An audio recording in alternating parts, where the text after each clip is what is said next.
them. And Oh, that's okay, sort that's of, because I was like, okay, where the confusion comes from. But like Yeah. everyone else is like different people. because I was like, oh, I know Keel Lawrence is part of that group, but Yeah. okay. That's interesting. So what happened? What happened to those? Oh my God, I'm hearing double. Hold on, give me a second. Yeah, we're live. We're live. Like, oh. Welcome Live? everyone. We are live. Ben. Whoa. Hello. Hello everyone. Welcome to the stream. I am joined by my usual co-host Ben. What happened to those? Oh my. Oh, now I'm hearing my double. I'm sorry. Please stop it, Ben. That's my own fault. Okay. Okay. Now I'm good. Okay. Thank God. I am joined by Ben, but more importantly, I am joined by Dylan G of Dylan G's Evangelion documentary fame. Dylan, say hi. Yes, hello everyone. Also, you may How are you? you may recognize Dylan G, famous for being in the chat on my streams. Yes. I remember that. Yes. All those Yes. times The iconic Dylan G, as your title says. throughout the years. So Dylan G, I'm gonna call you Dylan for short. Okay, good. I- That's what most people call me for short. Yes. Okay. Has a very good series about the localization of Evangelion. You've covered the entire ADV getting the license to dubbing it, to them losing it to manga with End of Evangelion, and then to the rebuilds. You've done the rebuilds, right? Yeah, like the rebuilds that did like the manga, did like the anima, light novels with the audiobooks for those. Like, yeah, basically everything. And you've been uploading these like extra videos just about like Evangelion merch and Evangelion cosplay. Yeah, just like from like extra footage I had, just cobble little videos together. So Because like from these interviews I did, I have like multiple like days worth of footage. that's one of the things, is that like I can understand why, because I mean the completed video edited down is like 3.5 hours, right? The first one, just the first one. The first part, yeah. Yeah. And I think like all 3 parts together is like 8 hours, but like it's like at least 3 days worth of footage like that's cut down from. Yeah. So I'm gonna go ahead and post the first video in the chat. Obviously, everyone should check it out and subscribe to the channel. So I wanted to ask before I have a lot of questions about not just Evangelion and ADV, but to start with, how did you get into anime? And I don't just mean Evangelion. Like, what generation are you from? Were you a baby with a tablet, or? No, I'm younger than you, but like not so young that I'm a tablet baby. So I guess in like terms of like I guess like everyone's seen like Pokemon like when they were kids, but like didn't know it was anime. They just thought, oh, this is just another cartoon. But I guess in terms of like getting into anime, like knowing that it's anime. This may seem like a joke or like I'm making this up, but I actually got into anime through the Nostalgia Critic, if you can believe it. Okay. Elaborate. Yeah. So for his 2014 Disney December marathon that he does every year, he did the Studio Ghibli movies, and I was like, oh, Studio Ghibli. I remember like watching those when I was a kid. You know, so like I think this was like back in the days of the Disney Movie Club. I don't know if you're familiar with that. Yeah. Chad was like, a member for a little bit. Yeah, that was like the deal. We could get like 7 Blu-rays for $1, and like in exchange, all you had to do was like buy 3 of them at full price. It was insane. Like they never do anything like that. But anyway, like I went through that, got like all the Studio Ghibli Blu-rays, through that way, like all the ones I watched as a kid, like Spirited Away and like Ponyo and Castle in the Sky and Kiki's Delivery Service, and like all the others that like I haven't seen before, like Nausicaa and Princess Mononoke and all that. And so that's sort of where it started. And like going back to the Nostalgia Critic, like that was also like around the time he releases like Sailor Moon video, and oh, that's a rough one. Like, Yeah. And so yeah, but that got me interested in Sailor Moon, and like I bought the Blu-ray, because of his review. So, That and was like that was around the time like the Viz dub was like brand new. mhm. So you watched the Viz dub. Yes, yes, they did. I mean, Interesting. the Viz dub is okay. I mean, could be better, but I mean, I liked it at the time when I didn't know better, like when I didn't You didn't don't. know It's like okay. You don't need to. You don't need to feel threatened. You sound like I have a gun to your head just because you watched the Viz dub. It's okay. I did want to say it's yeah. funny because I think we confirmed that Ben's first anime was Kiki's Delivery Service Oh because yeah. his parents dropped off like a crate of like precious family photos, and in typical Ben fashion, he wanted to throw them all away. Uh, That is not true. I wanted to hide them in the garage. uh, Next to the trash cans. Yeah. Yeah, yeah. um, and when we went through them, uh, there is a picture of Ben as a very small child. It's like Christmas 1998, Yeah. and it's him like in front of the Christmas tree holding Kiki's Delivery Service on VHS. And then when we asked him about it, he was like, "Oh yeah, I remember Kiki's Delivery Service." It was like, but it was more like you've never talked about watching Kiki's Delivery Service as a kid. Probably because I wore out the tape within 1 year and haven't watched it since. Yeah, It's you loved Kiki's Delivery Service so much you wore out the tape. Did you watch it that much because you were also a Simpsons fan and you just loved that Gigi was voiced by Phil Hartman? I was just a big Phil Hartman fan. Wherever he went, I had to go. True. That's what Ben got was me the into first like Simpsons. news radio fan I ever met. I was like, news radio, okay. Well, like NPR. No, news radio was a sitcom that Phil Hartman was on. Only Oh, diehard Phil okay, Hartman okay. fans like Ben know Sorry, about yeah, it. Yeah, yeah. I The only see. things I I knew know that. Phil Hartman from are The Simpsons and Jingle All the Way. So, Jingle All the Way is another classic. Also R.I.P. Yeah, another- Phil R.I.P. Hartman. R.I.P. Phil. And Kiki's Delivery Service, of course. Yeah. And R.I.P. Kiki's Delivery Service. You'll be Miss Kiki. So what got you? So that's interesting. Getting into anime in the in like the 2010s era, Yeah. Early mid-teens. Yeah. early teens. Okay. What then got you into Evangelion? I don't know. Was it just I something think, where it's like, oh, this is what everyone says if you like anime, watch Evangelion? yeah, it was just an anime I heard like a lot of people talk about. That keeps getting like brought up in conversation.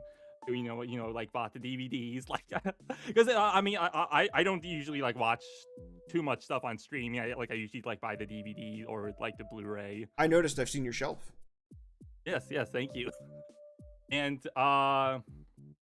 yeah, so I had like I think the only things I knew about Evangelion going in was the elevator scene, and I had heard like people say the ending wasn't good and it was like unfinished. Mm-hmm. And yeah, that's sort of all I knew going in. And this was actually like I got into Ava like actually like for how big of a fan I am. I got into it pretty late. Like this was after like the Netflix dub already came out. Wow. Okay. So, like I heard like a lot of people telling me, oh, don't watch the Netflix dub, watch the ADV dub. So that's what I did, and I loved it. I loved both the dub and Evangelion. Like I think it became like my favorite anime like instantly, and by that point I'd already seen like quite a bit of anime. Had you seen any other Gainax works?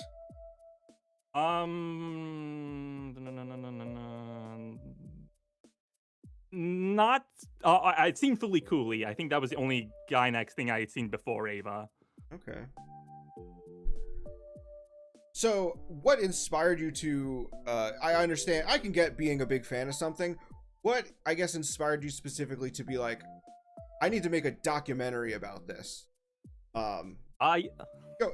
Yeah. So yeah. So I guess the idea for an like Evangelion documentary just I guess sort of came about from like hearing like listening to like interviews with like Tiffany Grant and like Amanda and Lee, and like hearing them like talk about like everything that happened with the Netflix dub, and then coming back for like the Amazon dub, which is like really crazy that they came back for that. And like I was just thinking like, oh, like the story of Evangelion's dubbing history, that could make a good documentary if anyone ever wanted to make one. But like I don't think like there would ever be like an official one made because like the days of DVD bonus features are sadly long gone. Like no one's gonna like make a documentary for like a DVD or Blu-ray release anymore. Oh yeah, and even like And like even Sentai's, in fact, ADV's reincarnation, Sentai Filmworks, are like, they're so, and I understand why they operate so differently than ADV, because ADV obviously went bankrupt, and you can tell that when Sentai started producing things, they really went in going, okay, we're taking every precaution to not bankrupt ourselves. And one of the fallouts of that was ADV used to load you up with special features, and then Sentai is like the most bare bones release you'll ever see.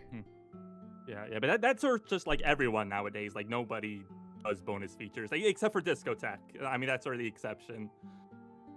Yeah, and we always appreciate Discotech. I even stuff like, I think about the, I personally think that dub commentaries, commentary tracks over episodes by dub actors are cringe and bad, and that mostly comes from they're recording these commentary tracks just after having recorded their lines, and they don't really know anything about the show, and they're just kind of they're more of doing a live react to the footage than they really are talking about the show most of the time. ADV actually did have some interesting interviews for or rather commentaries, I felt like, on their retro releases, because at least on some of those have older anime fans talking about how, oh, this is a show I grew up watching. Like on the Gatchaman DVDs and now the Blu-rays, they have like people from ADV who are like, yeah, I grew up with Battle of the Planets. I can talk about my experience growing up in the fandom and how this series relates to me in the fandom. Same thing with Macross, where they have a bunch of people who grew up with Robotech, and they have stories about trading tapes of Macross and getting into fights with people over, Robotech rules, Robotech sucks, that whole thing. Megazone, they talk a lot about how a lot of the time the way they saw it was like, oh, it was at a con and people always promoted it as being like Robotech adjacent, and they watched it like, it was like that, and they were talking about, oh, this in Crusher Joe, they used to play it at cons, but it didn't have subtitles, so you just had a guy who knew Japanese telling you what was happening.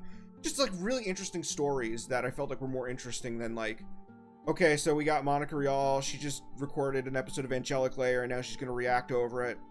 Yeah, so when I was recording this episode, I was sitting in the booth, and they told me my character was scared, so I said the line like I was scared, and I think that definitely came through. Yeah, I mean, I like dub commentaries, but like I totally get like if you're not into the dub, like it's sort of like completely worthless to you. I want to say I understand. I need to put this out there. While I am not a dub preference guy, I understand that people like them, and I think that, so I can relate in that I, like many fans, I started by watching dubs, and early into me being an anime fan for quite a bit while I was an anime fan in my lifespan as an anime fan, I was the kind of person, and I think that most people are like this, if something had a dub, I would just go, oh, okay, it has a dub, I'll just put the dub on then. And that's how, I think, in the US at least, most people watch dubs. Like, it's statistically, most people watch dubs. People always have preferred dubs. Dub VHS tapes always sold more than the sub only. If people are watching Squid Game dubs, people in the US just like dubs. But what I noticed was that there were anime where it has a dub, but I switch to the sub and I go like, oh wow, I notice that I'm enjoying this more. I can tell you, Bubblegum Crisis was one of my favorite anime. It's still up there.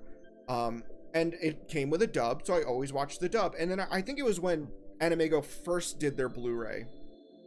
When they did their first Blu-ray, before Justin Savakis took control of it. They did their first Blu-ray for Bubblegum Crisis, and I remember popping it in.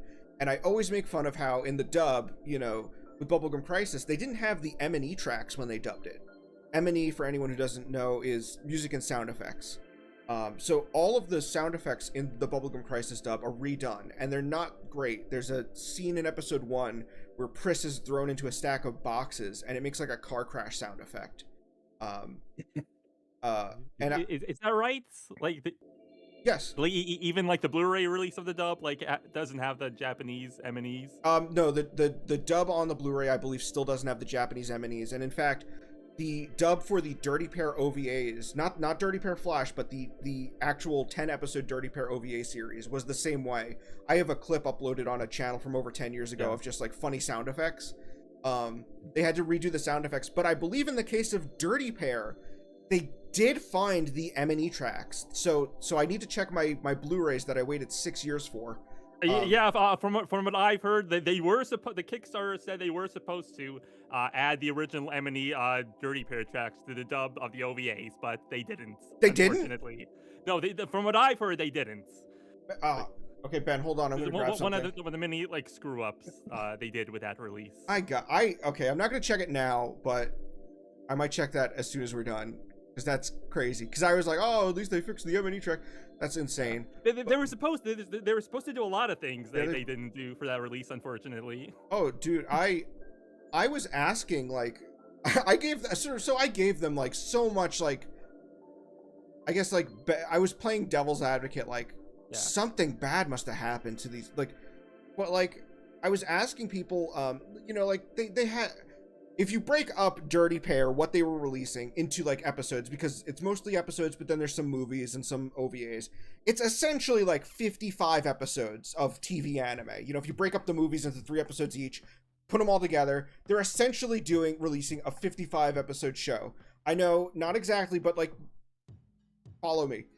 I asked Shabes, because Shabes works in production of anime Blu-rays, and he does closed captioning as well.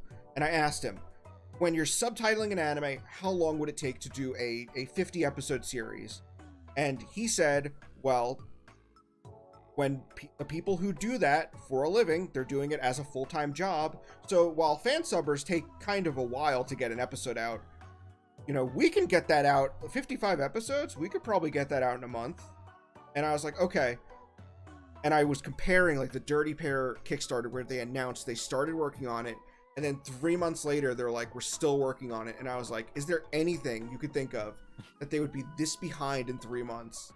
And he was like, yeah, I mean, something must have happened. There's something not procedural, something not normal protocol had to happen there. And there was an article, I think it was Anime News Network, I think it was Coop.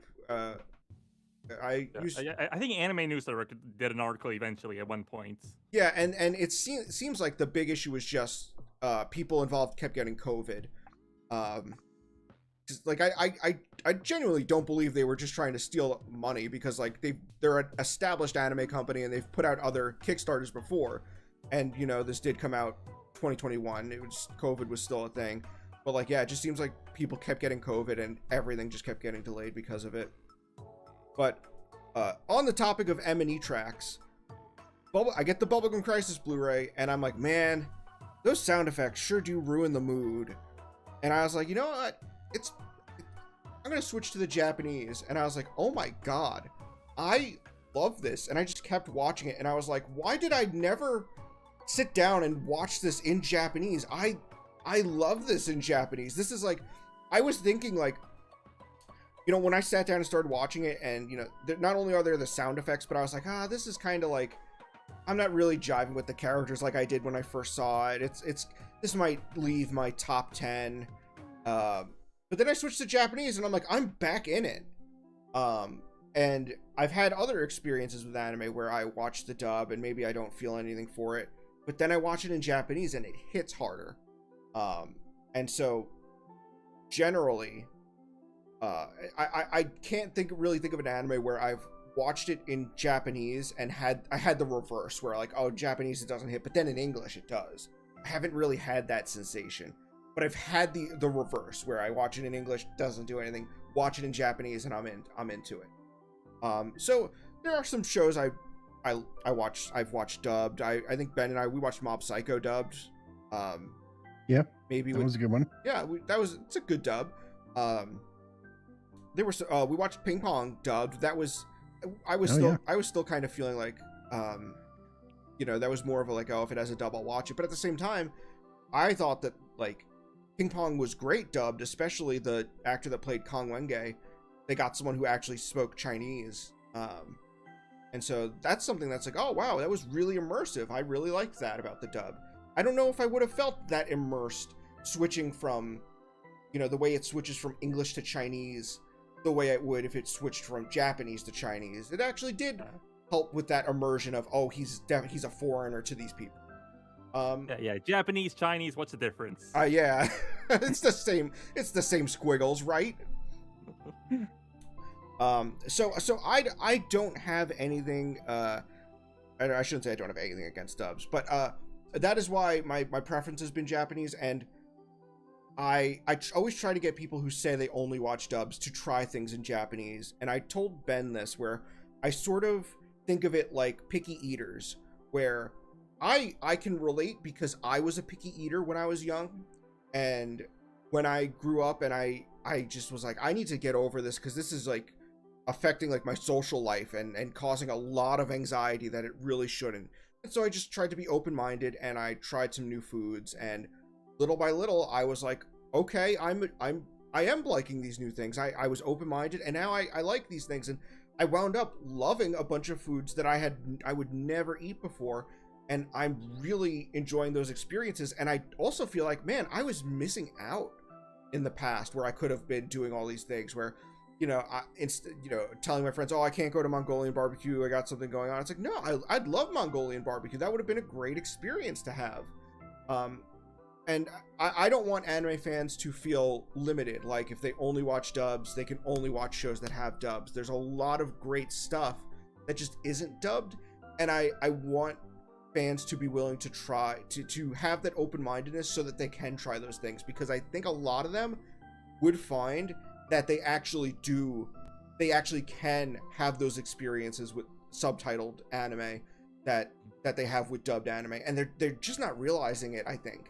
I think that we get in our heads a lot and we limit ourselves, but a lot of that is in our heads. And Bong Joon-ho, who did Parasite, the director, he talked about the 1-inch barrier of subtitles, where Americans just hate things that are subtitled. And I do think that that it is us getting in our heads that, oh, it's subtitled, I have to read everything, and oh, I won't understand the emotion. I think a lot of that, but the people who say that think that, but don't realize that they can still have an emotional connection to the work if it isn't in their native language. So that's my thing, is that I want people to try and be more open-minded, and you can still prefer dubs.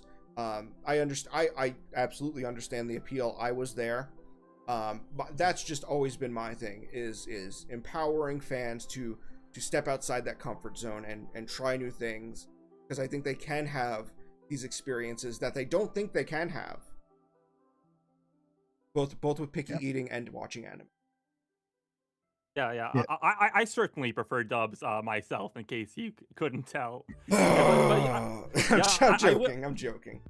Yeah, I will watch, like anime, like if it's like subtitled only, like if there's no dub, I've seen like most of like the Gundam, and like a bunch of that isn't dubbed. It's like subtitle only. Like one of my favorite Gundams is like Double Zeta, and that has no dub except for like that crappy Animax dub that's lost media mostly. Yep. Someone was in my comments recently saying that was like an unofficial bootleg dub, and I had to tell them, like, no, that's just how they roll in Hong Kong. That's official, baby.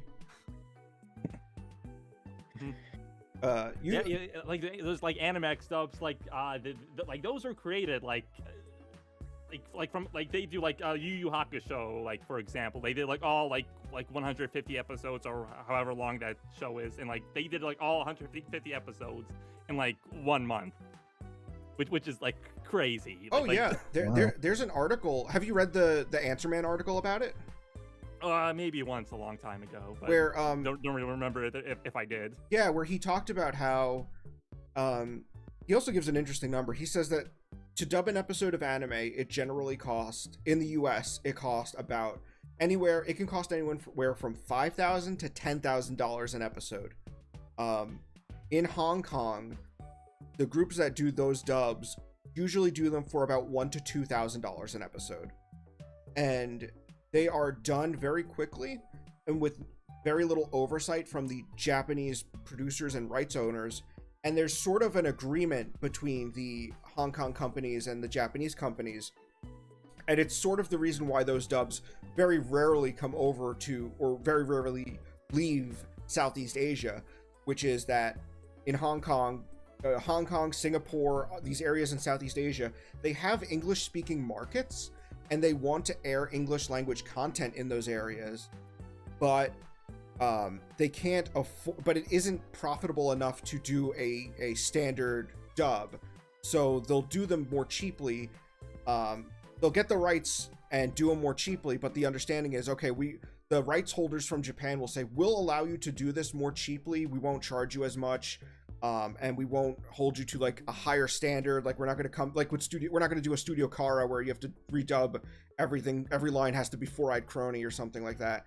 They're way more lax, but at the same time they do it knowing these dubs can also not leave Southeast Asia, so you can do it cheaply, you can do what you need to do with the scripts. We won't hound you over making these correct or anything, but at the same time they're not leaving those Southeast Asian markets.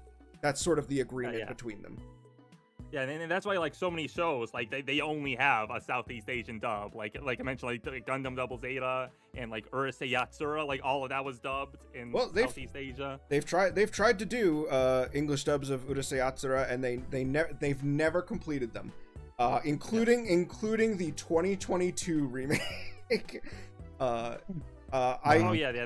was sadly not finished. Yeah. I do wonder if my tweets about how bad that dub was informed.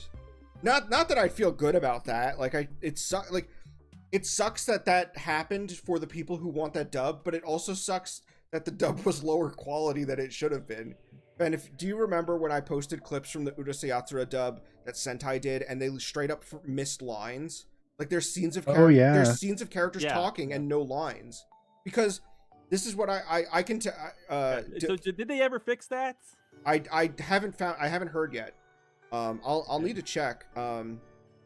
But okay, chat. Did they ever fix that? Chat. Jamie, pull this if anyone knows. But then, when they did this, they dubbed the first half of that show, and then the second half they were like, it's going to Blu-ray, it's not getting a dub. And I do know that there were Reddit threads talking about how, oh man, I heard their dub is really bad. And I did say, I can tell you my source outside of this stream, but I commented something about it too, and Tiffany Grant replied to me on your video, where I knew someone who did some work at Sentai, and they were like, this is such a weird company. Who dubs like this? And he was like, they don't do the beeps, and then they dub. They do the chase methods.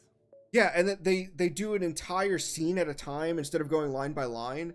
And the person I spoke to, my source on this was like, yeah, it's really weird, and it feels like their whole thing is like quickness, getting it done as fast as possible. And that person doesn't do Texas work anymore. They're actually in LA now.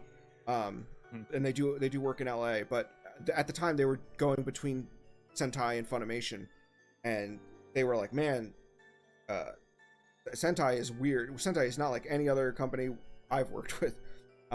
They were like, yeah, and hearing that they dub their stuff so quickly that a lot of errors get through just makes sense, because their dubs still seem to have the issue of a character will say a name one way and then someone replies and they say it another way. Like, I know this is an old example, but I don't watch a lot of dubs, but I know it has happened like pretty recently, where like the famous one is in Clanad, where he's like, what if we name our kid Ushio? And then she goes, Yushio, or no, it's the guy, he's like, Yushio is a good name. And it's like, there's a lot of stuff like that in their dubs. And also, like, they've had other dubs where they miss lines. Maybe that's just for simuldub and they'll go back and fix those. But like, anytime I've seen a Sentai dub, it's always like, this is lower quality than I expect from a modern dub. And I am... Yeah, but that's not really like a Sentai like exclusive issue though. Like every company is sort of like dubbing way faster like now than they used to. It's true. You gotta like ramp up those dubs. Like it has to be as close to the Japanese release as possible. It can't be like the old days where you could like wait a year or two and like people will still buy it. Yeah, I mean, even back then, they even say, like, a lot of people from Funimation have said that they were constantly trying to release anime as quicker and quicker because they were being told the main reason people don't buy anime is because it takes too long to come out. And that's true. It was like, it did take shows like sometimes like 2 years, and that's if the show got picked up, right? You know, sometimes shows didn't get picked up. So they did try to, and that's actually what Funimation said. The reason why they would do those box sets that I felt were very inconvenient, and I would just ignore them, where it would be like season 1 part 1, season 1 part 2, season 2 part 1, season 2 part 2. They said that was because if they could get like, okay, let's get 13 episodes out real quick, we can put out a box set, we can get people to buy it. Once they buy one box set, they're probably going to buy the rest. We can just get that out quickly. Now. Yeah, you gotta get them now. Just get them now. And then they tried doing a simul release online, and Funimation sabotaged themselves because of pure incompetence. If you know the story about Shikabane Hime, where they were doing Corpse Princess, is what the localized title, if you would. Yeah, Corpse Princess. I'm familiar with that one. Yes. Yeah. With Corpse Princess, they were supposed to do a simul release, but someone at Funimation accidentally hit a little button that released an episode a week before it came out in Japan, and and the rights holders were like, "We're never doing this with you again." Didn't that end up going to Sentai? Corpse Princess, no. Funimation did wind up releasing all of Shikabane Hime, and it's still sorry if I'm using the weeaboo name. It is currently on Crunchyroll. You can still watch it. I would not recommend it. It's not very good. But yeah. But yeah, that was, I know that they talked about how that was a big problem with getting companies to agree to simul releases, and it's the Japanese sites are part of that too. They just expect people to not. They're just like, when the American companies were like people to wait until it's an official release and then buy it. Yes, exactly. They're like we need to release these quicker because people are just gonna pirate it, and it's like, and the Japanese company just goes, oh well, piracy is illegal, they shouldn't do that. And the American companies are like, yeah, they shouldn't, right? Doesn't help us. That's funny. I remember. Have you been watching, Dylan G? Have you been watching the anime business? Yeah, I've seen up until the Jerry Beck episode. Okay. Have you not seen the Jerry Beck episode yet? Yes, I have seen that. That's the last one I've seen, the Jerry Beck episode. Yeah, Jerry Beck's great. I still have I have a Speed Racer poster with his name on it, from the Speed Racer motion picture. Ben, for reference, Jerry Beck is the co-founder of Streamline Pictures. Okay. Yeah. The crazy thing with Jerry Beck is like I was already like long like familiar with him before I found out like he was the co-founder of Streamline, because you know he was involved in all those like Looney Tunes. Yeah, he was Toonheads, right? Yeah, I was like Warner Brothers, like pretty much like any like old like Western animation release has Jerry Beck involved in it like in some form or another. Like recently there's announced like Famous Studios Blu-ray, and Jerry Beck's one of the people doing commentaries on that. But, like I was familiar like with that and like his blog and like everything, and then like one day I just found out, oh, he's like co-founder of Streamline. Like what? He was involved in like Akira, and My Neighbor Totoro and all this other stuff too. Like I think that like blew my mind. He was the guy that did like the screening of Akira where he like kept telling the people, just so you know, while this is animated, it is not intended for children, not for kids. This is rated R. There is murder. There is attempted sexual assault. It is very violent. It is not for kids, okay? Remember that. Keep that in mind while you're watching this movie. And then they get to the scene early on where the guy gets shot a bunch of times, and someone just stands up and goes, "I could never sell this to kids." True. You know what I was wondering.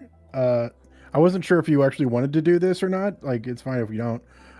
But typically I draw stuff in the background on these things, and I'm also not even sure if the music I have on is coming through. Oh, is it? If you want either of those, you can probably put those in. I'm not watching the stream with audio on, so I can't tell for that. Oh, okay. I'll go ahead and let me go ahead and I'll put you up on stream, Ben. I'll put you up. I mean, I don't have to draw on stream. We could just we could just be in front of this vaporwave place. I'm pretty cool with that. Let's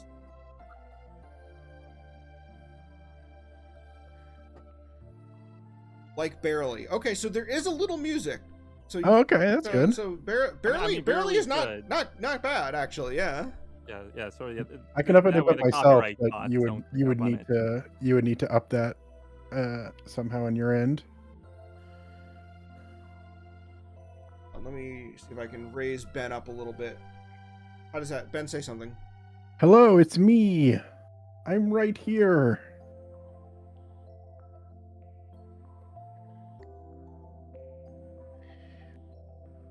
Ooh. So. It's fine. Is it fine? I think so. It's fine. It probably is. Oh, cool. This is Ben's drawing, and then... Hooray. Let me get our guys up there.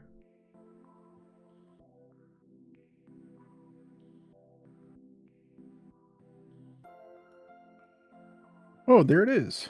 Hello. Everyone talk. Hello. All right.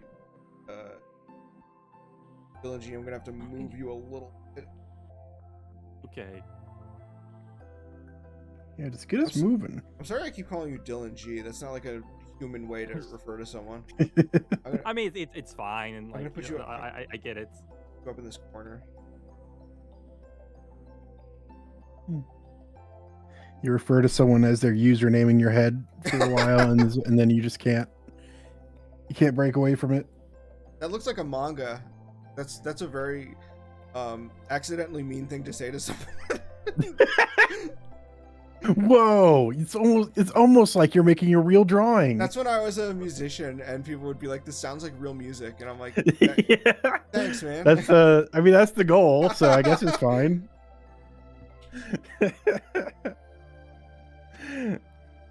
No, slightly unrelated. This is a comic I'm going to be entering into a contest for Kadokawa.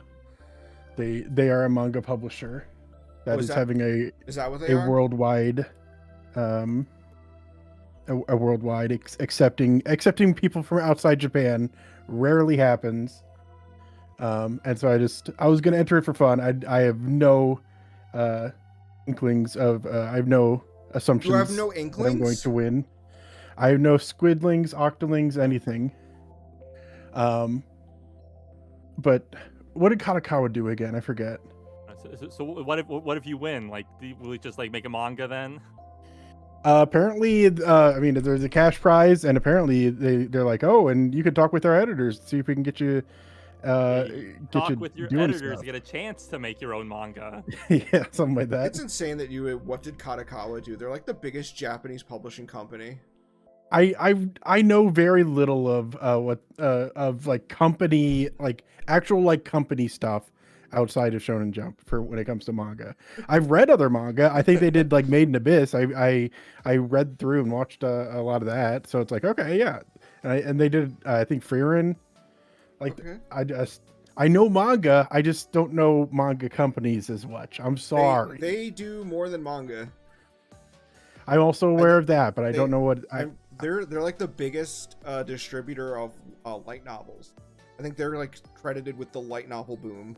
Like they were the one that took titles from Naro and published them physically and created the light novel boom of the 2010s. Oh, okay. Also, do you not know about Haruki Kadokawa? No. No.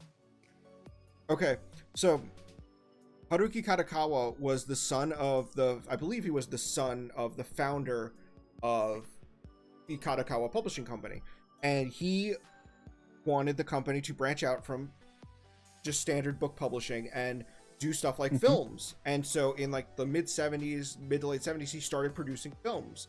And one of the big ones is the Inugami Family. If you guys know the Japanese horror movie, the Inugami Family, it's the famous Japanese horror movie where they find a dead body in the river and it's like legs are sticking straight up in the air.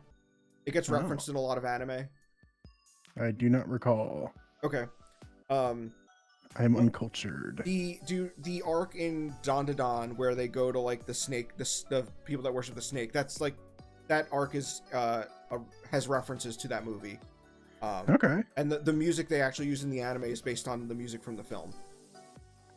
It's like a little homage, if you would. Whoa.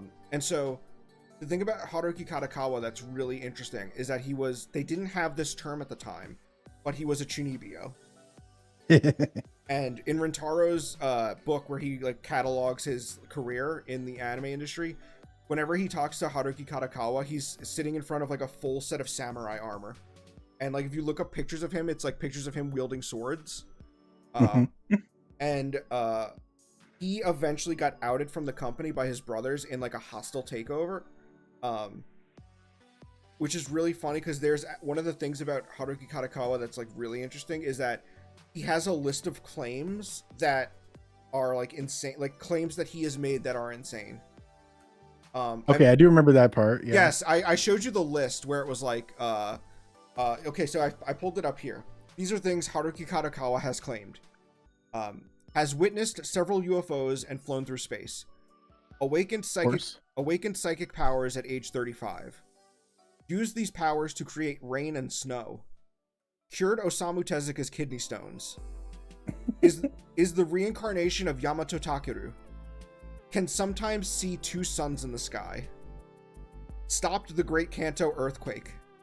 Is the strongest person on Earth. Yeah. That one's true. If he stopped the Great Kanto earthquake, why did it happen? More. There was more. Pretty terrible job of it. Yeah. He listen. It was going to be bigger. Yeah. It was gonna be the super Great Kanto earthquake, and he was like, "We're stopping it here." Swung a 2.5 kilogram sword 33,100 times over a 9-hour period. I haven't swung a sword, so I don't know if that's a lot or not. I assume it sounds like based on the context, it seems like it should be a lot. 9 hours is a lot of time, though.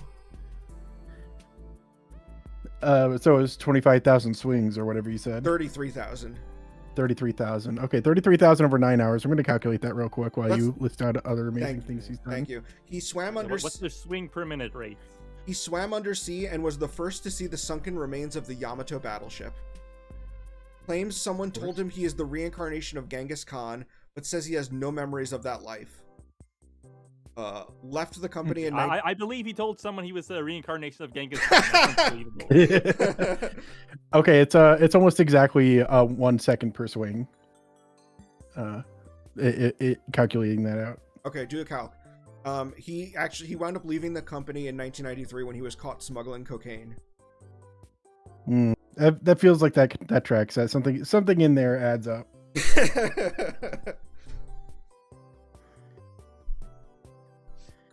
But yeah, so I don't know. I feel like I could swing a sword once per second over the course of 9 hours if I really tried. Yeah. So Haruki Kadokawa is an interesting character. I wanted to try and do something with Kiya Asamiya. Kiya Asamiya is the manga author behind Silent Mobius and Steam Detectives. He also did character designs for Borgman. And he's very active on Twitter, so I was like, "Oh, that'd be cool to do an interview with him." Where I'm lucky enough to be in a position where I can say I know multiple people who speak fluent Japanese, and could translate Oh yeah. So I was thinking like that would be cool, and I definitely want to ask him about that. But then like right as I was thinking that, he posted about how like the Katakawa brothers like family thing that happened was like really traumatic for him and a lot of manga authors, because the brothers were basically fighting over who has control of the company, and it led to like a lot of decisions that hurt the manga authors who were tied up in Katakawa's scandal. Like he actually mentioned Joji Manabe. Joji Manabe is the manga author behind the manga Outlanders. Most people know Outlanders for the OVA, but it was a manga. And he has a adaptation of one of his manga. It's I believe it's like Sengoku Chronicles Rai, and that manga got an anime adaptation that's really bad, and Manabe hates that adaptation. But he said that anime was only made because Haruki Katakawa was desperate for money as he was being ousted from the company, and so he hastily sold the rights to the anime for cheap, just so he can get quick money. And Joji Manabe has said like, yeah, the whole situation was a death sentence. I used to see a translation that said he thought everyone involved in that anime should get the death penalty, but it more accurately he said the whole situation was a death sentence. Okay. So it seems like it's funnier the first way, but it's probably more accurate the second. It's fun to spread misinformation. It is. Oh, it's so fun to spread misinformation. Dude, I love it. Can't help it.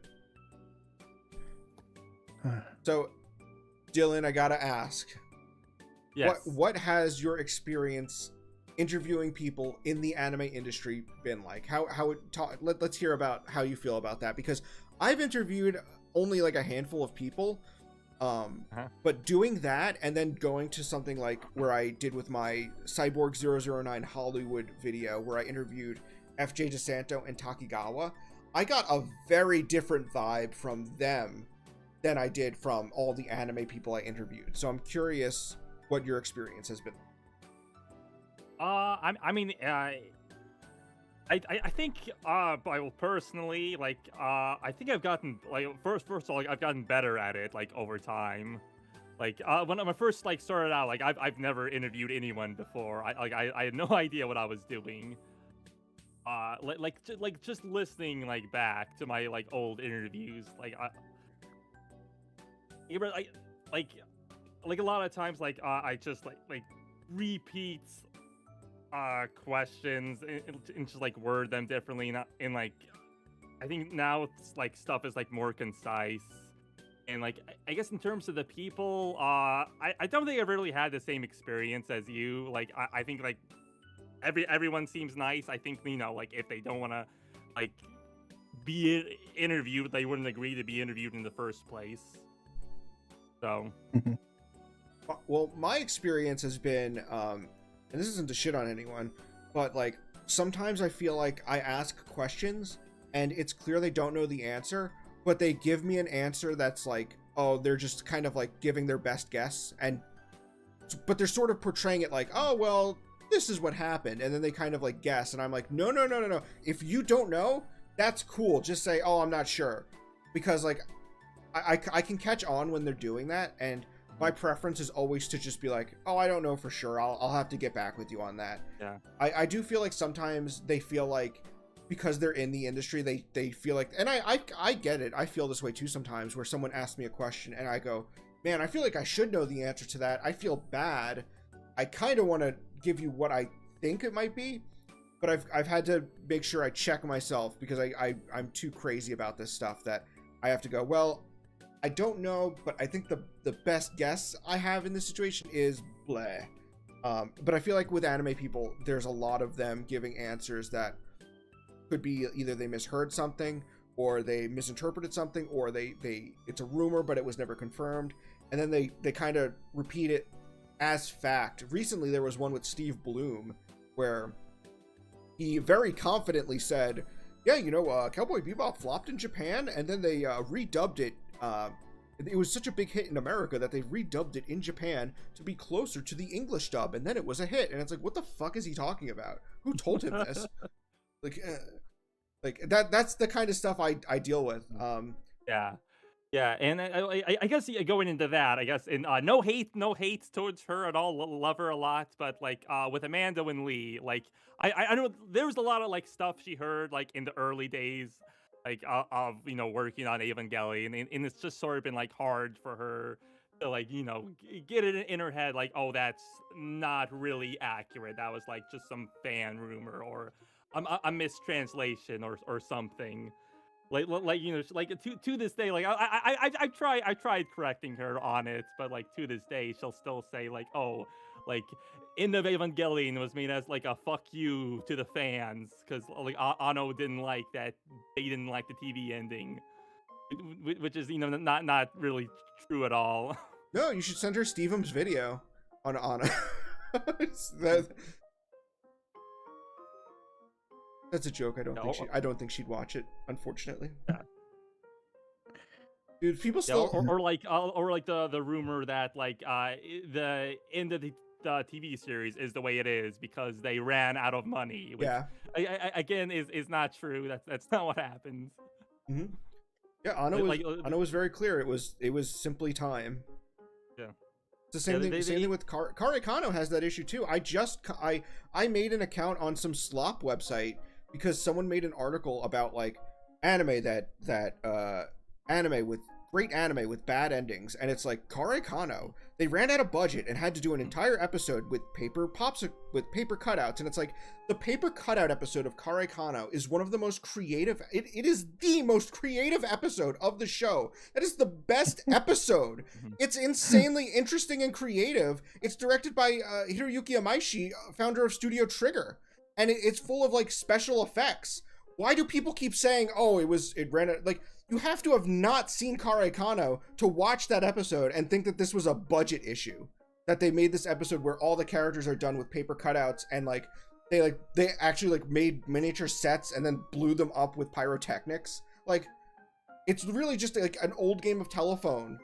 And then there's the whole rumor about Ano leaving because he hated the author, which isn't true. He left because he left for one episode because he had a dispute with TV Tokyo because he was having disputes all throughout the production. I mean, I think the first issue he had was Imaishi added a panty shot, and the TV Tokyo guy was like, we don't do panty shots on our network. And there's the great quote from Ano where he said, find the man who masturbates to this and bring him to me. Did they? They did not find the man who masturbates to that. Oh. He's still on the run. They need to bring him in. TV Tokyo. Yeah, I suspect and this is me spreading misinformation, but I think that TV Tokyo went extra hard on them because they were responsible for the Pokemon shock. And so they were like tightening up really limiting what they would allow on TV. Because then they got mad at Ano when he tried to do a recap episode where they just speed up the footage of all the previous episodes. And they were like, we're not doing that. And that's Ano, he stopped being, he became what's called a director in name only. There was another guy who came in and he was the new director, but he was a director in name only. And his real job was to mediate conversations between TV Tokyo and Ano. But he's the one credited as director after that. But it was confirmed Ano still worked on the show after that. But you still get slop articles about all these rumors. There's an Anime News Network like I think it's like a 50-minute thing on Ano that has that rumor in it, and they had to make a pinned comment that they were wrong. Man. Yeah, but going back to like interviewing people, I would get like some like misinfo, like when people were talking about the Japanese production of Evangelion, but like the point of the documentary like wasn't really about the Japanese production, so I didn't really I wasn't gonna include it anyway, so I didn't care that much. But like I'm pretty sure like anything they were telling me like about the like American dubbing production was accurate or accurate enough to their recollection, because so some of these things happened 30 years ago. So yeah, I think one of the most interesting aspects of it is Matt Greenfield talking about how they were being outbid by a company, but the company that outbid them didn't get it because they wanted too many to take creative liberties, and he suspects that it was Saban. Like, that's crazy. to think that Saban was trying to get Evangelion. But it makes sense because like all those companies like 4Kids and Saban, they didn't necessarily like have their fingers on the pulse of Japanese media, but I know for a fact with like 4Kids, they at least had someone whose job was to monitor Japanese trends. And that was one of the things with One Piece, where they knew nothing about the property, but they knew, oh, this is a big property. This is something that has a big value in Japan. Yeah, and again, that was just like Matt's speculation that Saban probably, stopped bidding on it because they realized, oh, we can't show this to kids on kids' TV. Yeah, or even just like, I know that they were always trying, one of the things is that they always wanted shows with more episodes. I know even ADV, I read a bit of, I did read Stephen Foster's book. Even if he says I haven't, I have your book, Stephen Foster.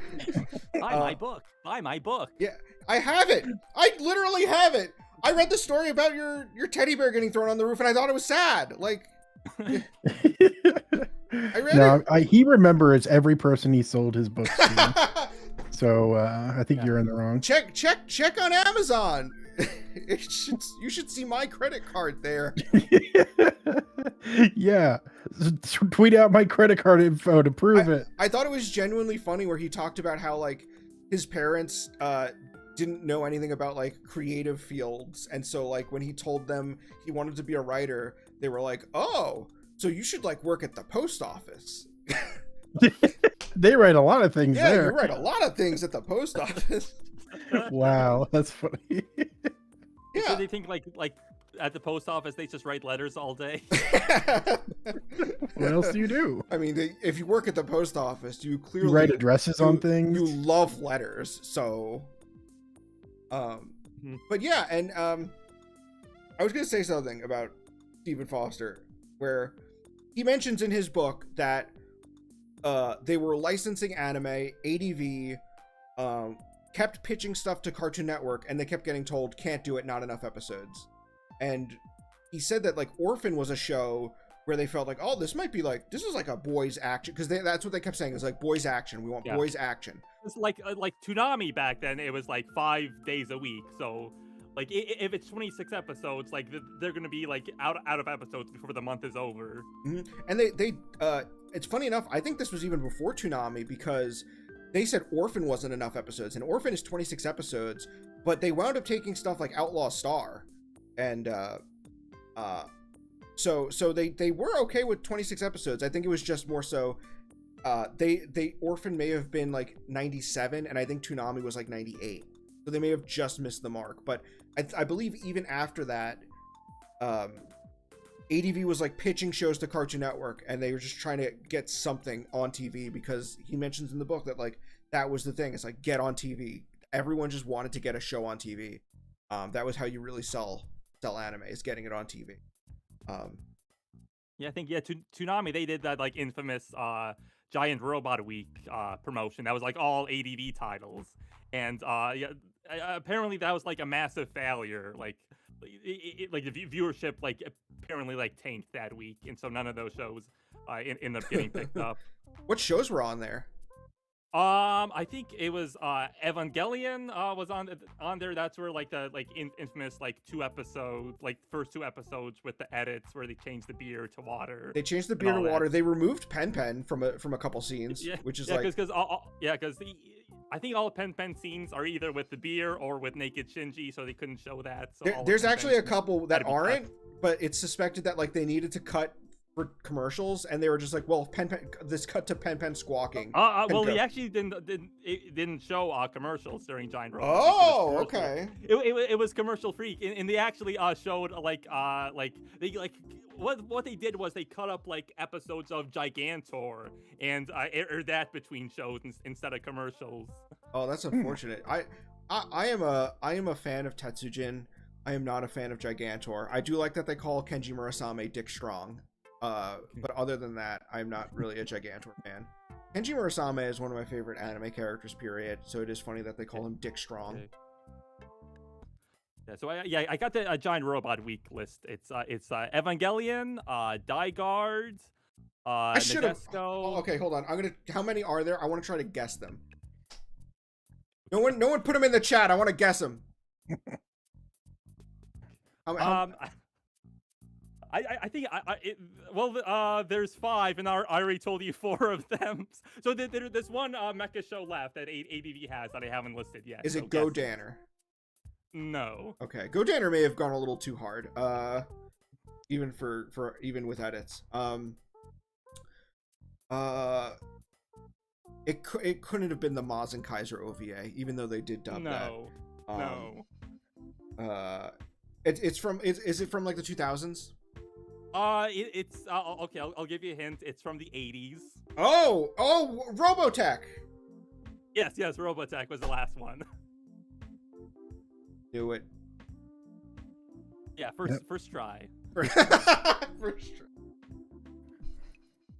Yeah,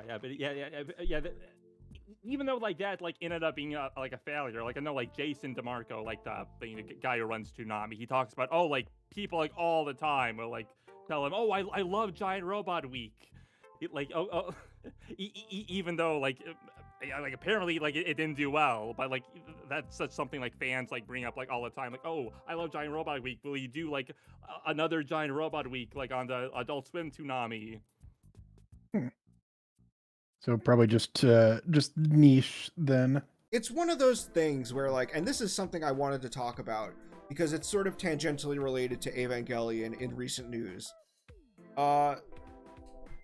Piracy versus fans need to show up to support the things they like. And I think the anime community needs a decent balance of let's pirate things but let's also support things if we really like them and care about them. And like, yeah. I'm learning that I am a rare breed who does both. Doing both is not common. And this is something that I wanted to talk about even before, when it was just like there was that, I think Viz retweeted it. They didn't make it, but they're part of like the Japanese conglomerate that you know helped create it, which is that anti-piracy manga thing.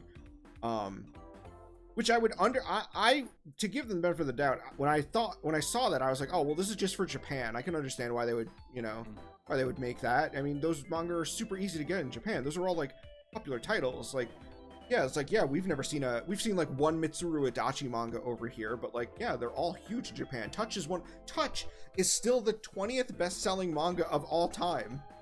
So like, yeah, we've never seen a drop of Touch, but they have it. You know, it's plentiful in Japan, so I can kind of get them doing something like that. Finding out that it was meant for an international audience is kind of interesting. And I have 2 responses, which is one, I do think that fans should not feel limited to what is being legally available. I think that, you know, fans out there are trying to make as much anime as visible as possible, and I don't feel like if you're someone who has the moral quandary, I don't think I could change your mind, because people who don't pirate for moral reasons, I'm not going to change your mind. I'm not going to. Okay, I don't pirate. I know I've caught on by hints you've said. I'm a lot like Dr. House in that way. So I can't change your mind, but I do think that you shouldn't feel limited by what's available, because what's available is only a drop in the bucket of what's actually there. And okay, but counterpoint, there's so much available that I haven't seen, but I mean, without having to dip into piracy. That's fair. And if that's how if you feel like you don't need to, then like, yeah, by all means, like, but for someone like me, when like, you know, in 2023, I was like, I need to watch Touch, because Touch is like, it's considered one of the greatest anime of all time. The manga is the 20th best-selling manga of all time, and I've never seen it. And I had seen Mitsuru Adachi's Miyuki, and I liked it. But I was like, I want to see Touch. And Touch is something that, like, it was so important as, like, an 80s manga and anime that, like, I wanted to see it. And, like, yeah, there's no legal way to see it. And as far as I can tell, there isn't going to be one soon, because the distribution rights are owned by Toho. According to Justin Savakis, Toho is only looking to make quote-unquote big deals, and big deals usually means $1 million deals, and $1 million deals usually only happen for new titles. You don't see like a legacy title, you know, get picked up for $1 million. Unless it's Godzilla or something. Well, if we're talking, Godzilla is like on a different level than like anime. Yeah. Uh, But yeah. I mean that's just kind of like old thing that would get like millions of dollars. Right. So like with old anime, generally it can be from like I've heard numbers of like $30,000 to $100,000 for the license, to maybe even like a maybe over $100,000. And that's for like older stuff. You know, when ADV was licensing new shows are going to cost you like $1 million basically. I spoke to someone from Crunchyroll who said that Funimation paid so much for My Hero that the distributor like threw in a show, was like, here's a free show with My Hero because you're paying us so much for it. Wow. ADV's the big downfall of ADV was they were paying insane amounts for shows that no one wanted. There's one show like Kaoru Phantom Memory, and they paid like $900,000 for it, and it's like, I'm sorry, I've never heard of this show, but I don't think it's worth $900,000. Yeah, that may have been had something to do with their downfall there. Oh yeah, and Justin Savakis even mentioned it on the recent one where ADV was like grabbing these licenses and they were paying insane amounts for them, but like and part of that was that Pioneer, when Pioneer showed up on the scene, they were a Japanese company and they were putting down way bigger checks than other companies, and that sort of inflated the market. That it basically made an ecosystem where, well, Pioneer's dropping big checks. If you want to compete, if you want to get the good titles, you need to also drop a big check. And that's why, according to John O'Donnell, Central Park Media started releasing like lower tier, like lower grade animes, because they were just like, we were kind of getting the scraps at that point. And then like with like Animego, like I know like Robert Woodhead's talk about, that's like when they went into like licensing live action Japanese films because like the anime just became too expensive. Oh yeah, for them to license. Yeah, and it's so cool that Robert Woodhead, even through that period, kept the licenses for things he had. So, well, not all of them, but like the fact that he kept Bubblegum Crisis in circulation. Yeah.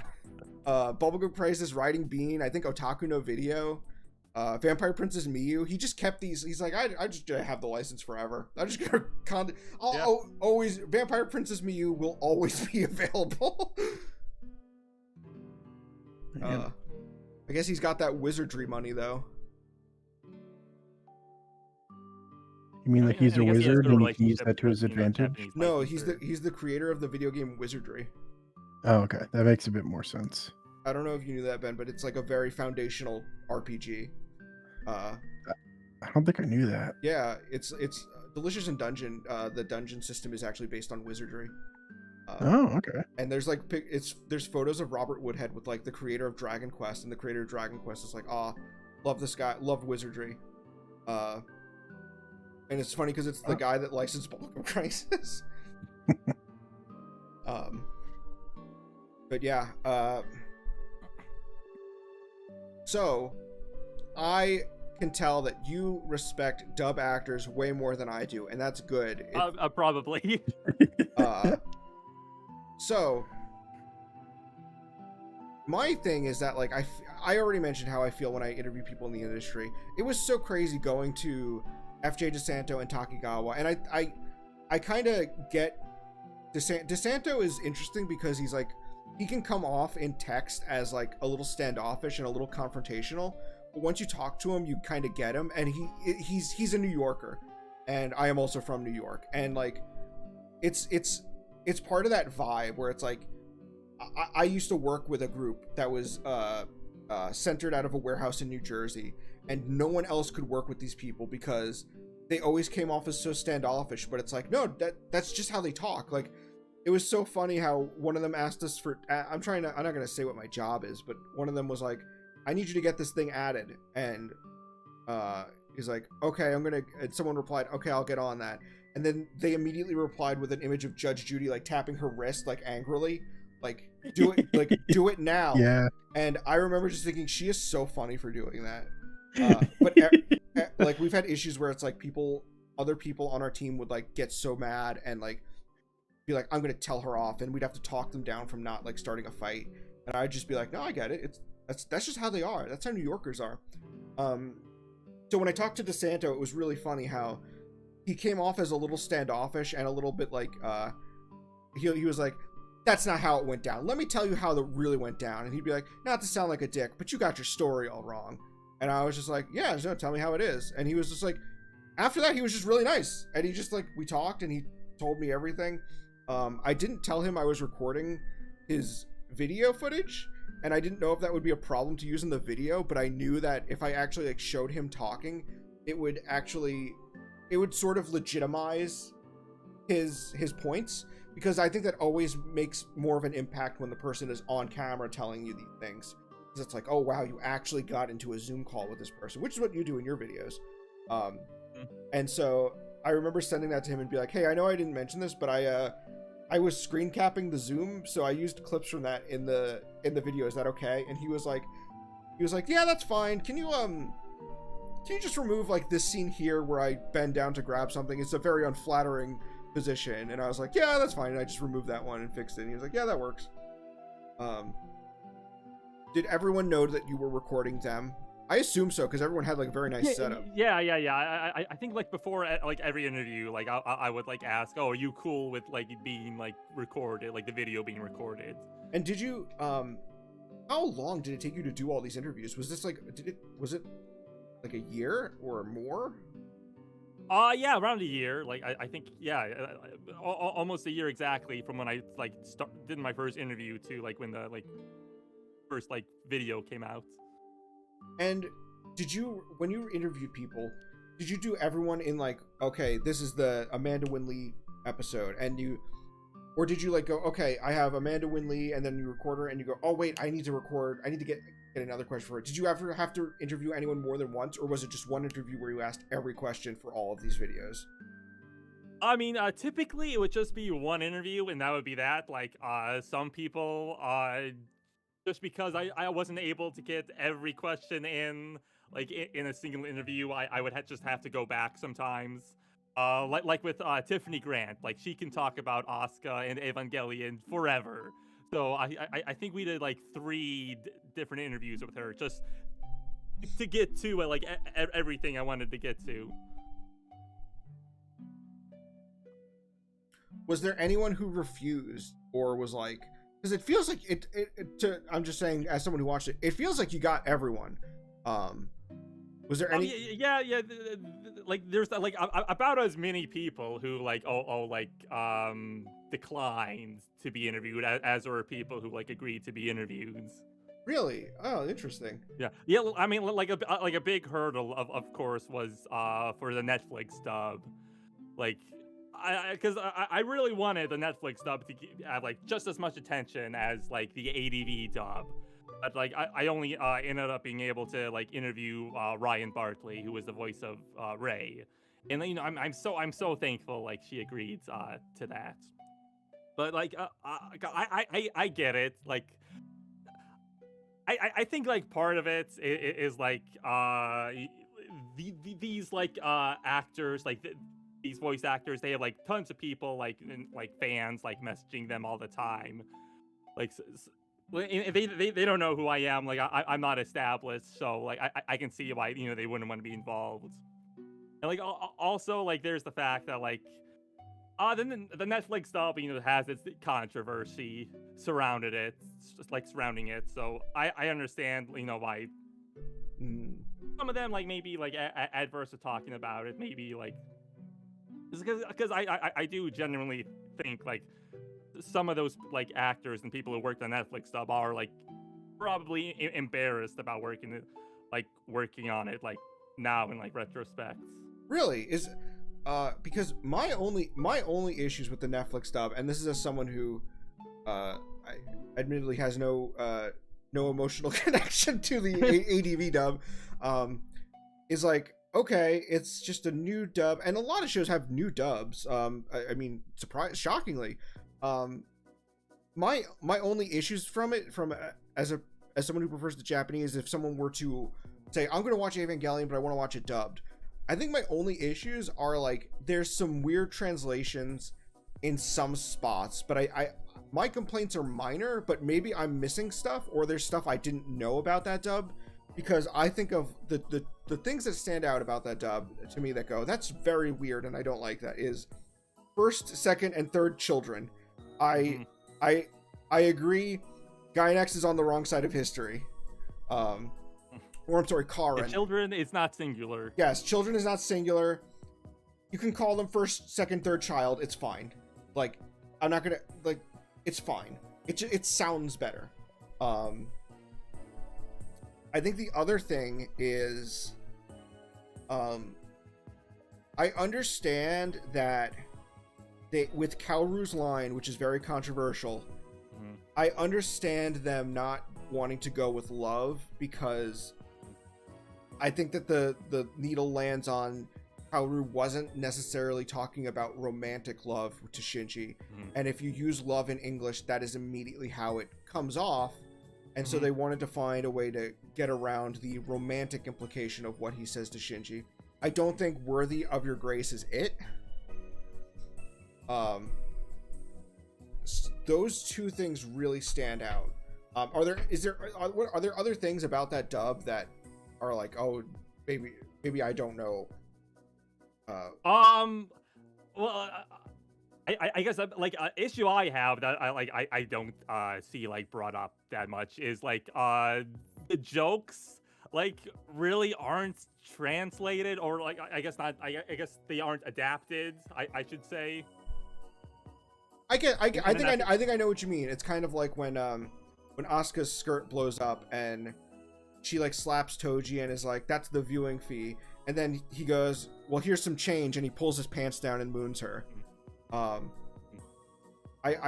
do remember that in the new dub, it's like a very straightforward. Well, he really just says something to the effect of, "Well, how about this?" So it doesn't really have a comedic impact like it should.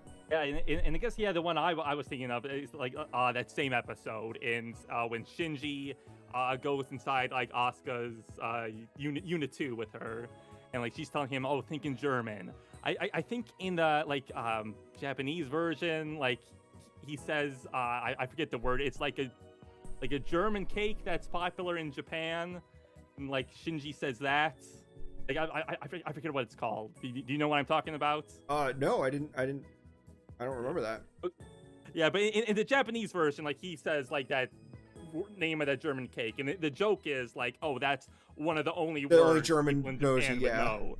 Yeah, but like in America, we have no idea what that is. So if he just says that, it just comes across as like Shinji saying just some random German. Yeah, so he should say something like Wiener Schnitzel. I think I think for the ADV version, I think Matt Greenfield just told Spike Spencer, just hey, say the first like German words that come to your mind, and that's how he got like, oh, bratwurst, strudel, and that's what was left in the final dub. That does translate a lot better.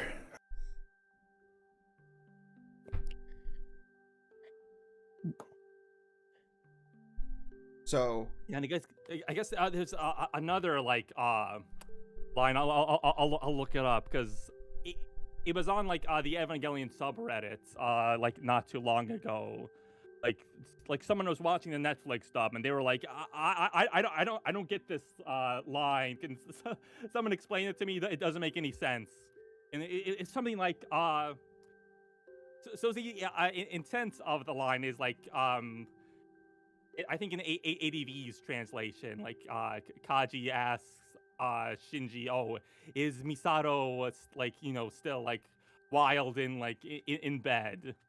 And it's like sort of the joke is like, and Shinji thinks, "Oh, he means like sleeping." Mm-hmm. And then I forget how they translate it in the Netflix version, but it doesn't really get the meaning across that.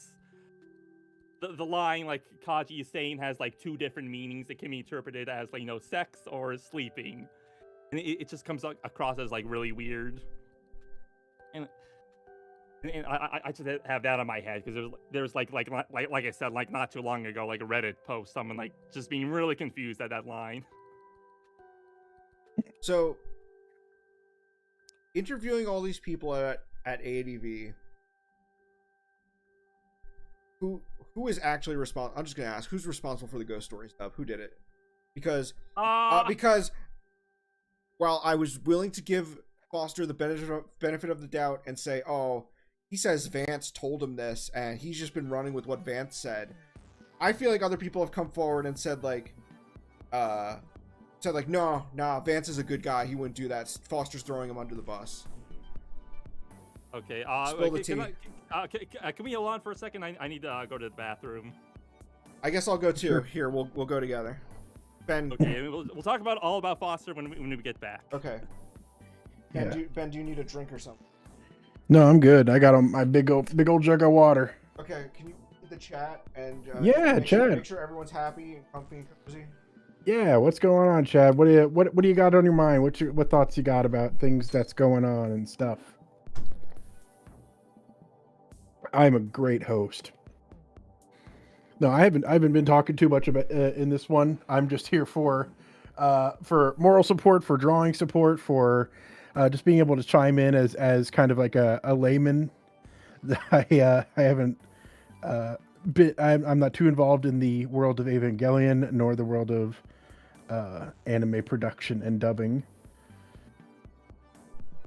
So if anyone has anything that they need to translate to something that John could possibly understand, then feed it through me. That's the important part. I'm one of you. I am one of the people. I am the common man.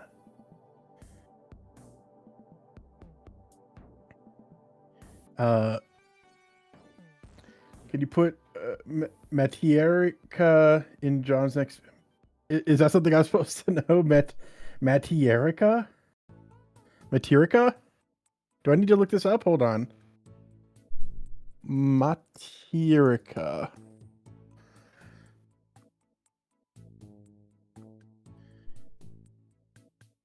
Oh, it's an anime. I can see it on my anime list. I don't think I've ever heard of this. He pierces the heart of the viewers by discarding the charming actor. Wait. Yeah, I've never heard of this. Looks like a horror thing. Everyone knows about Materica? Oh no, I'm out of the loop. Okay, I'm sorry. I'll have to ask John when he gets back. Yeah, whenever he gets back. Yeah, he'll never be back. Oh. Yeah, I never heard of Materica. Am I terrible? Am I going to hell? Matierika? Yeah. Is that Hayden asking about that? Black pink lipstick. Because Hayden always talks about Matierika. Oh. Everyone knows Matierika. So Matierika. Everyone knows. Yeah, Shabe streamed it in his Discord, and I was like, I'm not a fan of it. I thought it needed more hype moments and aura. Just gonna say.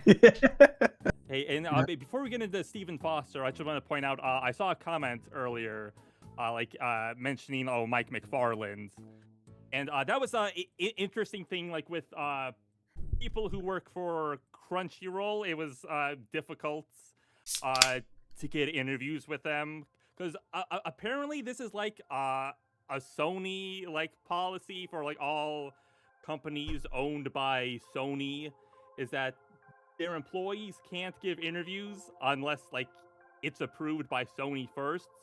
You know, so, someone did something really stupid to make that a rule. Yeah. So basically, anyone like Mike McFarland or like any of the other voice actors who are like employed by like Crunchyroll as a director or writer, like I wasn't able to interview. Hmm. Do you think that Team 4-Star did that? It's a possibility. I could see it. I don't know. Well, I mean, it probably was like the Vic Mignogna stuff. Oh, that too. I forgot about him. I'm so. I know a lot of policies at Funimation changed after that. I know. That's interesting. Here I am being like, did Lanny Pator do it? Vic Mignogna makes more sense. So yeah. So what is your read on Stephen Foster? And also, I want to bring up, no one talks about how he did the same thing to Guen Saga, and also just got away with it. He people only talk about ghost stories. He also ruined he made season 2 of Guen Saga a joke dub too.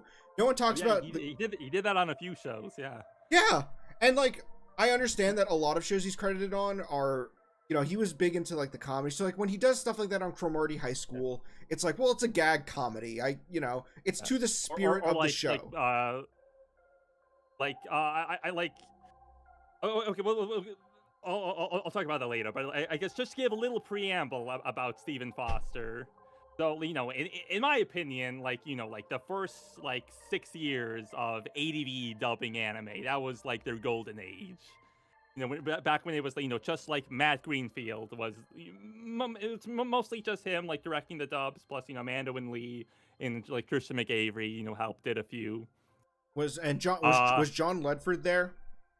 Yeah, John Ledford, he was the co-founder. Like the way I understand it, like, you know, John Ledford, he was sort of like the business guy. Matt Greenfield was the creative guy.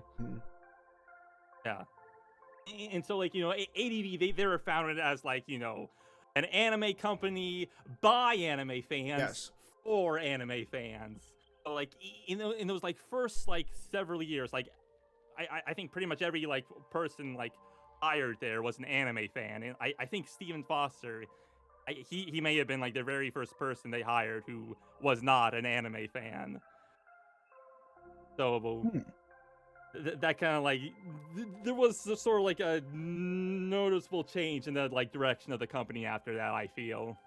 I do think that's part of just like, oh, we're, you know, it was all anime fans because they were so small, but like once you start to open up, it's like, yeah, if you're I do understand that if you're expanding a company in the 90s, most people you get aren't going to be anime fans. I think that's every company putting out anime was like that, where, you know, Matt Greenfield, it was really interesting that he, you know, he grew up with Yamato and Battle of the Planets and all those.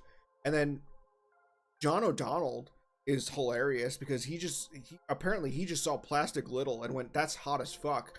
I know I'd buy that. And then he saw MD Geist and was like, this dude's a badass. We should sell MD Geist. John O'Donnell is such a character. So like, yeah, there is a lot of, you know, I think it's inevitable that an anime company in the 90s is going to employ mostly non-anime fans. The problem is when they start going like, I don't know, like sabotaging the shows. That's the thing with Foster. Like not only did he not care about anime, which, you know, again, like you said, fine. Like eventually you're gonna have to hire people who don't care about anime. But, you know, he sort of saw like, you know, his, you know, ADV, you know, as a stepping stone for his like writing career. Like, oh, if I get this, you know, that will give me some like credibility, and maybe I you know, give me something to add to my resume. You know, maybe I could be hired by some Hollywood studio as a writer. And there were plenty of people who got into anime doing that, but like they didn't go and to the ends, you know, the means to the end. I'm going to destroy an anime to the reputation of an anime to do this. Like I think J. Michael Tatum, who's a voice actor and was, you know, like a Funimation guy forever, he said that he was just like a writer that they needed, and they like, oh, they needed writers, and he was like okay, I can do some script writing, and then he wound up also doing some voice acting and various other directing and stuff. So a lot of people get into that industry just going, oh, I want to be a writer or a director or something. Everyone at 4Kids wanted to be a Broadway star, but only one of them ever did. Yeah, and so anyway, I guess getting into your question about ghost stories, from what I've heard about Stephen Foster, it probably was him who decided like, oh, I'm gonna like make this a gag dub. It wasn't some lawyer who told him like, oh, the Japanese company, they want you to do anything you can to make it sell. It's like you're familiar with Stephen Foster's dubs. Like Ghost Stories isn't the only time he did that. That's basically like every single dub he's ever done. Like maybe like not all of them go as far as Ghost Stories, but basically like every dub he's done. Like at least every dub he's directed and written, like has some like major liberties with the scripts. Right. In fact, when I was doing that initial Ghost Stories video, I found a review of Orphan, the original DVD release from Anime News Network, where they said, yeah, one of our big criticisms is that the dub and sub track are very different. So if you're someone who like, you go to dubs but you like want as accuracy, it's not going to be a very accurate dub. And so that was like one of their warnings, was like, just so you know, the dub isn't very accurate. And that was like his, I thought might have been his first dub with ADV, was Orphan. I think that may have been. I can look it up. I know that the first one he ever worked on was Sorcerer Hunters, but I know Matt Greenfield did the first half of that. Yes, and then they rebranded it as what did they call it? It was like, yeah, it was something. they halfway through. Why did they do that? Do you know why they did that? Okay, so I need to explain. I need to explain this for everyone who doesn't know what I'm talking about. Yeah, it was called. It was rebranded as Spell War: Sorcerer Hunter's Revenge. So, for anyone who doesn't know what we're talking about, there is a 90s anime called Sorcerer Hunters. It's mostly known because it has a really catchy opening. The opening is very popular, especially on like Japanese internet. Back in the day, there were a lot of parodies of the opening where people would recreate it with other anime characters. There's a very famous one of JoJo's Part 5 done to the opening of Sorcerer Hunters, and this is before JoJo's had a TV anime. So, ADV dubbed it, and then halfway through, they changed the title, and it went from being called Sorcerer Hunters to what you said was Spell Warriors Sorcerer Hunters Revenge. Even though in Japanese it is all one show, there's no, like, it's not like a Shippuden where, I've seen the show, it's not like there's a Shippuden where they time skip or anything. It's the same show just continuing. Why did they, do you know why they did that? I think part of the reason may have been because I think there was a gap between like a pretty big gap like between like episodes where Matt Greenfield left and when Stephen Foster picked up again. So I think it may have been like a year like gap. So I guess just to get people like interested, and again they decided it was better to like market it as a new show rather than just like volume 8 or whatever of Sorcerer Hunter. Yeah, so they can say this is actually volume 1 of a new show called Spell Warrior Sorcerer Hunter's Revenge, and not volume 7 of a show that we did like 6 years ago. Yeah, but the first show Stephen Foster did like from the beginning was Generator Gall. Not sure if you've seen that one. I haven't. I know that we mentioned that on a stream because the I think the dub, there's a character named Ryu that they call Rue, and I was getting mad because there's a bunch of ADV dubs where they do that. Yeah, I was there in the comments for that stream. Thank you for showing up. Yes, you're welcome. And just think, if you're in the comments, maybe someday you can make an Evangelion video so good you get to be on the stream. That's all it takes is one good Evangelion video. Yeah, but anyway, getting back to Stephen Foster, I guess want me to like spill the beans on what I know about Stephen Foster. If you're okay with it, and if you don't think it's anything I mean, I'll keep the people who told me this anonymous, so you know they don't get in any trouble or anything. Okay. But from what I've heard, like Stephen Foster was like just as much, you know, a controversial figure like within ADV as he was like outside of ADV. So like, I guess how to describe it was like Stephen was like very, I guess, clique-ish, I guess would be like the right term, I guess. He sort of like had his like group of people like he surrounded himself with. And like if like you were like a voice actor who was like more of an anime fan than like other people, and like saying like, oh, I don't think you should be changing like these dubs like willy-nilly like this, he'd be like, oh, okay, you're out, I'm not gonna hire you for any of my dubs anymore. And like, so like Sorcerer Hunters, like that was like the very first like dub like Stephen Foster like ever like did, like, but like, he picked up like from Matt Greenfield. And if you look like most of the cast on that like afterwards, like Stephen Foster would like never work with again. like if you look like at their like credits on like IMDb or behind the voice actors or Anime News Network or wherever you want to go for your like voice acting credit needs, you'll notice that like they don't really appear in Stephen Foster dubs again after that. He sort of like found his own group of like people. I guess sort of like a group of like yes men, like wouldn't like question like any of his decisions and like stuck with them like. So like they were like people like who like would work with like every other like ADV like actors who would work with every other ADV director, but like never with Foster. He sort of just stick with his like small group and like.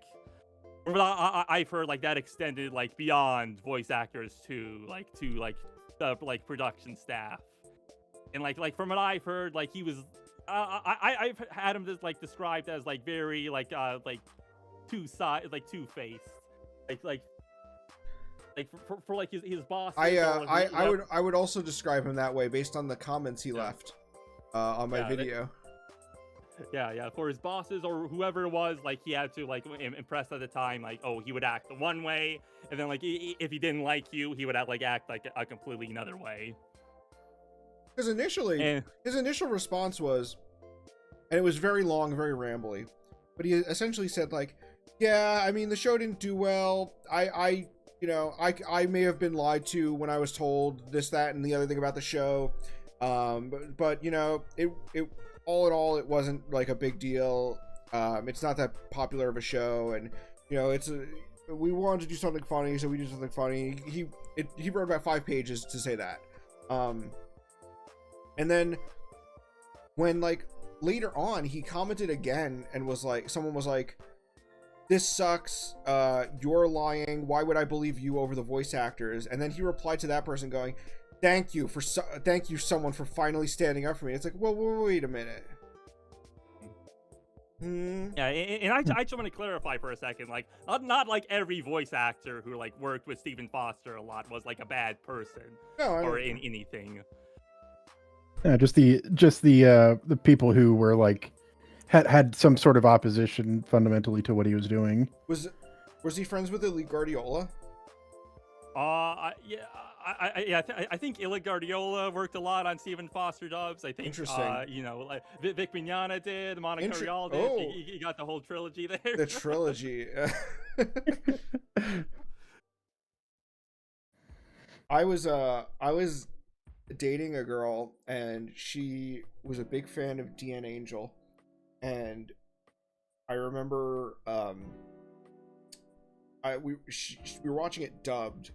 And I remember wanting to figure out who this voice actor was, because I believe DN Angel was an ADV dub, and it was like Monica Rial voices a character, and on the DN Angel like fandom wiki it said like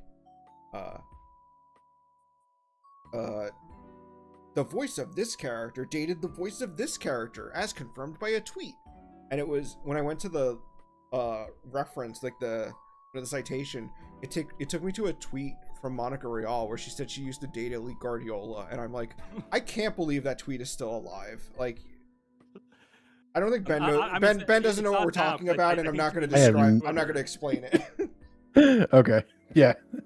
Anyone in the chat who doesn't know, look that up yourself. If you're interested in. Yeah. You should do a series with him.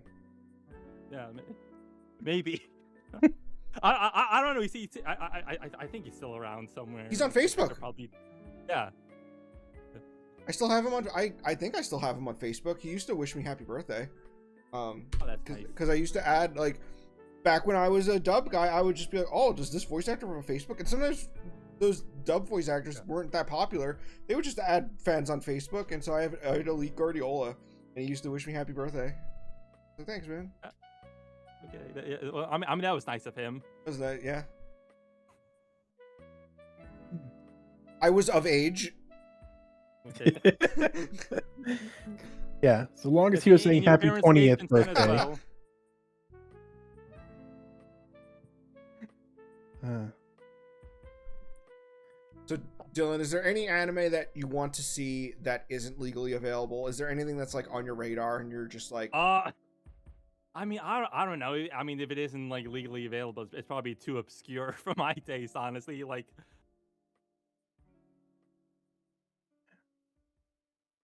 I don't know. Basically, all the major stuff like has at least something you can buy used at the very least. Are you watching? Let me ask you this: are you watching any new airing anime? Not really. I don't really watch new anime. I mostly stick to old stuff. Okay. See, that's a recipe for disaster if you're into old stuff but only watch stuff on DVD. Let me see. I need to pull up your map. I mean, so there's stuff releasing all the time. Like the Discotheque, they're releasing new stuff like every month. I mean, you kind of really never run out of stuff to watch. What are some recent things you've picked up that you've really enjoyed? Doesn't need to be like a recent anime, but like something you've watched recently. Okay. Because you didn't have ratings on your mouse, so it was hard for me to tell if you watched and enjoyed these things. Well, I watched Kaiji for the first time recently. Oh, I love Kaiji. Hey, yeah. Yeah. So yeah, watch season 1. I think I really liked it. It gets you like really hooked in. Oh yeah, but can we talk about spoilers? Is that okay? Yeah, I mean Kaiji's been one of my favorite anime since 2011. Okay, Yeah. yeah. I feel like I did not care for the ending of season 1. I don't know if that's controversial or not, but I did not care for it. I think that it actually sets up Kaiji's sort of trajectory as the immortal loser, and I think that the fact that they were willing to end the anime on such a devastating loss really felt like the stakes were high. And I'm saying that as someone who watched season 1 because season 2 was coming out and my friends were watching season 2 and they were like, this is the best show ever. And I was like, okay, I'm gonna watch all of season 1 in like a week. Okay.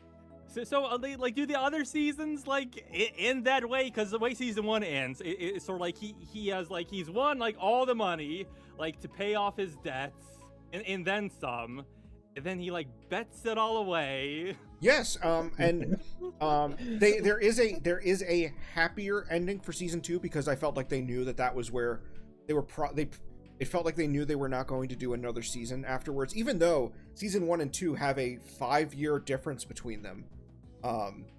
I felt like they gave season 2 a pretty satisfying ending for what it is. Is like the anime not how the manga ends? Well, it's literally just that the manga keeps going. Is that there's more So like I'm asking you, like, is it ending for the like season 2 like anime original? No. No, Kaiji, think of Kaiji like JoJo's where it's broken up into parts and the second season is part 2. Mm-hmm. Yeah, and it like the arc that ends with the end of season 2 is just a very good, like, satisfying ending. Yeah, like you could end it there, that type of thing. He loses all of that money too. But I think in general, it's just like the ending of season 2. If you wanted to treat that as the ending, then that's a good place to end it. Okay, yeah. I'll probably watch season 2 soon, which doesn't have a dub. So I'm open to watching shows without dub. Thank you. I remember when they announced Kaiji was getting a dub, I was like, finally, Kaiji! I love Kaiji. Kaiji's one of my favorite anime. And then I heard the dub and I was like, I hate this dub. I don't want to be part of this. Yeah. I had some issues with the dub. I mean, you get used to it though. I mean, like I got used to it.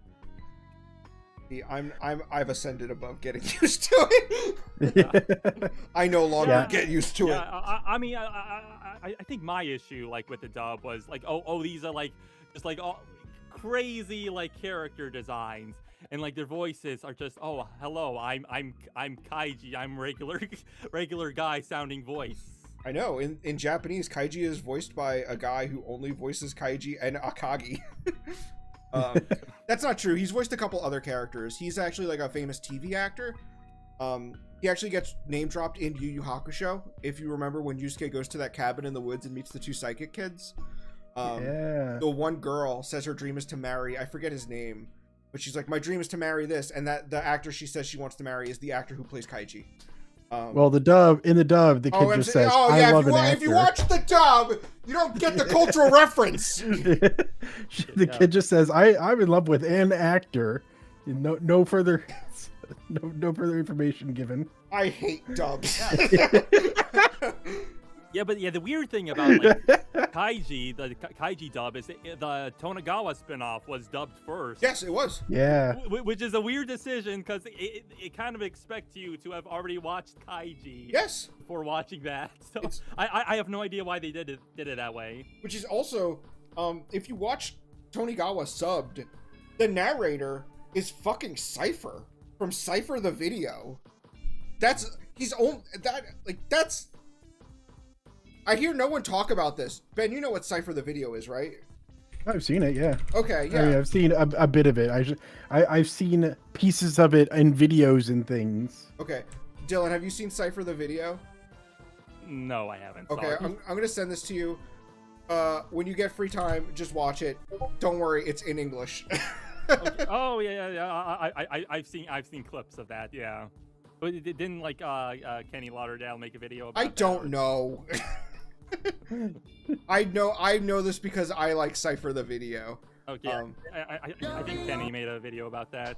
Yeah, it's native. It's a Japanese anime natively in English, and they got people who spoke English in Japan to do it.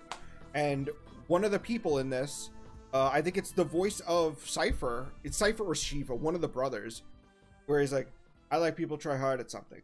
The guy that says that's the narrator for Tonegawa. Man. And I looked it up because in the Tonegawa anime, I watched it in Japanese.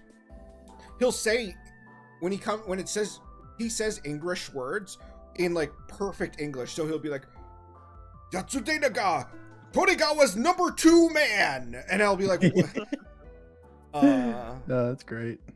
So I was like, who is this guy? This is because that's not the Kaiji narrator. The Kaiji narrator is Gendo. To tie this into Evangelion. So in the dub, I think both series, it's David Wald as the narrator. Is David Wald a dub voice of Gendo? No, he's the narrator in Kaiji. They got this in the Tonegawa spinoff as well. Oh, they're supposed to have different narrators, those silly gooses. So, yeah, they didn't do that in the dub. Yeah, it's fucking silly ass gooses. And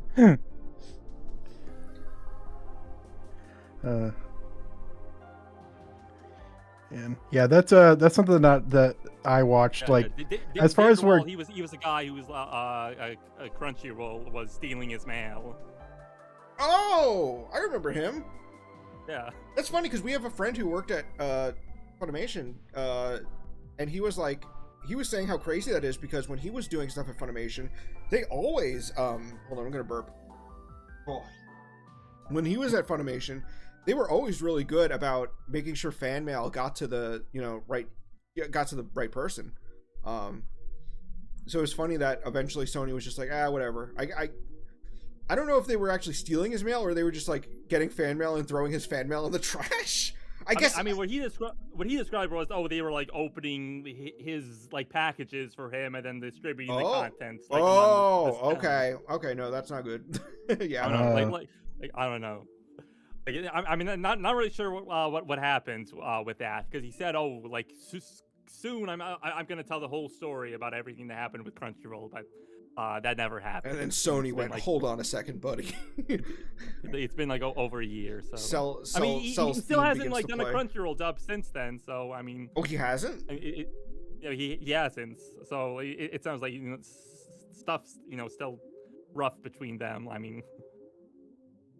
Because he got replaced on like all the dubs he was doing because he quit. What dubs were he in? He was in Fairy Tail. He voiced one of the guys in My Hero Academia. Like in My Hero Academia, like I don't know, have you seen that? Yes, I have. It's on Yeah, my I think Mal. he voices like I don't know the characters' names.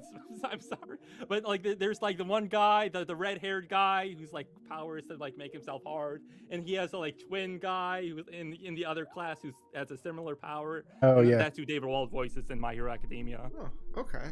Wow. Oh yeah, he's Tetsu. I remember because it Yes, repeats. It's a yes, repeated name. Tetsu. That's who David Wald used to voice in My Hero Academia.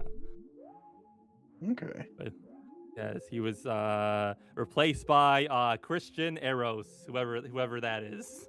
Should have replaced him with Ben the raccoon. Just saying.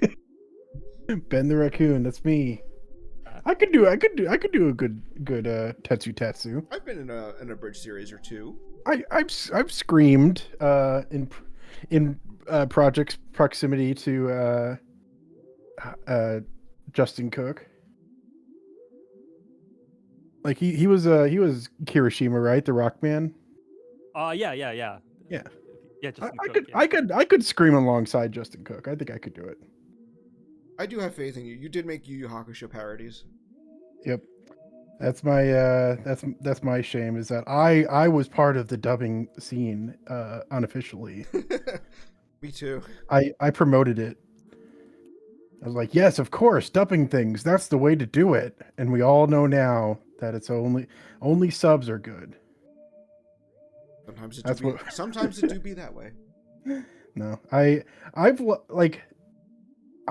typically watch subs for stuff that's like I think is important to get super accurate, but I do default to dubs a lot.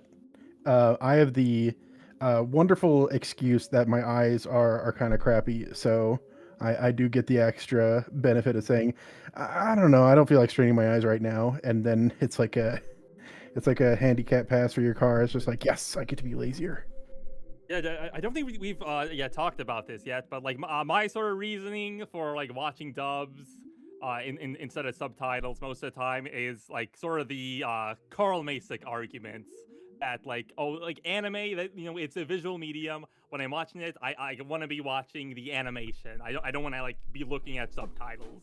That is, yes. I honestly, yeah, there is a point. Like John said, there's never been a point where watching subs has made the experience worse. For me, it happened specifically with stuff like good animation. In particular, I'm thinking Trigun Stampede.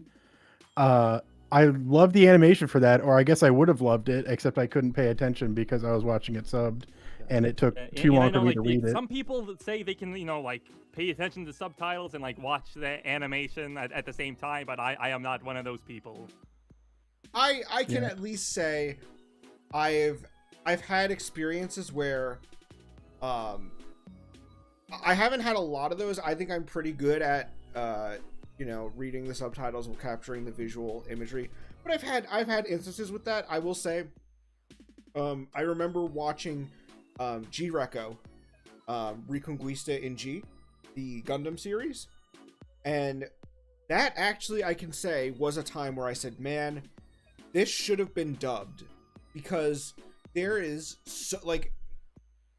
I think that because the way anime is, usually there isn't like very integral or complex dialogue or back and forth happening during massive fights. Usually the fight dialogue is very straightforward.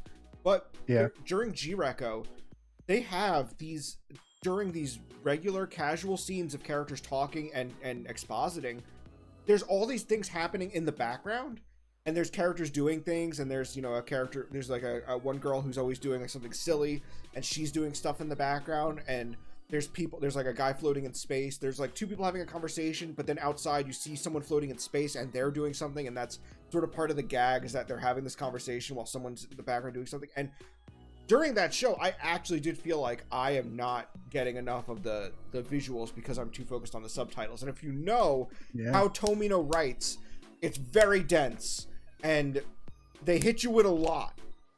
And so you're getting hit with a lot of information, a lot of shit's happening, and you're also supposed to follow what's happening on the background. So I do get I have had like one case. That is one instance where I can think of where I was like, that was an issue. Yeah. What were you gonna say? So, I don't know. Were you talking to me or Dylan? Both of you. Because I had nothing to say. Yeah, I wasn't gonna like say anything. Okay, good. I mean, I can find something to say, like I mean, yeah, me too. like the whole like subs versus dubs thing. Like I know for you, John, you choose it as a form of taste. It's not like a matter of principle, which I respect. You've got a very open mind, despite being so entrenched in this like you, you describe it as power levels. Yeah. Yeah. I do. In this very deep like anime knowledge, but you're not snooty about it, which I appreciate. I try to call you out whenever you get a little too deep, but you're good at checking yourself. um but there is like a lot of for me it ends up just being dubs are easier, man. You really gotta, it has to be a show that you want to focus on to watch subs, whereas with dubs, like if it's something like Battle Shonen and stuff where it's just like you can kind of just have it a second monitor type of show, you know. Just something where you can look at your phone occasionally and you're still getting 99.5% of everything that you could possibly need from a show. There it is that kind of like potato chip munching type experience that's so much easier to get into. Um, there's definitely just levels of accessibility to laziness, and Yeah, I know I that mean, as I'm someone never who, on my phone while watching anime, but there's a lot of times where I'm like, okay, I don't want to be reading my TV show. I just want to watch it. yeah, but it's just like knowing that it's there, just knowing that it's being fed straight to you. Like I because I often run into this issue with manga and stuff. It's like huge One Piece fan. I think the anime is terrible. Live action, that one's blowing up for how much everyone's angry at it. But the manga is a definitive experience, and it's so hard to get people to read that. And I get it too. I don't read nearly as much manga as I want to, and I am so entrenched in the manga space that I'm making manga so that I could put it in a manga contest, and I still don't like always have the desire to put that effort in to engage with media all the time. Um, so I like that I kind of like that there's always just different levels you can go to. I don't think like I'm glad that I can read subtitles for the ones I want to sit down and engage with. I'm glad I can read the manga for the ones that I really want to get the purest experience. I'm glad I can just put on something with a dub when I want to be lazy about it. I see a comment in the chat here saying, I normally watch dubs. When I watch subs, I sometimes like to pretend dub some of the characters in the show. And I am guilty of doing that sometimes. I think, oh, if there was a dub of this show, like, oh, like how would this dialogue go? Who would be like voicing them? I don't know if any of you guys do that. Oh, you know, I did something very similar when I was watching the uh when Chad and I first moved in together in 2013. All we only had what was on a external hard drive. We hardly had any furniture. We just had Chad's computer set up in the living room, and we were just watching anime off of this hard drive. And we didn't have a lot of anime, but Chad had like all of Lupin the Third. And like the first 3 days we were in that apartment, we didn't have internet, and we just watched the Lupin the Third Red Jacket dub. And if you know that dub, it is not a very accurate dub. It's you know, played up for, they play up a lot of the humor in it. More so in the earlier episodes, it does get more accurate as it goes, surprisingly. But we were watching the Red Jacket Lupin dub, and people know about it. But because of that, I was thinking, as I was watching Cat's Eye, which I watched after we did Lupin, I do remember thinking, what if Cat's Eye had a dub like Red Jacket Lupin? And I remember thinking, like, what kind of, like, what pop culture reference would we put here? How would we change this? How would I change this line, make it funnier, make it punchier? So I have had instances like that. Yeah, like the Oscar shorts that came out like recently. Like when I was watching that, like I was thinking, oh, like how would this sound when like Tiffany Grant, if Tiffany Grant is dubbing it, like oh, how what would she say? How would she deliver these lines? How would it be adapted? like probably like same thing you were saying, but like like Pink Jacket Lupin, like imagining like Tony Oliver, I assume. Oh yeah, and I mean, I guess we're lucky that we actually did get Discotheque, or I think some of those dubs are funded actually by TMS, but they did go back and dub some older Lupin. The fact that Green Jacket got a dub is kind of incredible. Yeah. I guess funny story with that. I was just about to like start like part 1 Lupin, subtitled, and I think the very next day like news came out, it's like finally getting a dub, which because I thought, I'll just watch it sub. This is never getting a dub ever. That's just wishful thinking. And like the very next day, after I was about to start it, like the news came out, so I thought, I'll hold out. Like a few more months. Let me watch it up when it's out. Funny enough, that actually kind of happened to me with Future Boy Conan, where never in my fucking life did I think they're gonna license Future Boy Conan and dub it in the fucking 2020s. And then I was 8 episodes in, and they announced it's coming out on Blu-ray and it's got an English dub, and I'm like, from 1978 with an new English dub? That's insane. I did watch it. I did finish it in Japanese. Yeah, I guess that was part of G Kid's initiative to like dub everything Miyazaki adjacent. Hell, I'd support it. They should fucking. So Anne of Green Gables has a dub. I know it's dubbed in English in South Africa, but like it's not a bad English dub, all things considered. Maybe a World Masterpiece Theater is a little difficult to license because in the modern era, only one World Masterpiece Theater has been released. If you guys know, it's Romeo's Blue Skies. Yeah, the one like Animeko put out like not too long ago. Yeah, and I thought it was funny that Shapes put we're the first people to release World Masterpiece Theater, and I had to go, hold on a second, buddy, and I had to show him the VHS release of Tales of Little Women. Sorry, Bo. It's really funny because it was so long ago they redrew the cover so that it didn't look like anime. Tales of Little Women, VHS. It actually looks a little cursed. Yeah, but then they realized they weren't little girls. They were little women. Listen. I thought that was I thought the joke was that, it's funny that Mo is getting so emotional over the ending of Little Women. I genuinely for years thought that was how the book Little Women ended. And I only found out when someone else said, I genuinely thought this is how the book Little Women ended. And I was like, it doesn't end that way. It's not? That's the iconic ending of Little Women. How is that not how it ends? The iconic final line of Little Women.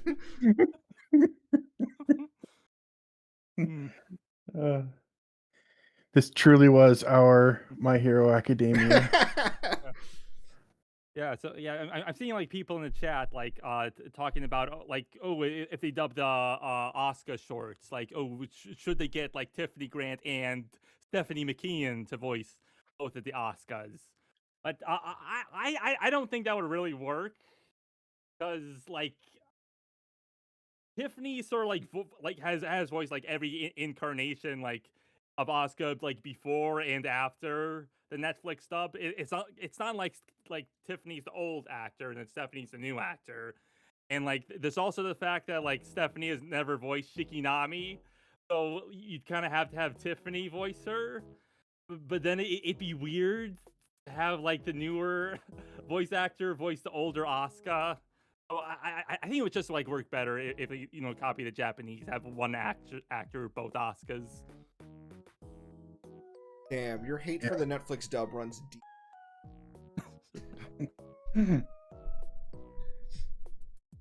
I mean, I wouldn't care that much if like if like for the new rebuilds they kept the Netflix cast. Like if that was the case, I'd be all for like, oh yeah, get Tiffany Grant in there and have like both of them do it. But I mean, but since I mean the net. I guess I'm thinking of whether I should talk about this. I guess I'll talk about it. I'll keep some names anonymous. Something I heard while doing the documentary that didn't really make it in, and the person that like told me this told me off the record. So again, I'll keep them anonymous. But apparently, while they were like casting for the Amazon dub, Kara told them that they did not want them to use any of the actors from the Netflix dub. And, what I've worked out in like I've corroborated this like based on what I've heard from some other people is that the original plan was that for the actors where they couldn't get the ADV actors, and they had to like recast them. Like their original plan was, just hire the Netflix actor for that. And like a specific name I heard mentioned was Greg Chun, who like voiced Kaji, the Netflix dub. Because Kaji's voice actor doesn't do voice acting anymore, right? Yeah. Because he's a big Broadway actor now. Yeah, and so like the current like Kaji voice actor, like he's friends with him, and like he was telling me like, I mean the Kaji actor who's in the Amazon dub, like he's friends with Netflix Kaji. And he was telling me, he heard like Greg Chun was going to be in it, but something happened, and like so he wasn't able to do it. And it's what someone else told me was like the issue was like Kara themselves specifically said like they didn't want them casting in the actors from the Netflix dub. So I think it's very unlikely, but that's we'll ever hear them in like any Evangelion thing again. Why? Didn't Kara is like, aren't they like super strict on like they have to approve everything, and that's why the script is silly and stupid? The thing about that, it's like not really Kara. It's like it's just like one guy. It's Dan Kanemitsu, who's their in-house translator. Because like no one like else at like Kara, like speaks English. Like they just have this one guy, and like he's in charge. He tells them like, it should be translated this way, and they just trust him. Because they don't speak English. They don't know like whether that's true or not. Wait, Hideaki Anno doesn't speak English? Who was that in the dub of The Wind Rises? I don't know, some celebrity. I don't know. Who is? Well, okay, I looked it up. Is this a different guy from Hideaki Anno? Joseph Gordon. Are you doing a bit? Joseph Gordon-Levitt? Who could that be? I am doing a bit. Stage and. Okay, yeah. I was a little confused, but then like, I heard you like not know who Joseph Gordon-Levitt is, and then I realized, he's. You realized, John, the biggest Roseanne fan. Obviously, he knows who Joseph Gordon-Levitt is. Yeah.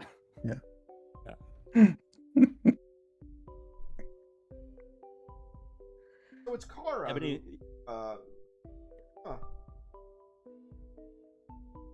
Because I think some of the things are Anno, like probably I assume like the children thing like might be Anno, because like I know that was a thing like it feels like a decision a non-native English speaker would make. Yeah, but I mean a lot of the decisions like Dan Kanemitsu makes like sound like the decisions of a non-native English speaker. Like besides, like allegedly he is, but some. I mean that's questionable at sometimes.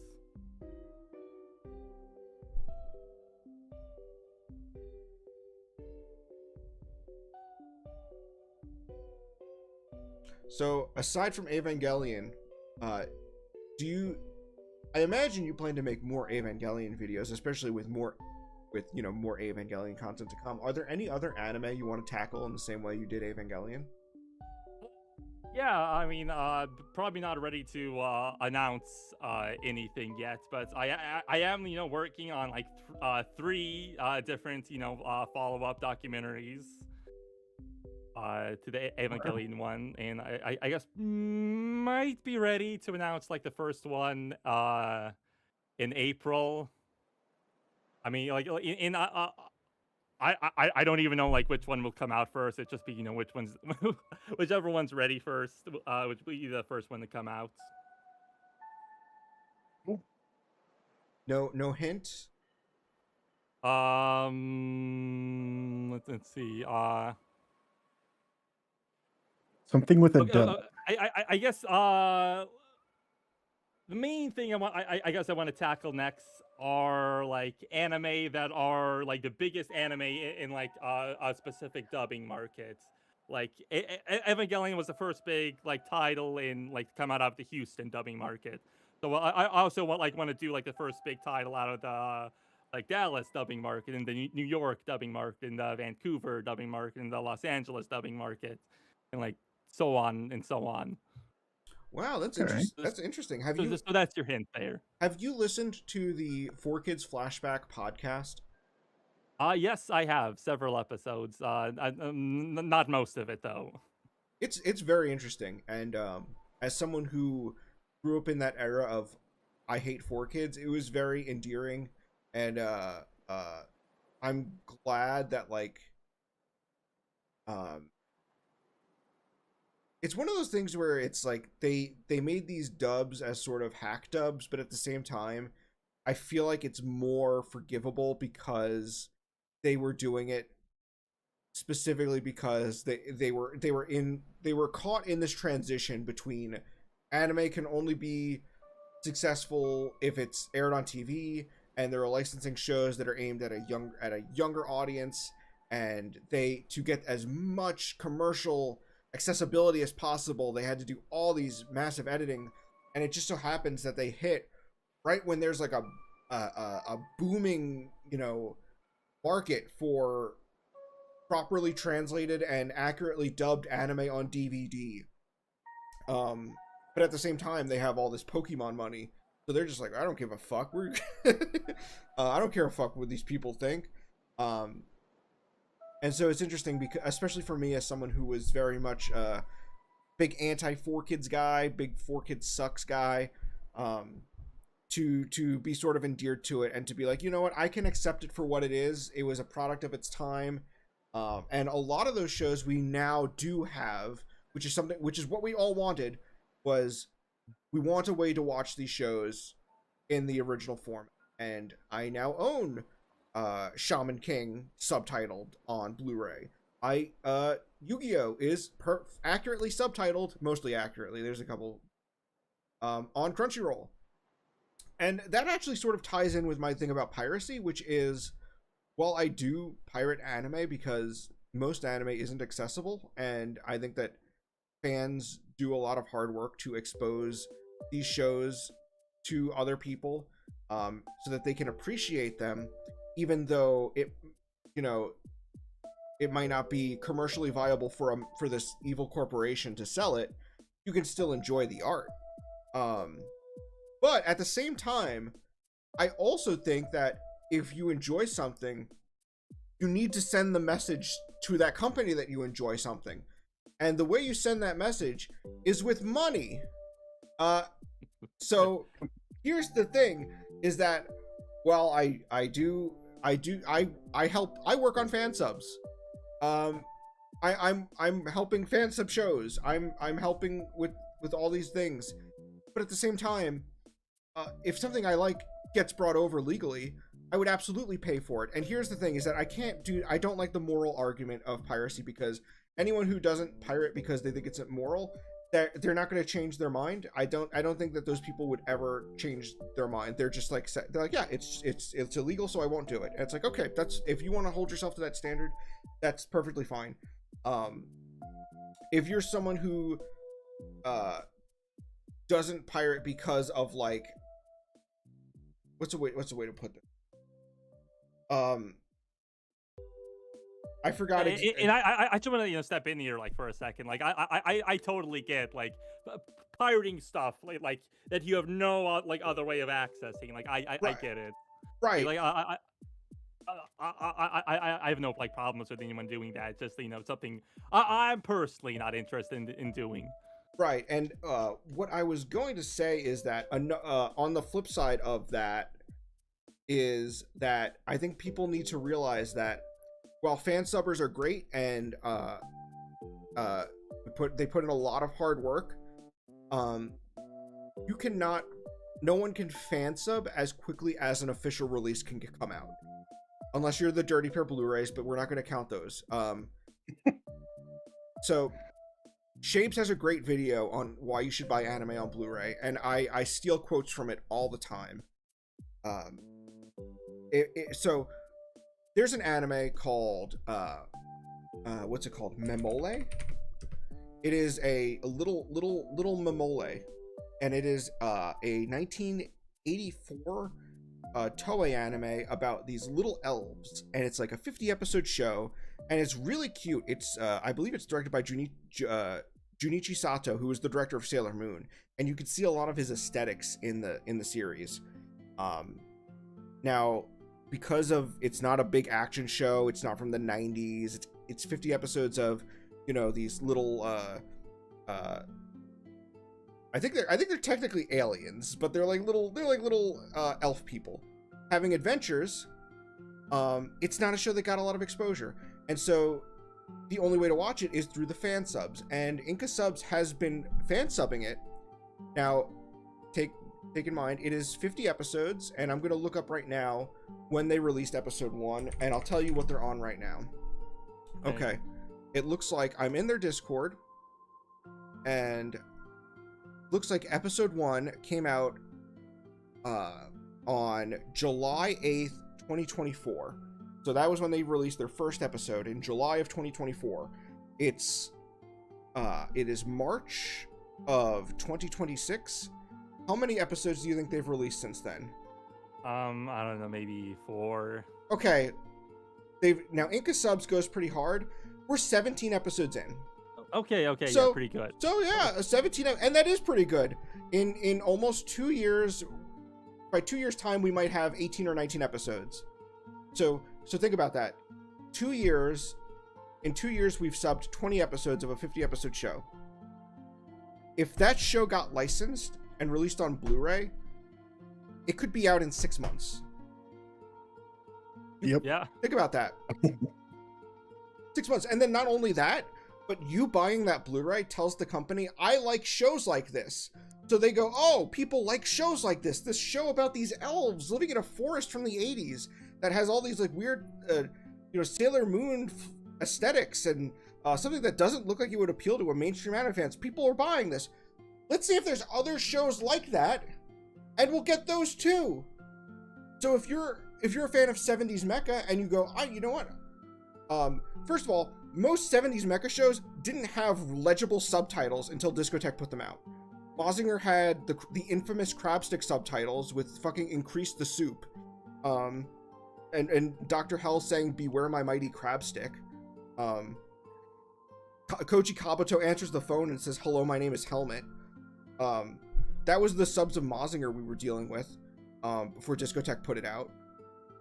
Combatler V, the Robot Romance, the whole Robot Romance trilogy, Razor X, these are all shows that didn't have full legible subtitles until Discotech put them out. And so that's why when Discotech licenses them, suddenly you take a show with 50 episodes that either doesn't have subs, or maybe someone is subbing at a snail's pace where you get 20 episodes over 2 years if you're lucky, and they go, okay, we licensed this in March. In October, it's going to be all out on Blu-ray, translated officially, high quality translation, every episode there. And by buying it, not only do you get that show, you send the message that you want more shows like that. And it's important for fans to make those transactions, because I feel like I am someone who, Ben can tell you, while I do pirate, I buy a lot of anime. I have a wall of physical releases. I have a subscription to Crunchyroll. I have a subscription to Hulu, which I use exclusively to watch Metalist. And then I have a subscription to Netflix, which I use to just occasionally watch whatever anime's out, be it Yaiba, Ranma, etc. So I use Netflix for other things, but I also use it for anime. Whatever. I am legally watching a lot of anime because I want to send those companies the message that these are shows I like. I would like to see more of these shows. And buying it on Blu-ray sends a stronger message than watching it on streaming, because Crunchyroll has never been clear on what the metrics are for their streaming. They have said, like, oh, for every view, it sends this percentage to the owners. And it all sounds like BS. They're just, like, making it up as they go along. I have no idea how they actually measure what people watch.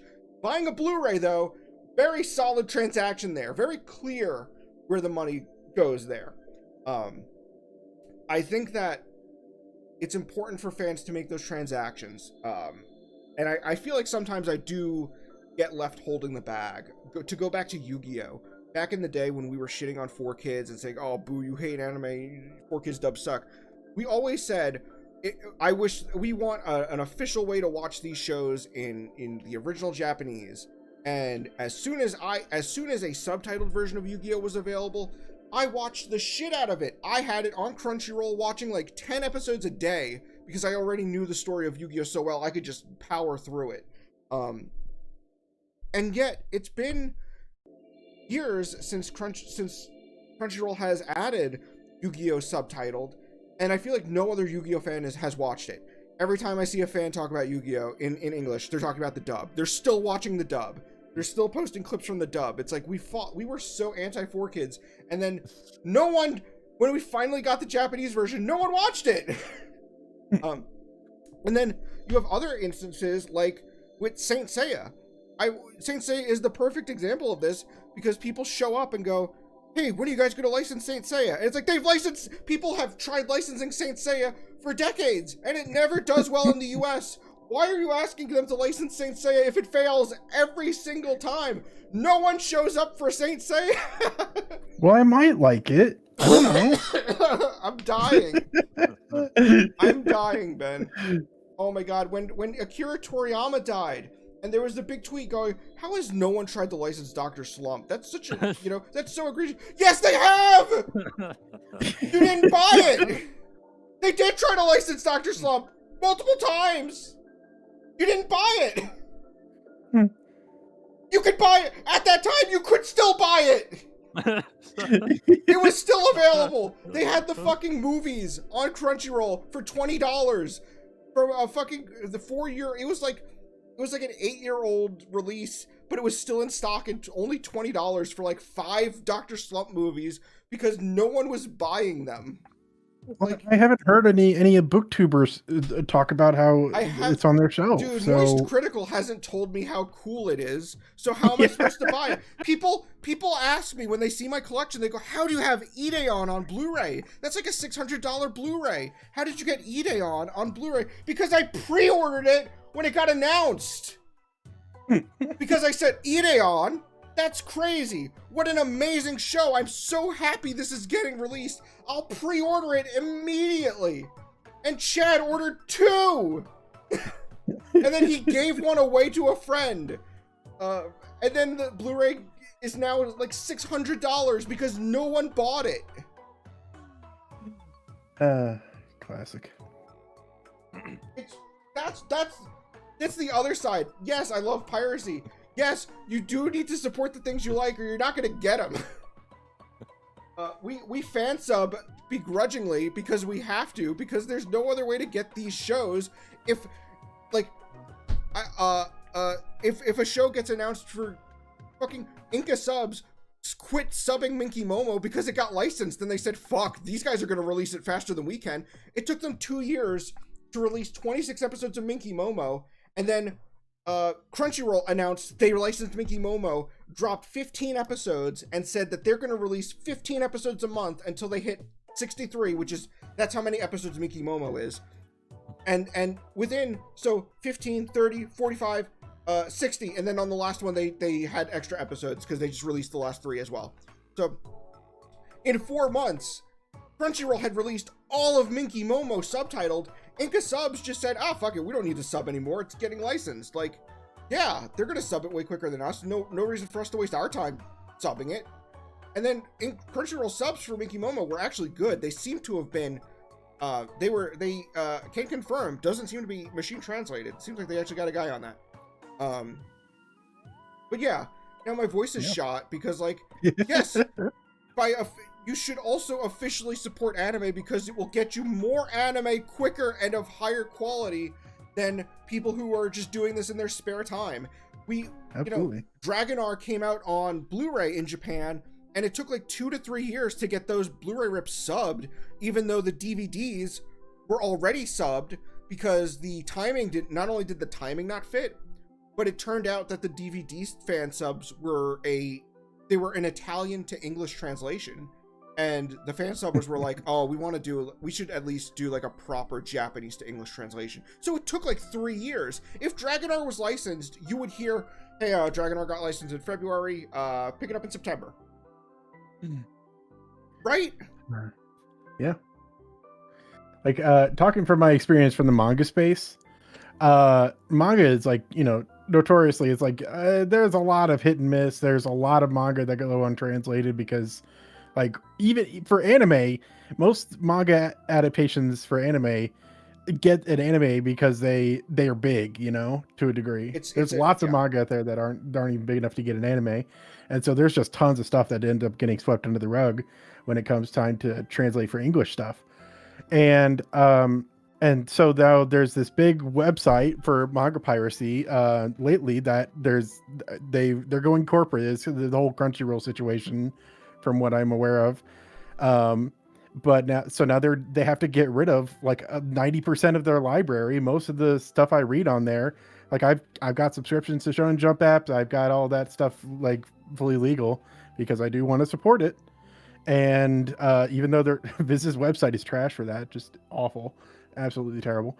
Their app's okay though, but now that's going under, and now we got to find yet another manga site where I can read stuff, because even the stuff that's like fairly popular just won't ever get a good manga translation or anything like that. And it's unfortunate. Like, the thing is, yeah, all the official stuff that you see is really good. Shonen Jump in particular is very good at making sure they have good translations. You see credits at the beginning of every chapter. And oftentimes for the more niche subjects that they talk about, they have an advisor come on that's also credited. I know there's Akane Banashi is a big Shonen Jump title right now, and they've got a Rakugo advisor for the translation of that manga, and I think that's crazy. That's awesome. So it's like, yeah, I would much prefer to be able to get a really good quality translation with that kind of expertise on it, rather than just a fan translated manga. Where I remember in high school I tried looking up Dragon Ball, which first of all probably just never got a good pirated version because it's so easily accessible, but there's just like a third of the bubbles were left untranslated. just in brackets, not translated.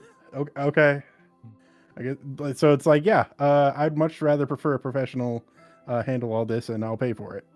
Yeah, and I was actually just telling you, Ben, about David Evelyn, the translator. Yeah. He's great. And I follow him on Twitter, and he always talks about, when he has to change a line to preserve like the meaning, especially now because he's doing Someone Hurts. Yeah, that's a new one that came out. I've been reading. I was reading it before I even heard John talk about it for the first time. It's just like it's just a very Manzai, which is like the 2-person comedy group. One's the straight man, one's saying all the silly stuff. And it's basically that kind of dynamic throughout the whole comic, and it's very hard to translate Manzai because it's just like these at least half of the jokes are just like based on wordplay or something, Yeah, and that's one of the interesting things with David Evelyn is that like he always talks about like, oh, this is like a cultural reference, and this is why I translated it this way. And with him doing Someone Hurts now, he has to do a lot of those translators notes on his Twitter where he's like, so this is what the pun was in Japanese, this is what I changed it to in English, and this is why I did it. He was also the one that had 2 manga within a month reference the obscure 90s Japanese magician Mr. Marek. It's a very funny thing to happen. It's just very weird. Yeah. I don't know if anyone, Dylan. I don't know if you've been up on the up and up about Someone Hurts. No. I can't imagine anyone would be. That's why it was so surprising to me that you were the one bring it up to me when I was reading it. Why would you? I know. What's this about? Well, it's just because it's a recently started weekly Shonen Jump manga. And it's like that. I don't hear anyone talking about it. I'm in the know. Yeah. I don't like keep up with manga. I feel like you got this way with Akane Banashi too, and I was like, I know what Akane Banashi is. No, Akane Banashi is big. Someone Hurts just started. It had like 10 chapters out when you brought it up to me. I didn't realize at first the name was like Something Hurts. I thought that you were like just blanking on the name. Like, oh, it's like Something Hurts. It's Someone Hurts because it's like hurts like a radio because they listen to a comedy group over the radio. Yeah. And so if I could like cut in like for a minute, sure. I want to like get to a comment in chat. Like someone left that like back when we were still talking about Evangelion, like, and they were asking, oh, what was Kara the one like in the one that cast the Netflix dub? But like here's the thing, like Kara or I guess Gainax, it would have been back then. Like they cast the ADV dub too. Like when like ADV was casting their dub, they like. Gainax like specifically like asked them like oh we want to approve all the casting decisions you make, like send them to us, like we want to look at it before you go forward with anything. It's like back when the Netflix dub like was happening, like the director Carrie Keranen put out like her infamous tweet saying casting was done by the Japanese. Like I mean that could mean any number of things. Like I totally get the sense of that just means like after we cast it, the Japanese group said, yeah, that's okay.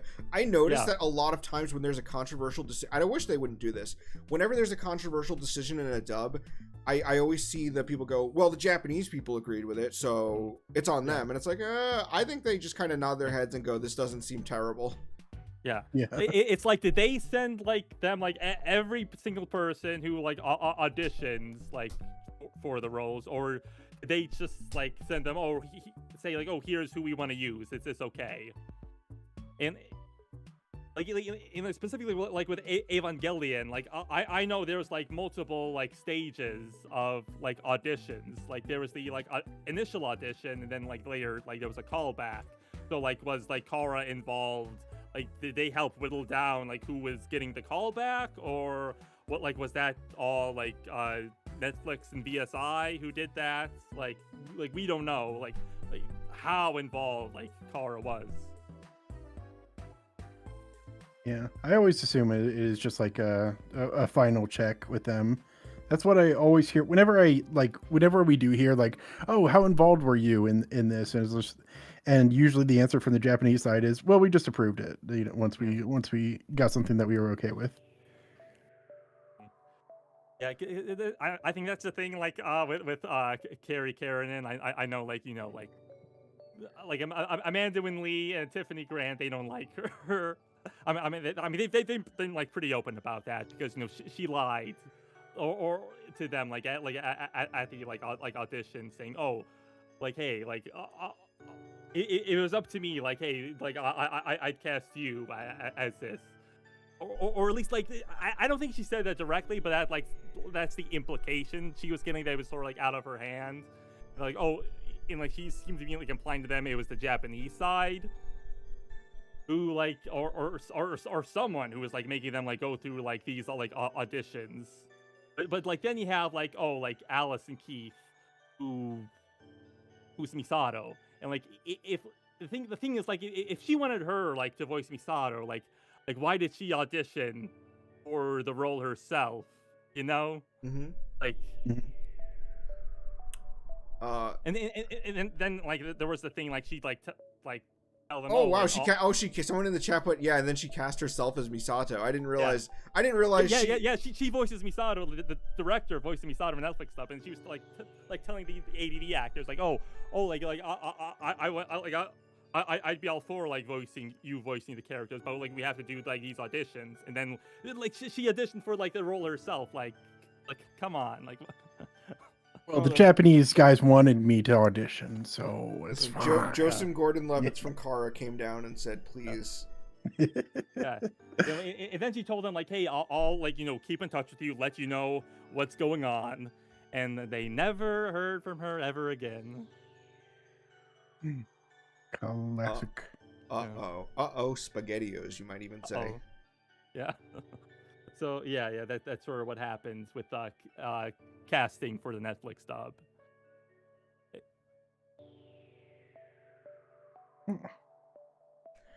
Yeah, I always bring things back to One Piece, but Here he goes. that's me. Here I go. Yeah, yeah. Like the One Piece live action, I just keep seeing it on Twitter. Twitter knows I like One Piece, but doesn't realize that I'm past caring about the live Oda action. approved of it. Yeah, but that is a constant thing. It's like, why did they cast a black man as Brook? Why isn't he Austrian? Like the manga question corner said so. And they're like, well, Oda approved it. Well, no, he just got fed 4 or 5 guys and he approved one of them. And it's just like, there's always this back and forth. And it's like, I mean, yeah, he really does just like the whole thing is just like, oh, he approves it. It's like, okay, granted, I think Oda has more influence in these kind of in the live action One Piece than most mangaka have over their adaptations. I don't even think he cares about the anime quite as much in terms of how much he'll step in, but it is still like, yeah, I think mostly it comes down to whether or not he approves of it, and if he doesn't approve of it, they do stop and rework things. But was there anything in particular they said, oh, we're gonna make Chopper a human, and then he said, no, he's got to be a reindeer? Was there anything like that?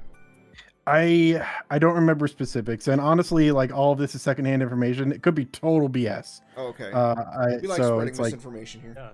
Yeah, basically, yeah. Because like I hear like, oh well, the way that is contracted is like, unlike most things done in Hollywood or slash Netflix productions, this is the one where the creator actually had the right to veto anything and delay the project, and that's why I think the first season was delayed by quite a bit, and probably second season too. That's either fully made up. It could be an explanation that Netflix gave just to appease the long production time issues.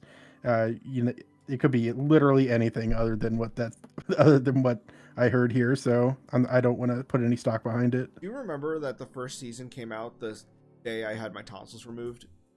Oh yeah.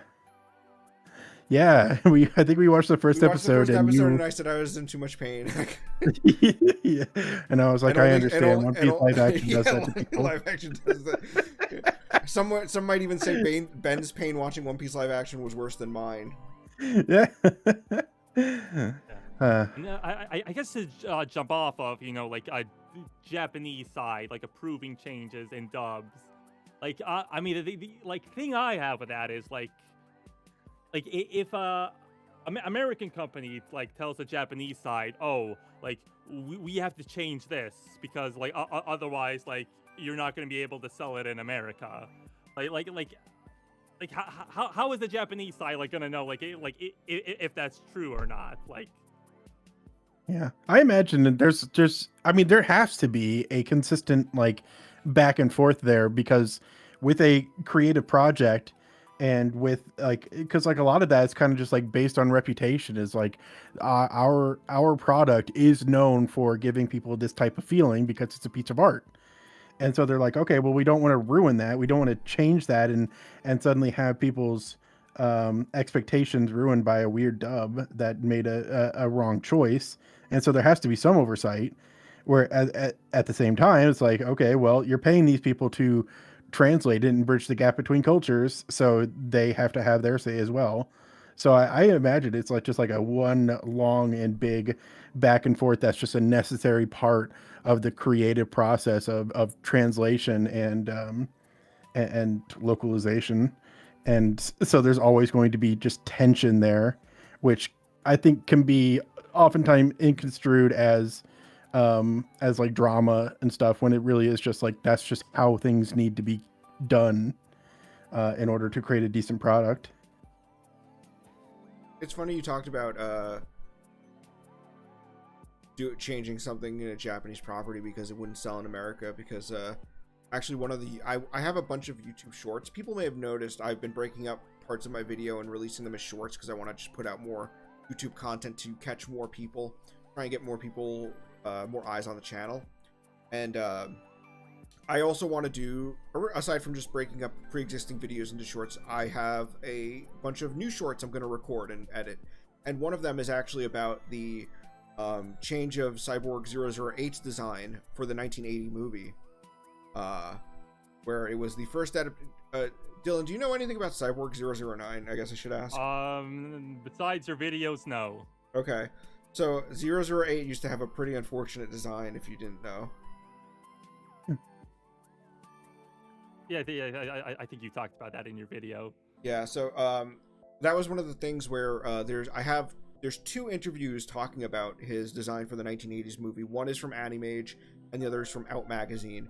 And in the first one is the Animage one, where Toei wanted to do a Cyborg 009 movie, but they wanted it to release internationally. And so they brought on Jeff Siegel, who is the creator of the cartoon Exo Squad. He was also a writer on like various comics. So Toei brought him on as a consultant to like tell them like, hey, what are some things that we should do for the movie to make it appeal internationally?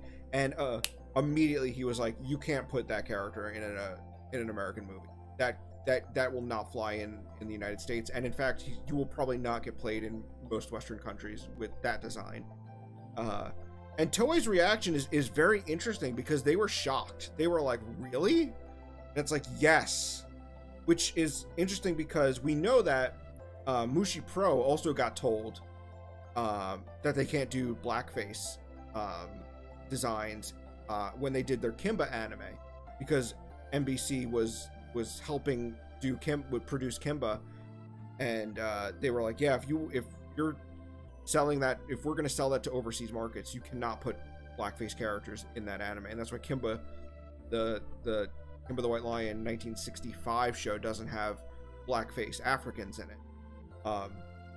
But later Kimba stuff does, because they were like, well, this isn't going overseas, it's fine. So Toei, it feels like maybe there were some people in the industry who knew that was a controversial thing, but it wasn't something that was on people's mind because it wasn't controversial in Japan. Because Toei sounded genuinely shocked when they were told you can't do it's called the Sambo style design or Sambo type design. But like, you can't do a Sambo character in for a Western release. And so they went to Ishinomori, and Ishinomori was very open to it. He was always like, he said it was difficult to redesign him because he wanted his character to still be recognizable to people who knew him, but at the same time, they were asking him to change the face, which is the most recognizable part of a character, obviously. And so the short was actually going to be about, there's a rumor that his new design was based on Sidney Poitier, the actor, but it seems from the interviews that he wasn't based on Sidney Poitier, but rather after he was redesigned, Toei remarked that he looked like Sidney Poitier and started colloquially calling him the Poitier design. So that's just the thing where it's like, oh, everyone says he's based on Sidney Poitier, but it seems more like he was redesigned by Ishinomori, and they observed that he looked like Sidney Poitier and gave him the name retroactively. So that would just be what the short is, just explaining that. And then Ishinomori's official statement was, I always thought 008 was handsome, but they said if I wanted to release this movie in America, he needed to be even more handsome. Just like not like treating it like a big deal. Yeah, just kind of basically kind of goofing off, non-answer type thing. Probably just didn't want to bring up any possible controversy. Yeah. After being told this design will never go through to America. And he was always receptive of that. He got criticism for depicting mutants in his manga in the 60s, which was very controversial. People who were mutated by atomic fallout, that was a very controversial thing in Japan. And there were like victims' rights groups for those people in Japan because of the World War II. And he was like, I'm frustrated by the situation, but I will omit these characters to appease them because I feel bad for their struggles. So he was very receptive of things like that. He was conscientious of them. I think I see someone in chat's talking about how Go Nagai wanted Winona Ryder to voice Cutie Honey in the dub. He didn't really understand that you couldn't get A-list celebrities or anime dubs over here. Unless you're Armitage the Third, right? Yeah. I mean, is that like a Bryan Cranston dub or something? No. It has oh my god, who's the actress in it? Hold on. It has like a famous actress in it. Bryan Cranston is in a couple dubs. Yeah, he's a bunch of Saban dubs. Yeah, but that was like before he ever gained any real traction as an actor, though, right? Yeah, it's actually really funny because Moldiver is I think the dub for the 19, I think it's 96. It's, if you know the OVA Moldiver, it's one of those things where it's like, just because it has good actors and it doesn't mean it's a good dub, because Moldiver, it has like top build. It's like Bryan Cranston, who voices like a background character. They just put his name first because on like lists, like if you look it up online, people always bring up Bryan Cranston's in this dub, and it's like, yeah, but he's like no one in it. Like a background guy. David Hayter though is also in it. David Hayter is the main guy, and then Steve Bloom is also in it. And it's like, those are like three big names, and like, yeah, it's a really shitty dub. It's before all of them got like really big. Yes, I think, yeah, because it was before Metal Gear Solid, so David Hayter was big. Before Bebop, Bloom wasn't big. Yep. Okay, so It was before Spectacular Spider-Man when he voiced the Green Goblin. Yeah. Of course. I'm trying to find who is someone in the chat. Who was the famous actress in Armitage the Third?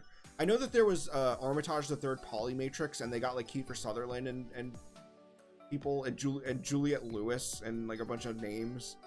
There was I think before Polymatrix there was a dub, and it had like a Bryan Cranston is in Armitage the Third as I'm looking through the cast list.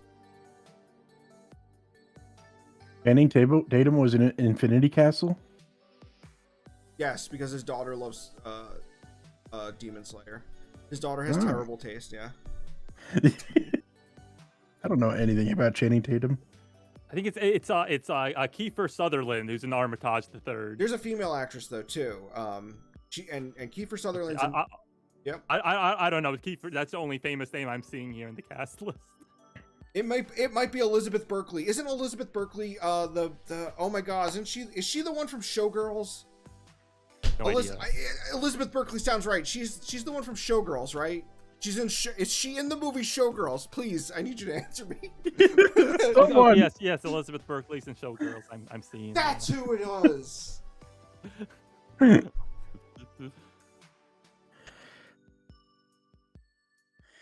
Yeah, I think people say Elizabeth Berkley is like the first stunt casting celebrity in an anime dub. Oh. Pentaro 518, thank you. Yes, and she's I believe she's Jessie in Saved by the Bell. I think that's the character's name. She was like the sort of like feminist character, which was funny that she was in Showgirls like right after. Yeah. Huh. I've told you about my the gaslighting of Saved by the Bell and Saved by the Bell: The Younger Years, or whatever it's called. I haven't heard that. I have I've no told idea what you're talking about. Okay, if I haven't told you, Ben, I've told Chad a million times. But so originally, before Saved by the Bell, there was a show called Miss Bliss's Kids, and it was the Saved by the Bell cast, but the show was centered around the teachers rather than the kids. The kids were like side characters. And it wasn't. This was before Saved by the Bell. Yes. And then it wasn't popular, so they decided to do Saved by the Bell, where it's the kids, but now they're a little older because some time had passed, and it's like, let's focus it on the kids, and now they're in high school. And Saved by the Bell was a massive hit. And Saved by the Bell was such a hit, they did Saved by the Bell: The College Years, where they're like in college, but they also, what they did was they made Saved by the Bell. It was like Saved by the Bell: The Younger Years or something like that. Saved by the Bell Babies. Yeah, Saved by the Bell Babies. and they took footage from Miss Bliss's kids, and they interspliced it with footage of Zack as an adult, in his current age, with interstitials going, I remember when this happened. Yeah, me and Screech got into a lot of trouble that day. And then it goes back to them as kids. But it's like and I had seen that version not knowing what Miss Bliss's kids was. And I was like, how did they do this? How did they get footage of them as kids? Because that's definitely them. How did they get I think they fully intended that to be something like magical about it, you know? Some of that movie magic in there. I was like, because didn't they yeah. Didn't they also do a thing with like How I Met Your Mother? I literally know nothing about that show other than the fact that it just went on too long. I think they like filmed something like in season 1, and then they could later show the footage like 8 years later as like a kind of flashback thing, or as like as part of the finale to say that's How I Met Your Mother, and the kids are like, wow, that's something. I don't remember anything else about that, but there's just that little bit of extra movie magic that comes with that kind of. It was called Good Morning Miss Bliss, just for clarification. Oh, okay, glad there's no misinformation on this show. Yeah. Someone in chat saying like, oh, like Robotech, they took these unrelated show and put this like combined them together, even though it was sort of related. Yeah. Well, let that be a lesson to all you filmmakers. Always film your actors as young as possible, just in case you can magically fit in some retroactive stuff years later.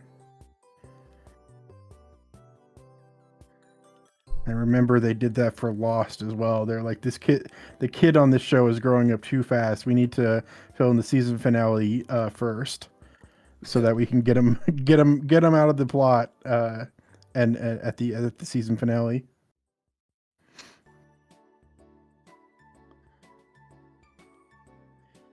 Huh. What song is this?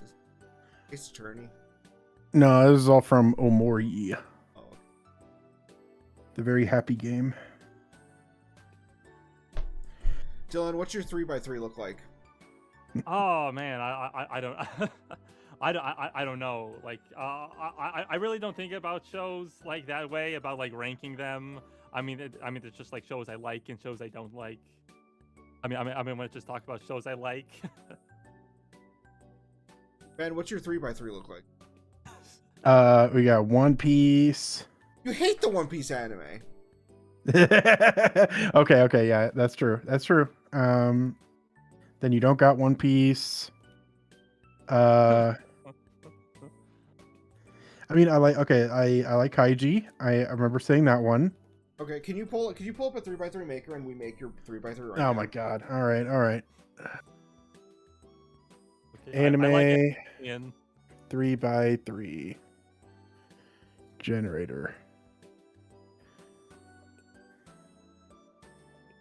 All right. We got Kaiji.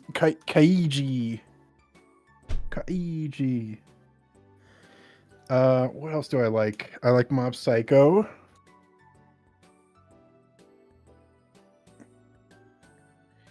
Oh wait, no. Come back. You've erased Kaiji from your memory. Come back, Kaiji. I miss you. Is there anything else? You like Dr. Stone. Yes, Dr. Stone. I just listen, my brain. I was gonna say we watched a season, like 2 seasons recently, and you were like, "This is my favorite anime." I said it's quickly moving up to my top animes, and it is. The final season for that I think actually dropped. So if anyone's curious about Dr. Stone, now's the time to watch it. You can binge through all of it. Genuinely very fun shonen that's not focused on unlike other battles. shonen, this one isn't about the battles. It's one of the Brain Trio, which if you don't know, the Brain Trio is Dr. Stone, Death Note, and Hikaru no Go. And Rick and Morty the anime, of course. Rick and Morty the anime is one of the Gag Aga Trio, because it's like a gag American show, and so it's gag English. Oh, of course. And what are the other two in that? The other two are Scott Pilgrim and Terminator. Yeah, does that and Terminator Zero. Can that go in my 3x3 Scott Pilgrim? Let's see if it lets. Would you actually put the Scott Pilgrim anime on your 3x3? Let's mean, keep it there as a. It may not technically be anime. They may not let you. It was made in Japan, probably. You know what? I mean, it didn't have like American writers though. No, I don't think so. I don't think so. And in fact, I was actually on the side of Mal was being stupid, because there's way more stuff on Mal that has American like an American producers on it. Like the Netflix Saint Seiya CG show, which was made to appeal to Americans, is on here. And that one. Well, I'm on the Scott Pilgrim anime Wikipedia page right now, and it's like developed by 2 Americans, written by 2 Americans. Nearly every producer is an American. Look up Saint Seiya Knights of the Zodiac Netflix, and it is all Americans, and they have fucking 3 entries for it for each season on Mal. Okay. Oh, we've hit a sore spot, and it was John now. What other animes do I like? Hunter x Hunter's good. Hunter's good. Did you seriously like the Scott Pilgrim anime that much? Okay, yeah. Saint Seiya, that's not anime. This is all Americans. So it has 3 entries on Mal, 1 for each season. Yeah. I mean, that shouldn't count. For Scott Pilgrim, I don't know. I definitely really enjoyed it as I was watching it, but at the same time, it's like it's not something that I've returned. I've had much of a desire to return to, but then a lot of the anime that I do like, I also don't feel that. Like I haven't really returned to Mob Psycho past. I watched it twice through, but since then I'm like, I can leave it alone for a good while. So I don't know. It was a pretty fun watch. Hey, so why did like American? Is it all American writers on like the Knights of the Zodiac CGI series? Like, didn't that like flop over here? Probably. It's Saint Seiya. It has to flop. Yeah. Yeah, but yeah, so why would they want to do like a Saint Seiya series? So at the time, there was a live action Saint Seiya movie in production. Yeah, and that has since come out and flopped. It starred Makenyu of Zorro, live action Zorro fame, as Seiya. Whoa. And yeah, it didn't do very well. And it seems like a lot of the localizations they put into that CG series were carried over for the live action. So presumably, that CG series was sort of their blueprint for what the live action would be like. And it flopped so bad, they're probably not making another one ever. Okay, yeah, I guess that makes sense.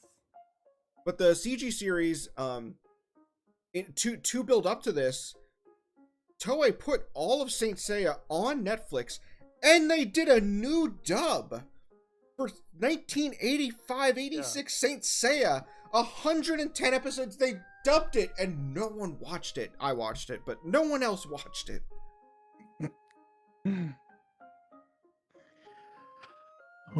Also, I feel like they did take the it was interesting in the CG series where they do a little bit of adding, foreshadowing, because the manga's over, so we know what's gonna happen. So like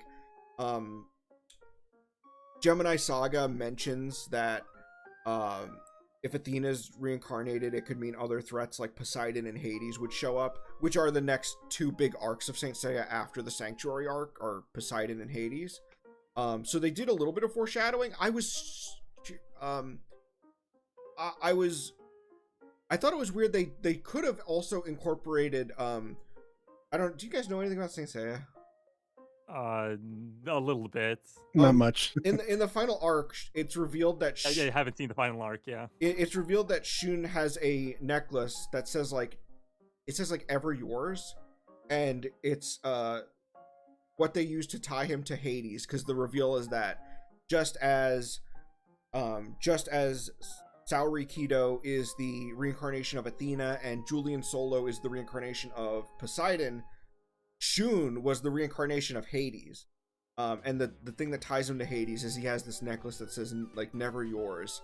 But he said when he shows it, he says, this is a necklace I've never taken off once in my life. But if you go through the manga, there's clips of him shirtless where he clearly doesn't have a necklace on. Because Kurumada obviously wrote the manga as he went along. And like I felt like they could have incorporated the necklace. Yeah, Fletch mentions in the chat Will Forte saying the Bubblegum Crisis opening song in the Scott Pilgrim anime. Yeah.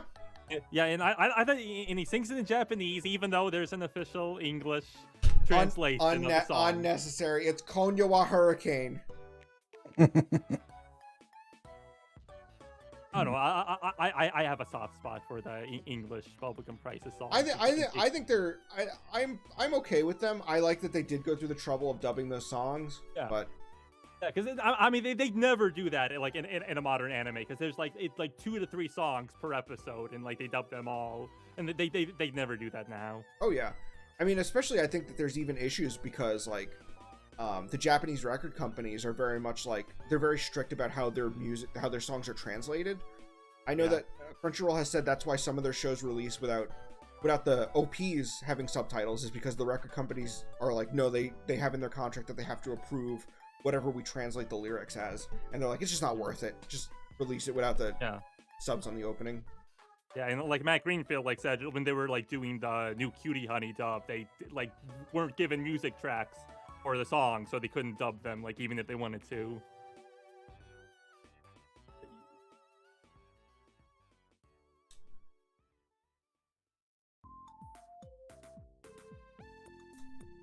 Yeah, but yeah, the Bubblegum Crisis, like they went like all the way. They like recorded like completely new music. I guess they didn't record new music for everything anyway, so that made it easier. It was like an easier decision.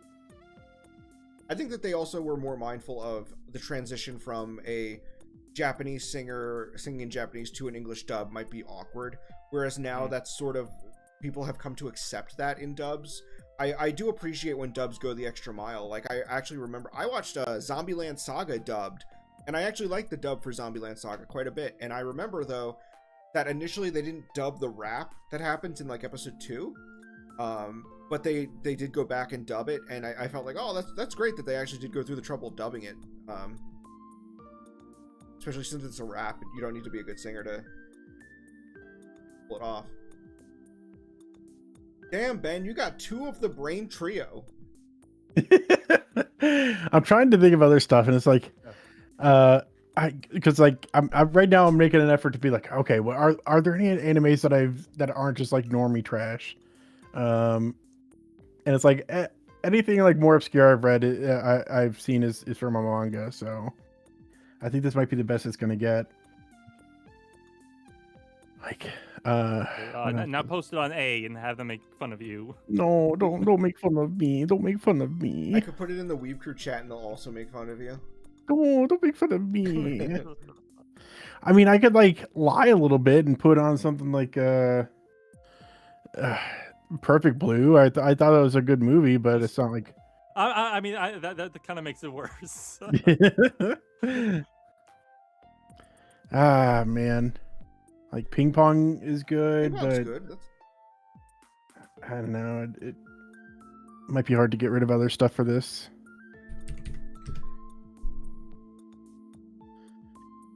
Darn, I think that's the best I got. I don't know if there's anything else I can think of. Unless you can think of anything, John. You probably know what I've watched better than I do. Would you not put Yu Yu Hakusho on here? Considered it. I'd probably put that above.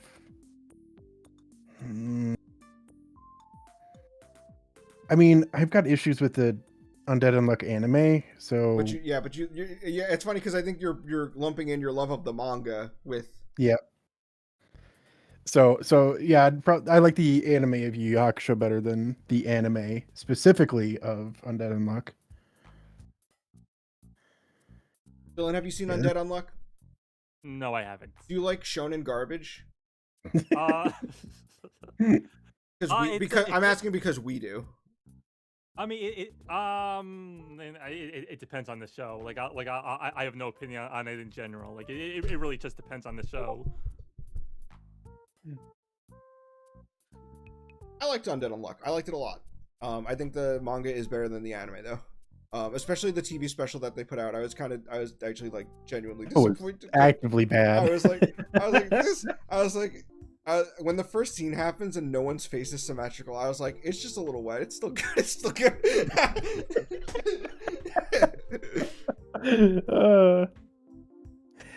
Yeah, but Undead Unluck is like, I remember one of the One Piece people I follow is once they read through that and they did like reviews every week of what they read. They were at the end they were like, is this better than One Piece? And clearly it wasn't. He was just swept up in the hype of it, but he read it is really good. he read his second manga and he didn't think it could be that good. No, he's read he's not only One Piece, he's also read Dungeon Meshi. Okay. Well, Yeah. He's probably read more than that, but yeah, it was definitely a little blinded by the hype, and I know that. I sent you my my 3x3 as of 2011. This is not, I didn't make a 3x3, but I had posted on Facebook that my top 10 anime. So this is what my 3x3 looked like in 2011, and I think that you can like attest to, because like you met me in 2011. Yeah. So it was Ixer 1, Paranoia Agent. I actually made you watch Paranoia Agent because it was one of my favorites. I still like it a lot. Kaiji, which we were all watching in our group. We were like, as season 2 came out. If you wanted to be friends with us, you had to watch all of Kaiji. That was like a stipulation. And then I have the Ghost in the Shell movie. Then I have Death Note, Bubblegum Crisis, Ghost in the Shell Standalone Complex, which I understand that it's controversial to have 2 entries from the same franchise on a 3x3. Yeah. But they are sort of different experiences, and I did like them both. So that was the list I made. Sorry. And then Serial Experiments Lane, which I was all about because it was like, whoa, this is so weird. I actually want to rewatch it because I feel I was a teenager when I watched it, and I think that I was sort of swept up in the whoa, so weird ness of it, that I'd like to watch it again and try to get a better understanding of what Chiaki Konika was trying to say. Yeah. Or maybe he was just, maybe it really was just nonsense and I was just like a pretentious teenager. Either way, I'm interested to revisit it someday. And then Gunslinger Girl. I was super into Gunslinger Girl. And I never talk about it. I feel like Ben, have I ever talked to you about Gunslinger Girl? I don't feel like you have. Yeah, I was super into Gunslinger Girl. Dylan, do you know anything about Gunslinger Girl? Not really, no. Okay, it has a dub, so you can watch it. I would say that wasn't meant to be mean. That sounded mean. Okay, I did realize how mean that sounded after I said it. That was not meant to. It's fine. It's fine. Yes. So I love the first 13 episodes, and then I watched like a couple episodes of Il Tritano or whatever the second season's called, and I didn't care, and I said fuck it. But those first 13 episodes, favorite anime. So it's about the Italian government turning these cute girls into cyborgs and then conditioning them to become like super soldier assassins for the Italian government. And it has a ridiculous plot, but it takes itself incredibly seriously, and I always like that about it. I think it has some genuinely like really strong writing, and it lays out its mysteries in a way that's really interesting, and you can actually tell that the manga author of the original work did actually study up on Italian culture to sort of determine how the characters would talk and act and how the government would act. Like there's a lot of discussions about how they can't perform any like assassinations in front of like art museums or churches because in Italy those are considered too sacred. You can't do something like that in front. You can't, like, even though they're like an evil like government assassination group, they're talking about like assassinating people. They're like, we can't do it in front of a church. Yeah, that does seem very Italian. Yeah. So I was really liked it, and I am Italian, so this is the Gunslinger Girl is my culture. Yep. But yeah. So did you want me to make like a 3x3? Yeah, or if you want to go by what your 3x3 was in 2011, like I did here, Yeah, I wasn't watching anime in 2011. you were missing out, I'll tell you. Yeah, if you go ahead and make a 3x3, I can show you what my 3x3 is now, and it's interesting because my current 3x3 gets me way less cred. Like, I think that this is a 3x3 that people would go, oh, okay, this is like it's like some diversity. He's got like 80s and 2000s. He's got some OVAs, movies, TV shows, some shonen, some psychological stuff, just like action. There's some action stuff, but also some like heady stuff. And then my current 3x3 is just like slop. It's just like I like. Yes, what is your current 3x3? Let me get my current one pulled up. It's embarrassing. Let me. Is it as bad as mine, or is it better still? Mine's. I think yours has higher highs.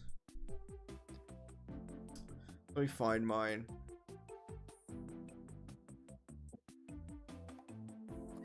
I've posted my 3x3 so many times, and now the time I need it, I can't find it. Mine is also subject to change because I feel like I watch so many shows, and how I feel about them changes a lot. Yeah, you do watch quite a lot. Like here's one where I had War. I found an older one where I had War in the Pocket on my 3x3. I still love War in the Pocket, but I don't think it's in my 3x3 right now. Let me see if I can find my current one. Or I'll just make a current one right now. 3x3 generator. Do it. And then Dylan, I don't know if you want to share your screen or if you want to just make it and then send it over, and we can evaluate it with Ben. Okay, I'm making it right now. Okay. I'll post it in the chat. All right. I'm making mine as well. Let's race. In the meantime, I'll just keep doing my drawings. I guess it's a good point to mention that the main character of my comic is his design is very much based on Kaiji. The design? Let's see if we can get the main character of my comic. Oops, I meant to click Kaiji on my 3x3 and almost added Kaiji number 8. That would have been embarrassing. Oh, yeah, I can't do that. It is kind of funny how much I really didn't like that show. What show? Kaiji number 8. I haven't seen that one. Don't worry, you're not missing much. You know, the scraggly hair, the big nose. I got really into big noses, and it feels like I'm constantly being called out by it for that by my other comic or artist friends. It's like, wow, you always draw the big noses, huh? Don't you? And I'm like, I just like drawing different noses, man. I'm tired of the anime dot nose. Let's live Moss. Let's find a way to. Okay, John Taco Bell. Listen, sometimes you just gotta add some extra Taco Bell into your day. I love Taco Bell. I'm so fucking fat. I got more into Del Taco. Have you had that? I haven't tried it. No, I mean I'm not against it. I should try it. Yeah. And Chad, you know, being our resident Mexican, has vouched for it. So I think you should give it a shot. He also vouches for Taco Bell. Like he will defend Taco Bell. Yeah. I think I don't think he ever claims it to be like authentic. I think he's just like, yeah, it's good. Yeah, you know, I can't help it.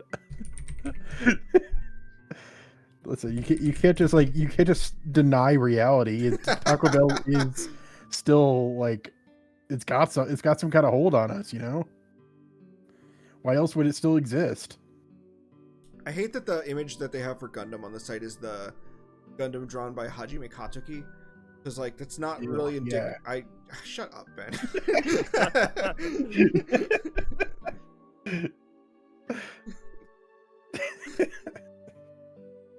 Because I'm choosing original Gundam from the 1970s, so choosing the image that has like updated modern art is a little like it's not evocative of the show. Yeah. Can you do a Taco Bell tier list? Yeah, I guess S would be Taco Bell. Uh, Yeah, as far as Taco Bell goes, they really got it. They really nailed it.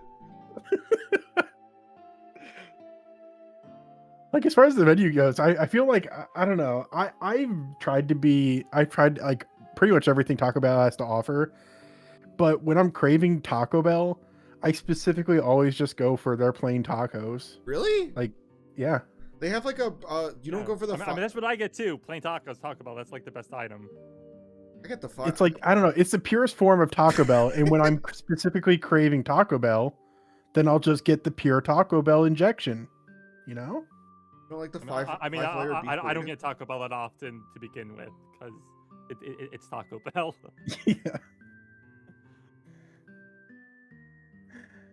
Yeah. Maybe that's just me. Like, when I go to Del Taco, my favorite thing there is the signature Del Taco. So, maybe, and I guess I'm just very simple when it comes to my taco stuff.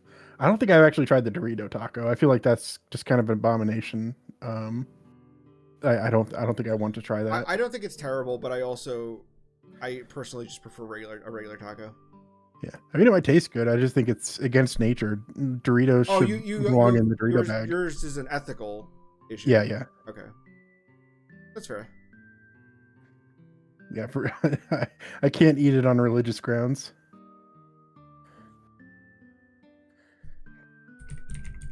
I had to refresh, and now I'm making.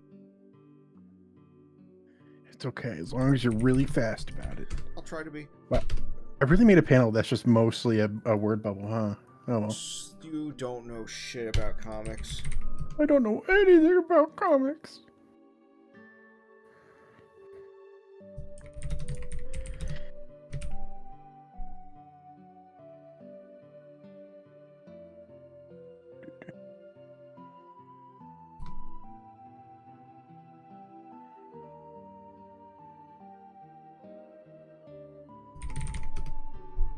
My dad would take me and my sisters for a while to Taco Bell to get nothing but a lot of cheap, soft, and hard tacos. That's all you really need, man. Like, I don't know, like I a lot of times I go for, I also add on like a burrito supreme to my order, but it's just like, I don't know, at that point you're starting to realize, wait, the sour cream in this is like subpar, and the onions in this are like kind of like, they're not good onions. They taste like, I don't know. They're too. I guess raw onions aren't a bad thing, but it's like it's not. I guess if they're raw, it's easier to tell how bad they are. And it's just like, man, I am always left kind of slightly unsatisfied by the burrito supreme, and yet the original taco is exactly what I come to Taco Bell for.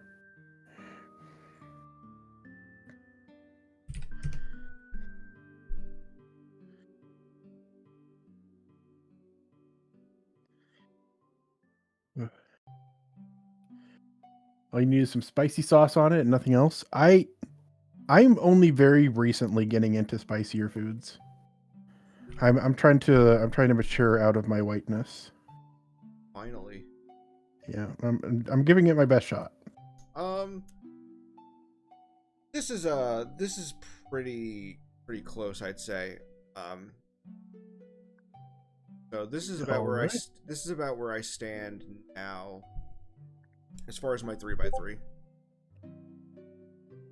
Let's grab it and bam.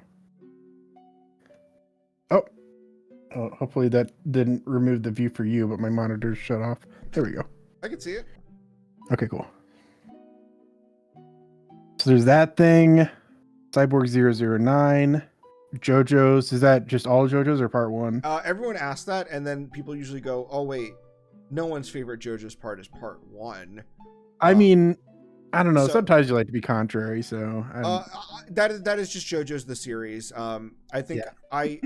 what my favorite part is changes from depending on how I feel. I really like parts 2, 3, 4, and 5. Like, I know that's a lot of them, but those parts in particular, always, how I feel about them sort of changes by the day. So I just put JoJo's the series, because I'm a huge fan of it. Yeah. Entirely. And then Dororo. The more time passes, the more I like it. That's fair. I think the part 1 anime is a little weak.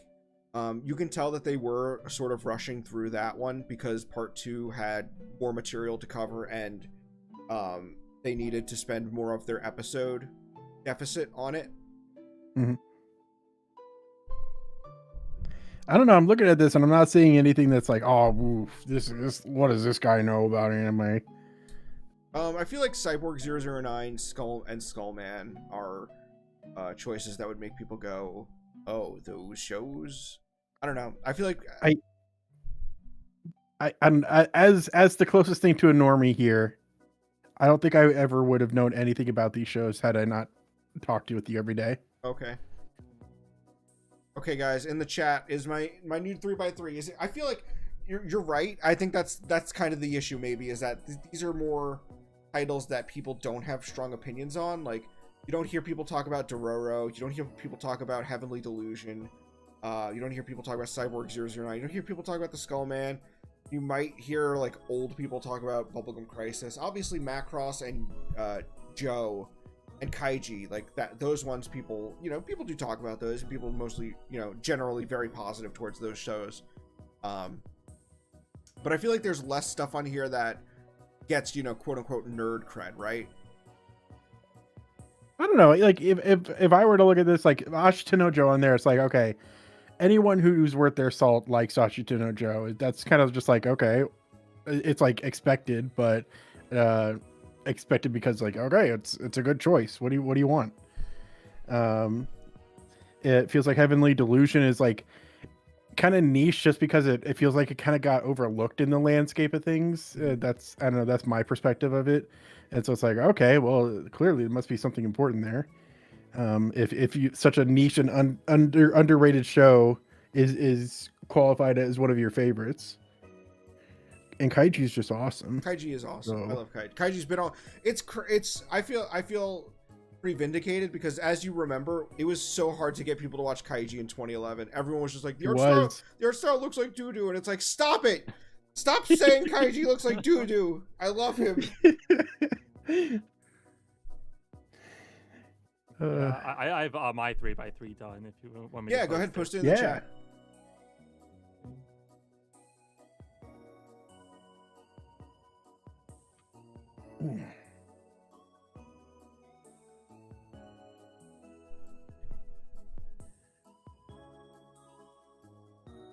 Rocket Lamp, you've only read volume 1. Is that of Kaiji? I tried reading the manga before watching the anime, and the manga is usually the reverse, but the manga is really dragged out. Yeah, it's funny because I remember I read the manga after I watched the anime, and I was like, man, the anime really did a good job of getting out all this filler. All right, so we got Evangelion. Why am I listening out to the anime? Dylan, I'm not going to be on Dylan, no, Dylan, this is awesome. Ben, name all of these anime, please. No, I'm not naming any of them now, even the ones I know. I don't know. I mean, these are pretty like mainstream shows, I think. I'm not naming anything. I'm refusing to testify. I'm pleading the fifth. Okay, well, what shows do you know? I'm curious now. Oh, God. Okay, well, clearly we've got Evangelion. Okay, that's Fooly Cooly. It took me a second because the art style is different than what I was recognizing. Then there's Gunbuster. Oh yeah. This one, Deep Note, something like that. This is one. It's one of the Brain Trio. That's a hint.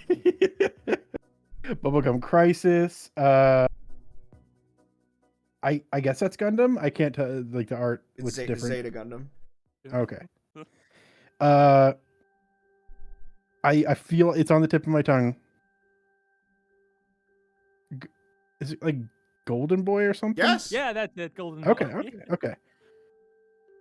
Because I was like getting the Golden Kamui. No, that doesn't sound right. Okay, then it's Lupin. No. You don't just get to say. Yeah, you don't just get to say it's Lupin. What part it's of Blue Jacket Lupin? Okay, Duh. Blue Jacket Lupin. There's multiple Blue Jackets. What part is it, Ben? Part 1. Not part 1. 2. I was really hoping you would say Stone Ocean. Just start naming JoJo's parts. So that is part 5. Yes. Oh, okay. Part 5 is the best part. Which is I knew why that. I'm on Yeah, of two course. by three. Okay. Although I like all of Lupin, but but if I had to pick one, probably part 5. And the last one is I'm actually surprised you don't know that one. Read or Die. Oh. Oh. It's a show. It's a battle shonen, so I was a little surprised, and it was a big influence on Yu Yu Hakusho. No. Or I guess. I mean, is it a shonen? Is it seinen? Is it considered seinen? Yeah, I was pretty sure it's seinen. Maybe it is. Hold on. I don't know. Parasite. Like I'm going off. That's it. All right. I was going purely off association. Like, what's a popular like stuff with some body horror stuff to it? Like that was a shot in the dark. Okay, so I did end up getting most of them. Eventually, you got all of Eventually. I think the art style stuff threw me off. Like, if I don't see like Fooly Cooly in the art style it was specifically animated in, I'm face blind to it. Yeah, some of the choices for their like covers are weird. I watched Gunbuster, but it's got that like, I always get it mixed up with Aim for the Ace because John always talks about how they're the same thing. No, I don't. I do sometimes, but not all the time. Every day. Yeah, I know it's gauche like putting like 2 titles from the same director on your 3x3, but I love Gunbuster, and I was considering putting like Nadia on too, but then I remembered the Island episodes, and yeah, it didn't want to. So not really unfortunate. 3x3 worthy. It gets kicked out. So I was mainly focusing on shows where like I love it all like start to finish. Oh. So let's see. Did we all have an entry from the Brain Trio? Do we all have Death Note? Let me see. My current one does not have an entry from the Brain Trio. Okay, yeah, your current one does. To clarify, the Brain Trio is a classification that was developed in response to the Hollowed Shadow 4. Dylan, do you know about the Hollowed Shadow 4? No, I don't. So there was a point where children on Twitter were trying to come up with new names for collections of manga aside from the big 3. Yeah. And a account run by a child referred to Chainsaw Man, Jujutsu Kaisen, Tokyo Revengers, and what was it, Hell's Paradise as the Hollowed Shadow 4, and I have adopted that name scheme for those 4 titles.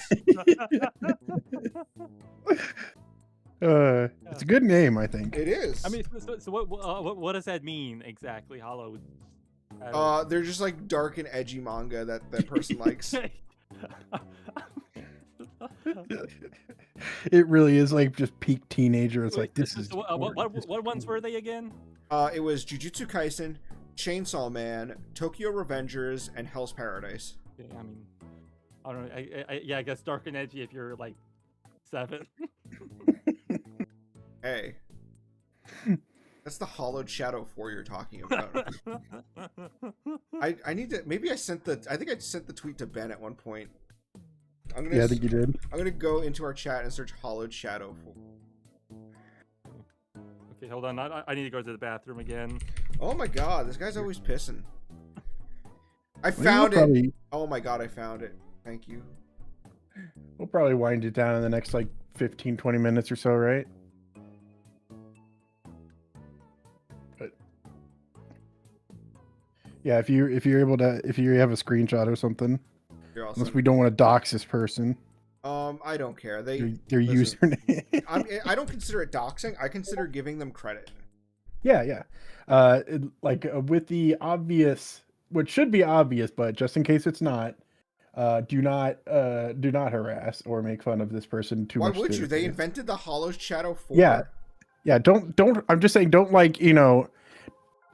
keep DMing them saying this is amazing, you're awesome, you're amazing, you're amazing, you're amazing. Don't do that. Right. You have to. They're just a normal guy like the rest of us. Yeah. I'm just gonna do a screenshot. There we go. Hollowed Shadow 4 gotta be the best generation of. Can you Oh, open the tweet so you can get all 4? Yeah, I just don't want to. I don't like opening my Twitter on. Because you get all the pornography. I know. Well, yeah.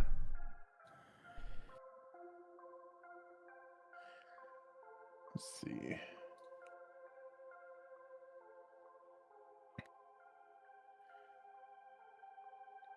Okay, then I'll get a screenshot of that. There we go. I don't want people to get upset when they realize I've got 400,000 people asking for me to be part of their abridged series or whatever. Would you be in my abridged series? I keep pressing that ruins Okay, this. I'm back. Hello. Hey. Sorry, I was just gonna piss my pants if you kept like, because you kept like I was laughing so hard every time you mentioned Hollow Shadow 4. Okay, there it is. Hollowed Shadow 4. I like that he also said the Hollowed Shadow 4 got to be the best generation of manga Oat of all time, I guess. Oh, I thought he misspelled out. I thought he meant like best generation of manga out. Yeah. No, okay, of all time. All right. Yeah, it's instead of goat, greatest of all time, it's moat, manga of all time. I haven't seen like anything of Hell's Paradise ever, or probably not much of Tokyo Revengers. I don't think I want to watch know Tokyo anything. Revengers if it has a Nazi in it. Yeah, that seems bad. I don't want to support that. Yeah, yikes, maybe.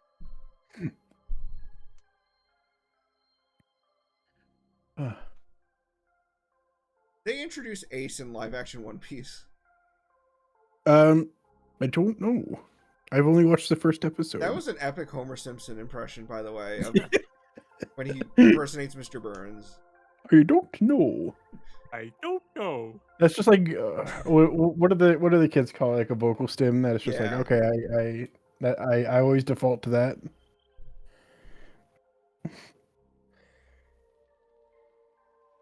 They didn't get to Alabasta, right? No, the season 2 is covering up to the end of Drum Island, and all of season 3 is probably going to be Alabasta.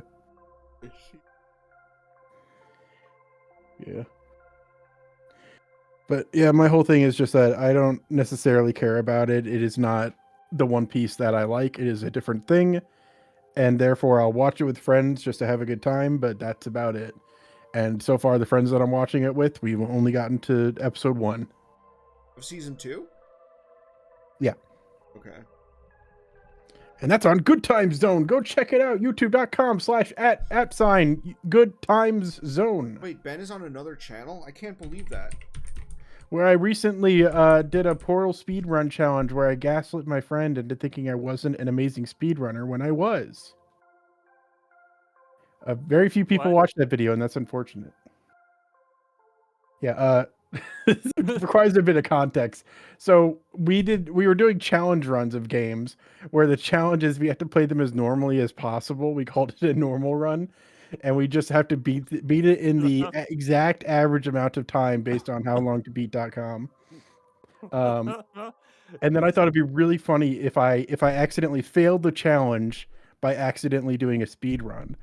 So I trained at speed running Portal in order to gaslight him into thinking I was just messing up really bad.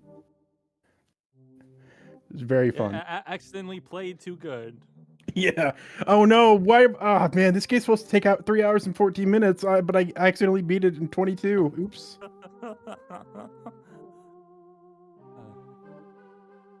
That was funny. It is funny. So go check it out on goodtimezone.com/goodtimes.zone. Something around there. We do have a website. It is goodtimes.zone.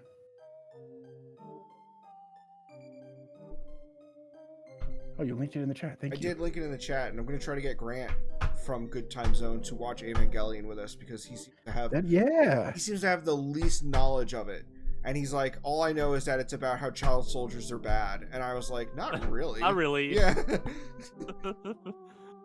That's the impression I got from the first 2 episodes, at least. I couldn't think of much else that they were going for with that with the theming on those episodes. Yeah, I mean, the fact that their children isn't really brought up again after that. Oh, that's interesting because I guess I don't know. I know all the tertiary, I know the osmosis information, but as far as the actual like theming and what they try to do with it, like, yeah, that's what I thought it was. Everyone's just forcing this kid who doesn't want to go to war and saying, "Hey, you should go to war." Yeah, get in the robots. Yeah. And then they manipulate him until he cries all the time. And then American audiences are like, "What a baby." I mean, well, yeah, he's a 14-year-old because like the target audience for the show is 14-year-olds. He's not a 14-year-old because that's relevant to the plot, really. Oh, that's interesting. I would not have known. Okay, well now you do, and knowing's half the battle. You gotta watch Evangelion. Apparently, I do.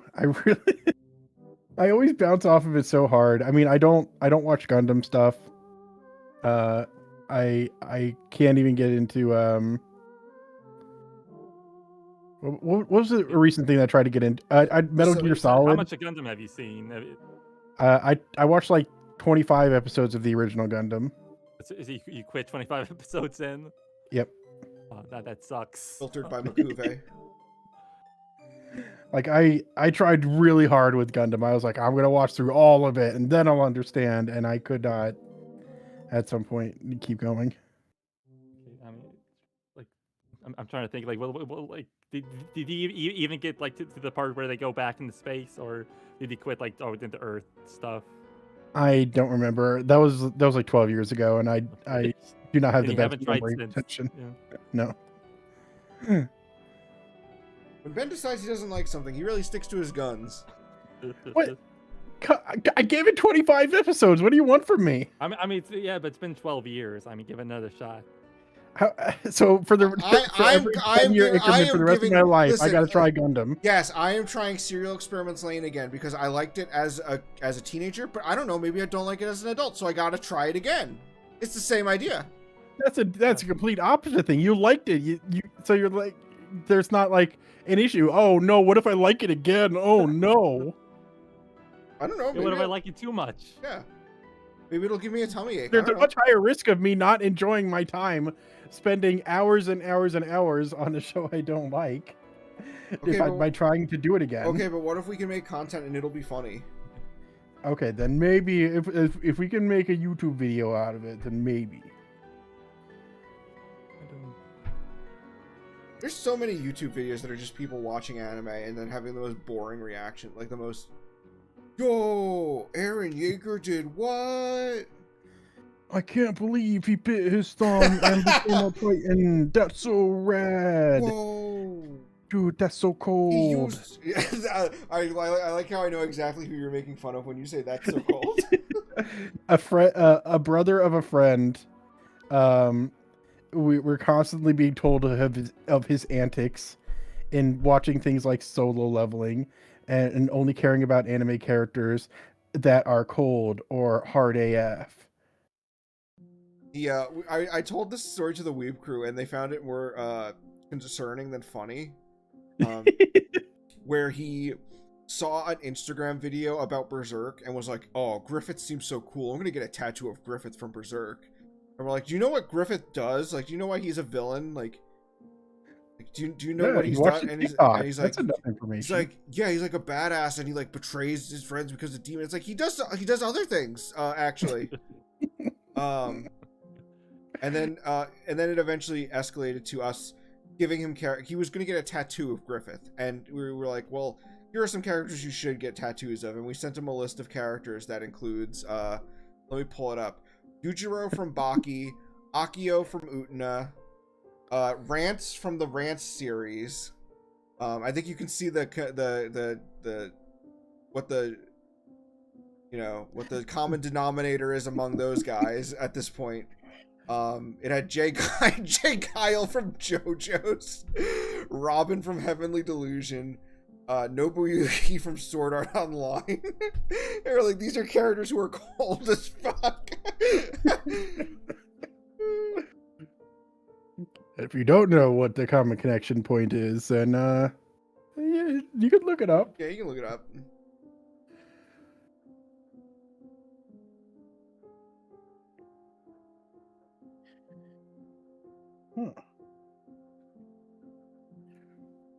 I did. I finished another page. I think Blackpink Lipstick post in chat. Gundam gets good at episode 26. See, Ben? Oh no! I just missed the cutoff. All right. And yeah, looking at the episode list, and yeah, that's sort of like when it does. Because I think it depends like which episode count you're using, like because if you like, include Doan's Island, which I do. Yeah. So like that's around like the episode like where Kai deserts the white face and he meets that girl he gets in a relationship. Her name is Miharu. Yeah. and that's like one of the best episodes. You like left like right before one of the best episodes, Ben. So I gotta try Filtered by Miharu. to watch through all of Gundam again. Okay, I mean, at least that just seems unfair to me. It just seems unfair. It just seems like it's a bit of a unfair standard. I don't know. Yeah, I'm not allowed to tell people to watch the 200 episodes of One Piece. It gets good. But sure. I watched One Piece. Gundam's fine. Yeah. The thing is, I'm part of I'm on the side of the argument that One Piece is good from the beginning. It just gets even better. So the point is, I should never have to watch 20 episodes of a show I don't like. I think that if the show is actually epic, you should have to watch it. Yeah, I mean, if it actually does get good, I mean, you should like watch the bad episodes. Is it going to fundamentally change from just this like wartime drama? I don't know what the genre is. Political crap, war crap. I don't like any of that. It's like, oh no, I don't like being in a war. I have to kill people. Oh, let's circle around and sideswipe them from behind. Oh no, they're gonna. I'd say he does. Yeah, move on from that eventually. Into what? There's a guy. I just want to point out. There's a guy who had a very angry response to me telling people to not be at the behest of these like illegal streaming sites, and that learning to torrent will better empower them as an anime fan. And someone left a very angry response, and their name is Pokefucker at the name of a Pokemon lover, and then their icon is a fox Pokemon orgasming. So you're going to listen to them, right? You're going to stop pirating. I feel like seeing someone of that caliber respond so strongly really put into perspective this whole situation. Yeah, maybe I was wrong. I never thought about it that way. I'm gonna say. I mean, you've never even got to the point like where they introduce new types. I mean, that like. Yeah, I know what new types are. That's not gonna. It's like, okay, wow, a guy has mild psychic powers. I'm sold. Sometimes they're more than I mean, not really. He is a superhuman perception. Is the impression I got. It's like, okay, cool.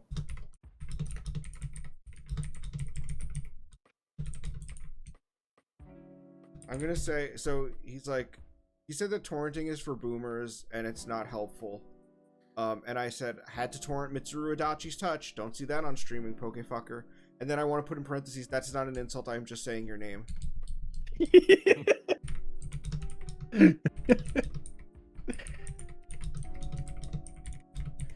Yeah.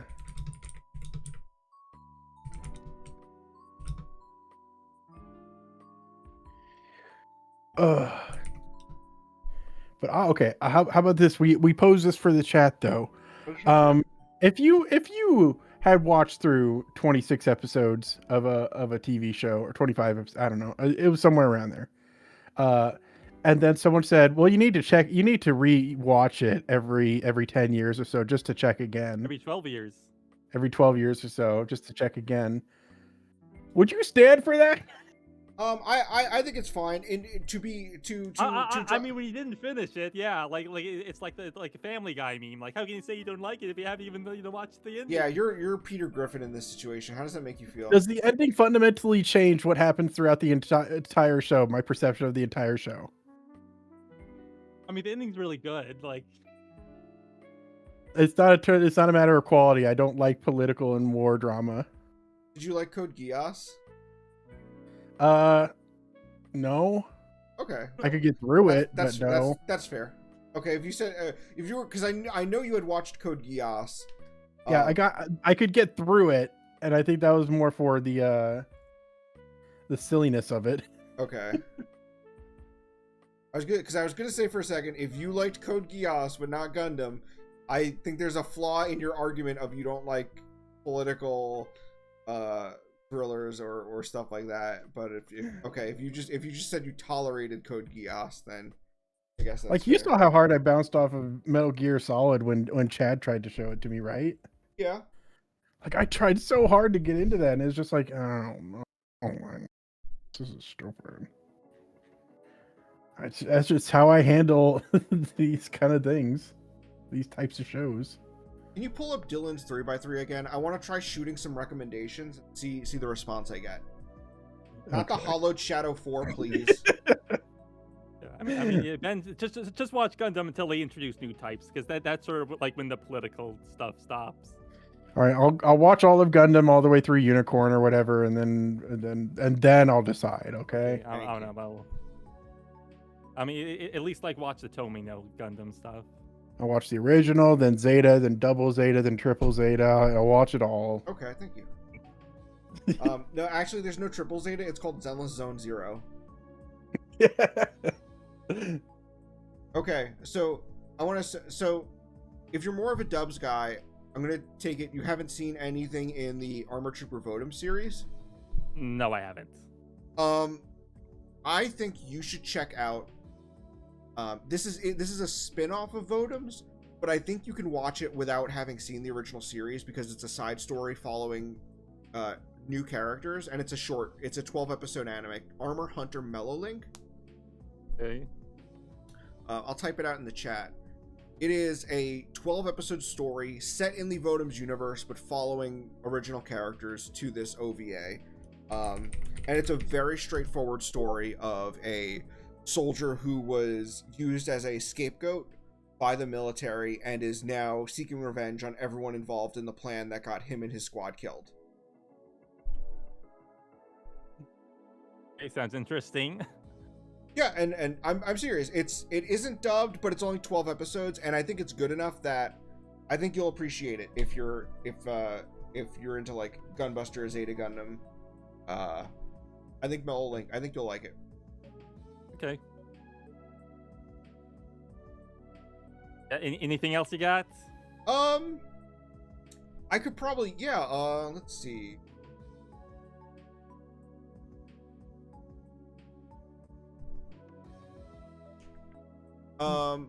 I will always recommend the 2001 Cyborg 009 just because, but that's more because I like it and I like to see what other people.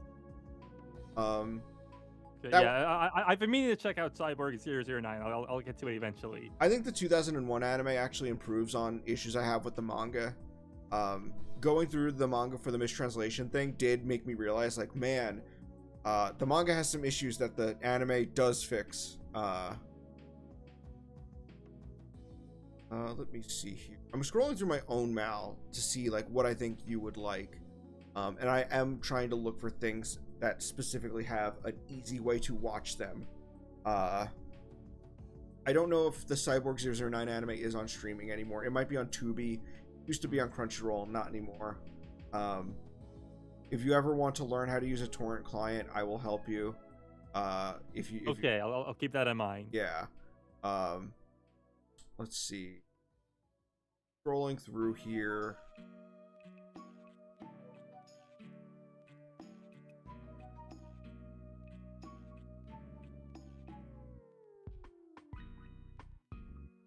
Ben, any suggestions? I've seen from the chat, Cobra. Cobra would be good, and I was thinking about that, but like that's another one where it's if you could find it, I it might be on Crunchyroll. I do love Cobra though. Cobra is I'm also really seeing Razefan. Razafon. Razefan. You've seen Razafon though, right? Me? I haven't. No, I've been meaning to see it. You know, it's one of those shows I've been meaning to see, but haven't seen it. I'm a little surprised because it gets compared to Evangelion so much, and it was dubbed by ADV, so that just feels like you went through ADV's catalog. Yeah, it's one of those I've been meaning to get to, but I'll get to it eventually.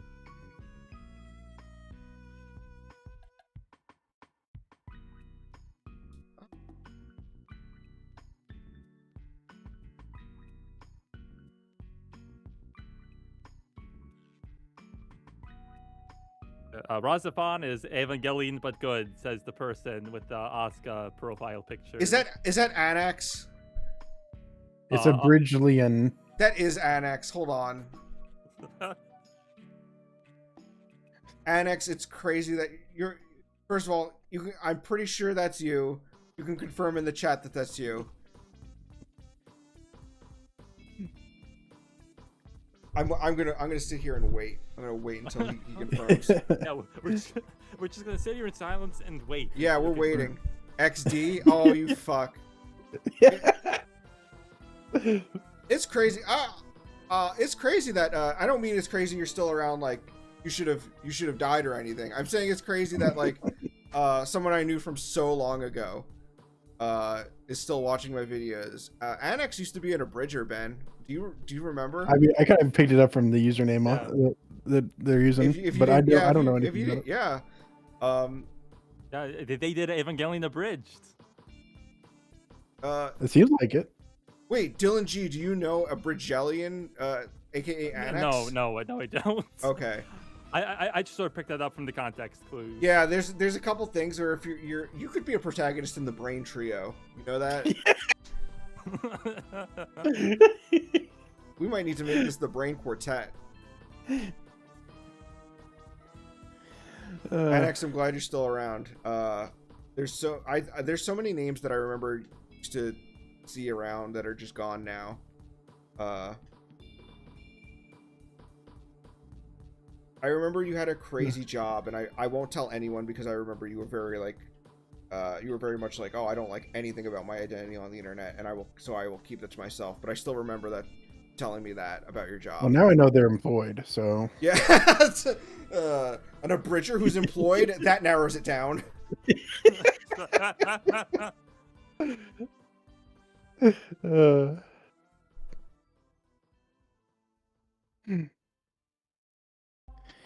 British Evangelion, Ninja Scroll, and a combination of School Days and Sword of the Stranger. I think I was in the Ninja Scroll one. I think I may have been Jubei, which I should not be voicing Jubei. I'm not cool enough to voice Jubei, but I appreciate the sentiment.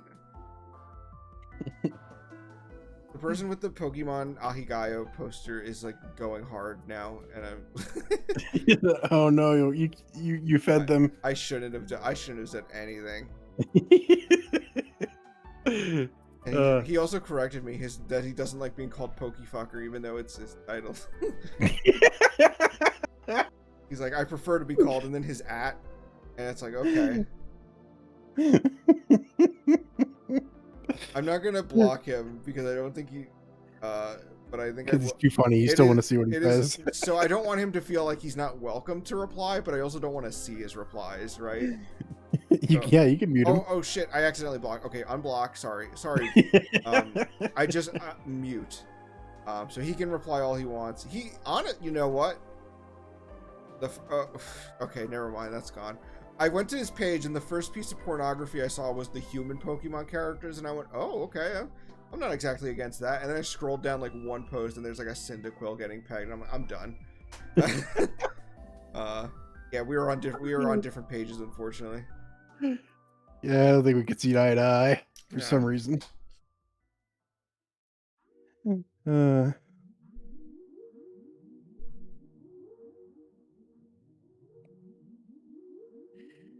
I think someone was saying like huge Kome said that Cobra was on YouTube, but apparently they privated the second half.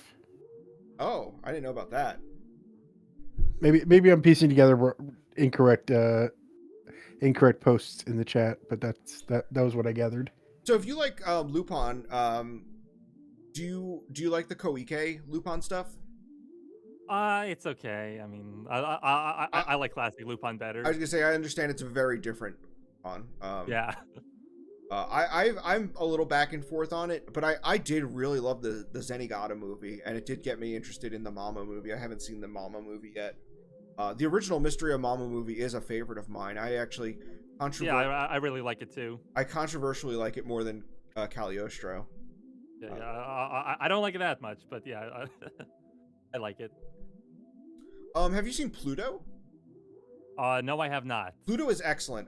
We were talking about dubs before this, and when you were asking me what are my favorite dubs, it was a little hard for me because I don't, think about dubs that way. But Pluto, actually, I did watch dubbed, and I think that might be one of my favorite dubs.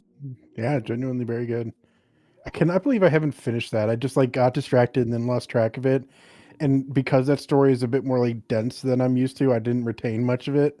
And now I'll probably need to go back and watch through all of it. It's so good though. Like, finish it off. It is really good. I'm willing to rewatch that because it's something that I like. Yeah, but have you seen the Japanese of Pluto? Yeah, I have.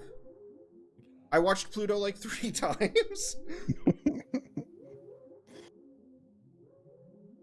And I think I do prefer the dub on that. When I didn't know Keith David was going to be Dr. Tenma, and so that really blew me away. I was like, man, that's a really cool voice for Dr. Tenma.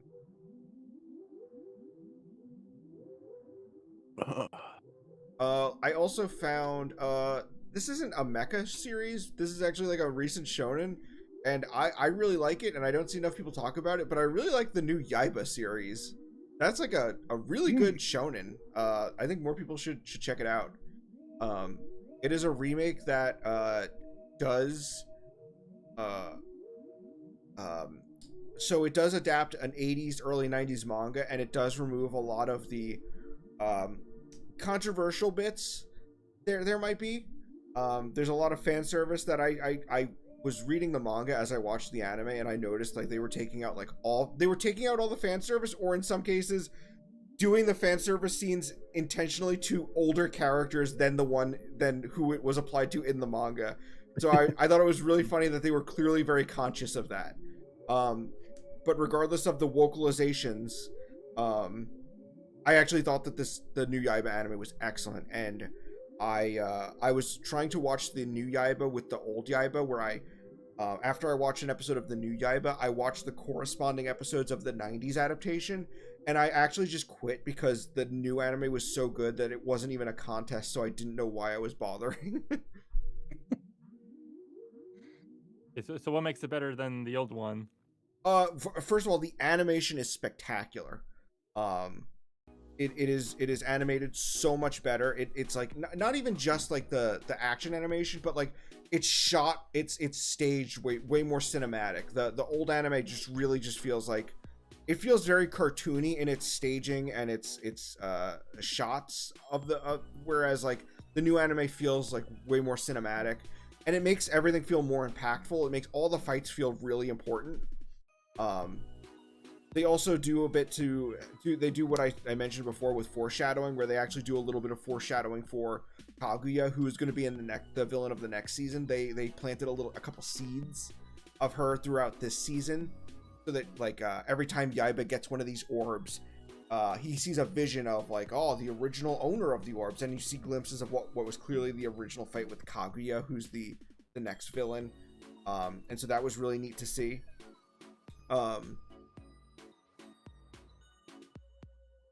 They took a character who doesn't appear until way later in the manga and added her to the team early, which I think helps balance their team a lot.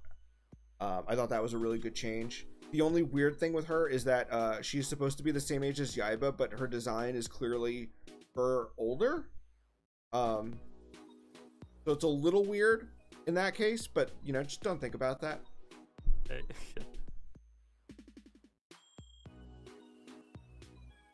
everyone made fun of the opening because they were like, wow, I guess he really likes Yoshinori Kanata. It's like, yeah, they like Yoshinori Kanata because he's a good fucking animator.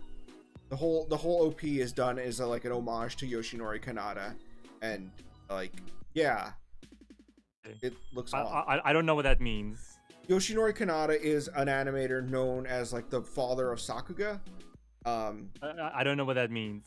So Yoshinori Kanata is an animator. That means he draws pictures and then he so Yoshinori Kanata was like the first rock star Japanese animator basically. He started at, I want to say it was Toei in the 70s, and he immediately became known as a guy who creates flashy and standout action animator. He was one of the first animators where people who watched anime knew his name because he had such a unique animation style. And his style of quick and flashy action animation would go on to inspire what's called the Kaneda School, which was a popular style of animation, especially in the 80s, where they would perform very quick, his very unique style of action animation. And this is the style that Studio Trigger uses on all their anime. So when you look at Studio Trigger stuff where it has like the quick, flashy, punchy animation, that's Kaneda style animation. Okay. So to give you an example, let me see. There might be like a Yoshinori Kanata compilation online.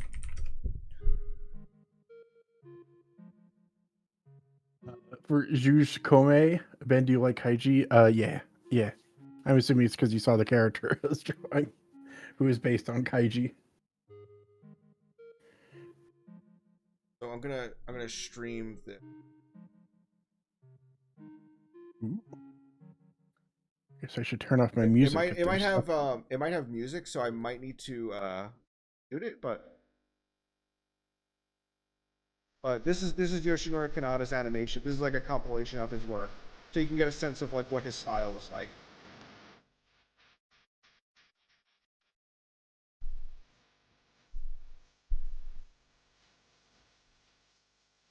I'm gonna have to lower this because this is copyrighted. This is absolutely copyrighted. This is a famous piece of animation called, that was a famous piece of animation from Genma Tyson called the Kaneda Dragon, and it's a very famous piece of animation that gets referenced in a lot of other works. Hiei's Dragon of the Darkness Flame draws from it a bit. Hmm.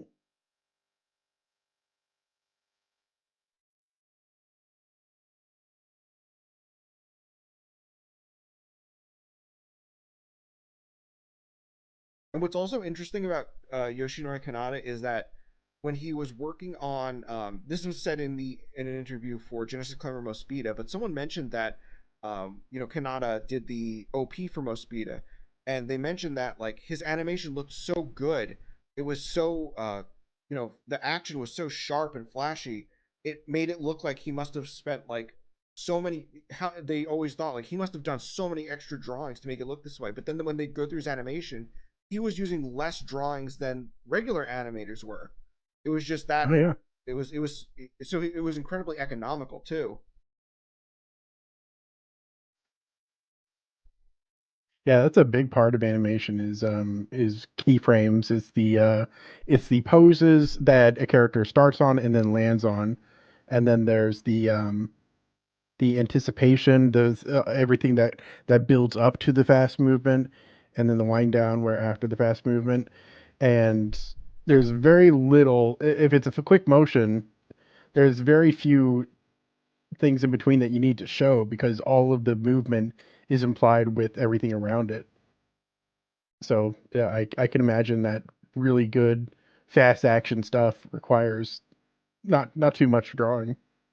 And with Yoshinori Kanata, he'd been working with Toei since the early 70s, but the title that really put his name out there was his work on the Galaxy Express 39 film. And I think I forget what interview it was, but there was an interview where someone said that his work on the Galaxy Express 39 film was so influential that there was this movement in the anime industry that basically they took that movie Galaxy Express 39 and said, this is what the next decade of anime needs to look like. 80s anime needs to be this, and Yoshinori Kanata's DNA is all over anime of the 80s.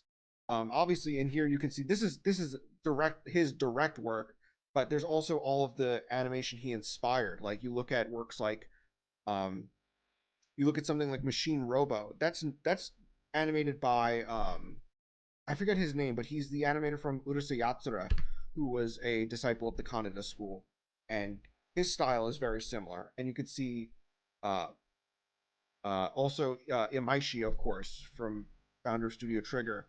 Um, he even got to work with Yoshinori Kanada on one project. It was a video game. It was like Megaton Musashi. That the one where it has no, maybe not Megaton Musashi, but it was something about Musashi where Imaishi actually got to work with Kaneda before Kaneda passed away.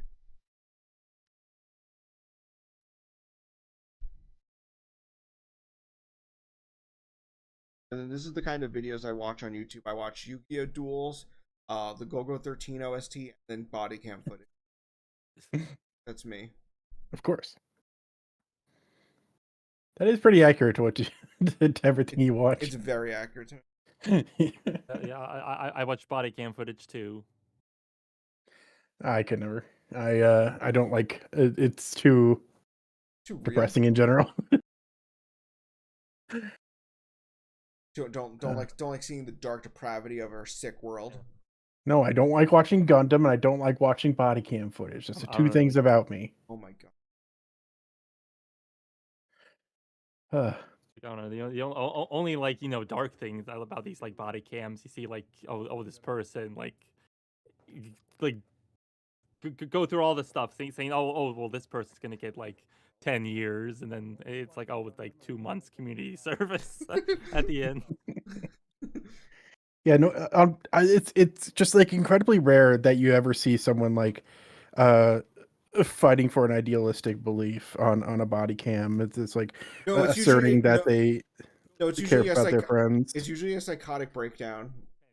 Yeah, I'm not as much into that. What's that like one channel about the town in Wisconsin like is like half of their body cam footage comes from, and like they're very light on crime, so like it always ends up with the person just like, getting like a slap on the wrist and like walk away to deliver more body cam footage to us.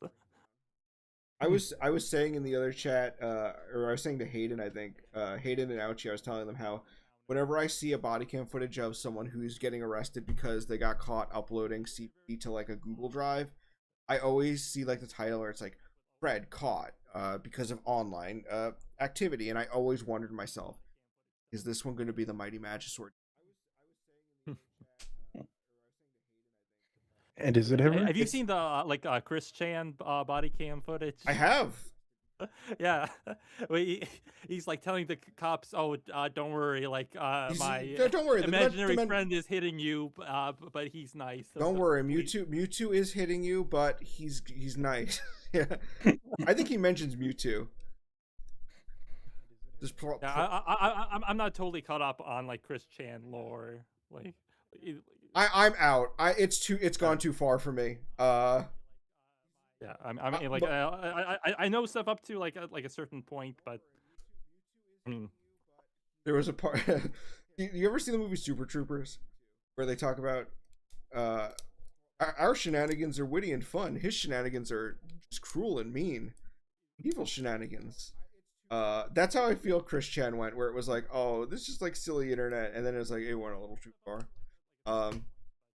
But we don't need to talk about Chris Chan.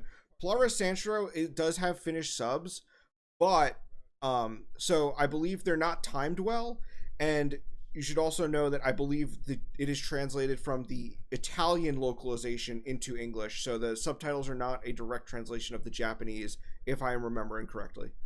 Also, Flora Sanshiro is a ripoff of oh my god, what's that fucking show? The Clamp one. What is the show? The Clamp show. There's lots of Clamp shows. The one where they ripped off Clara Sanshiro. Oh my god, it's at the tip of my tongue. Angel something. Angel Beats. Shut up! I'm gonna kill you. What is it? Clamp You twist. thinking Angelic Layer? Yes, that is it. Angelic Layer. Yeah, it's a ripoff of Plura Sanshiro. John, have you seen Master Ajiko? No, is Master Ajiko subbed? Or Mr. Ajiko? Isn't Mr. Ajiko the cooking anime from like the 80s? I asked Ben for clarification. I didn't. Ben, Master Ajiko? Oh, Master Hachiko, the cooking anime from the 80s? You're funny. You're a funny guy. Well, what do you want from me, man? Dude? Guy? Dude? Man? I see that it's subbed, but it's subbed by ARR, so it might as well not be subbed. Dylan, if you ever get into downloading anime, ARR is a fan subgroup. ARR stands for Anonymous Russian Ripper, and they are Russian guys who subtitle anime, usually either doing like very cheap machine translation, sometimes translating from other languages, usually like taking an Italian and Italian translation and machine translating it into English, or sometimes just like making things, literally just making lines up, just straight up. They don't have a Japanese to English machine translator. They have to machine translate Japanese to Italian, and then translate it. Yes, translate Italian to English. Yes.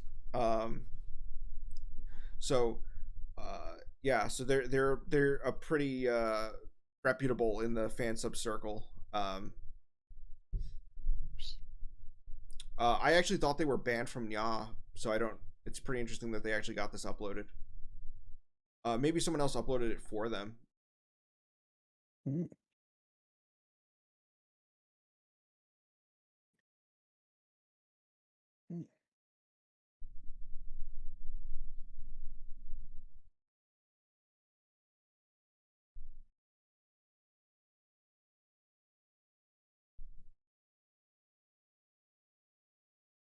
Machine translation for Grendizer, dude. That's what I mean when I was saying like, that's why you support official releases, because like buy Discotek's 70s mecha shows to show them you want more 70s mecha officially translated, because most of the ones with good translations are just rips of Discotek's releases. Steel Jeeg is, I have not seen Steel Jeeg because it is like very poorly subbed and it's not worth watching. I think Great Mazinger was like that too, but Great Mazinger has a release now. So yeah, we still need Steel Jeeg. I think that the Toei Getter has decent subs. I believe those were done by M Subs. Toei Getter and I want to say Getter Robo G also has decent subs. I haven't checked out G for myself. I've only seen original Getter. But yeah, Steel Jeeg still needs good subs. Hell, we got Gingeyser with good subs before Steel Jeeg. Pretty funny. I'm saying a bunch of words. I don't know if you guys are even following anymore. I'm sorry. I know what Getter is. There you go. I'm following. You know, I'm going with you to a degree. Yeah. Yeah. Yeah. So what? Now that you've been learned about, and what everyone in the chat, what anime series are you like? Okay, I'm gonna support that. I want to hear what series you're supporting. Don't say Saint Seiya. It's the time is gone. We're beyond that now. Or Dr. Slump. Dr. Slump is also not getting like.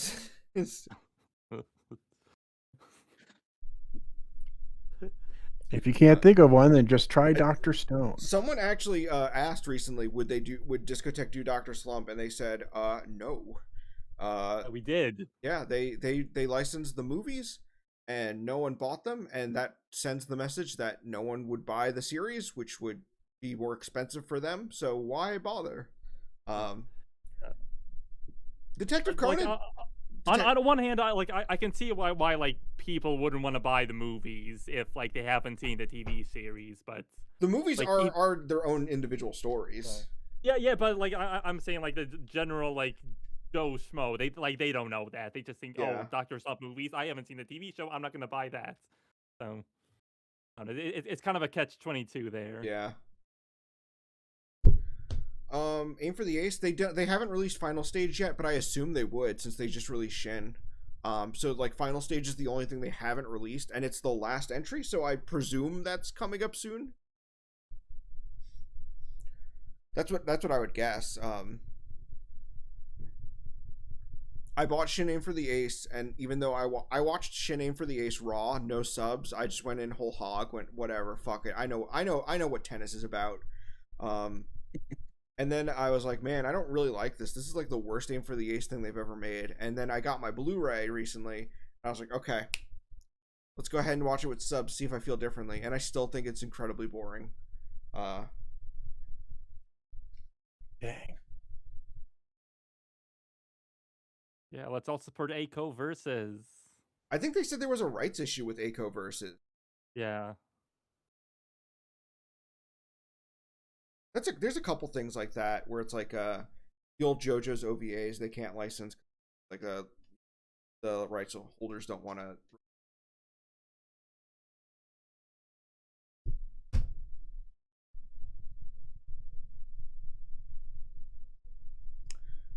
Yeah, I'm not a fan of Shin Aim for the Ace. I think Second Stage is like my favorite Aim for the Ace thing.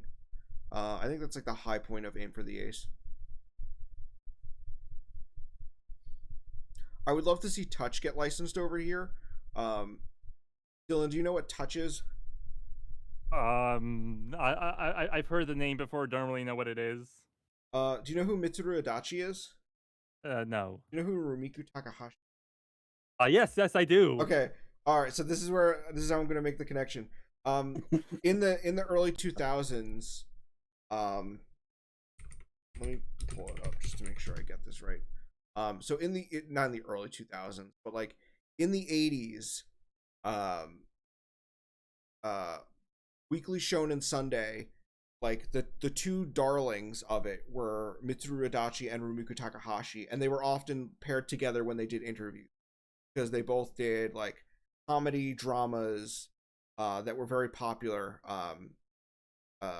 So like Rumiko Takahashi had stuff like Urusei Yatsura, while Mitsuru Adachi, his whole thing is most of his series are teen comedy romance dramas, usually somehow centered around baseball.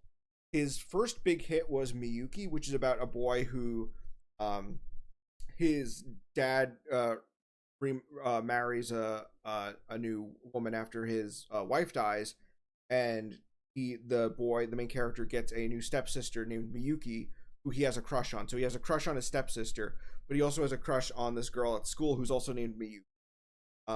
So there's two Miyukis, and it's a comedy drama about teenage stuff. But it was very popular. His most popular series is a series called Touch, and it's one of the best selling manga of all time. And it's a baseball manga about two twin brothers. One is like the favorite brother who's like a sports star and everyone loves him, and then the other one is like a kind of a bum. And you learn as they go about their relationship, they have a childhood friend who's like a female friend, and she's clearly building a romantic relationship with the brother who's like the sports star, and the other brother is like trying to find his place where he fits in, but he's like not really putting any effort in. And then you start to learn like, oh, when they were kids, he developed a habit of not doing his best because he felt like he was always afraid that he'd make his brother look bad if he outdid his brother. So he would like he always held himself back to appease his brother, but now he's in a situation where he's held back and he can't really like find a place for himself. And I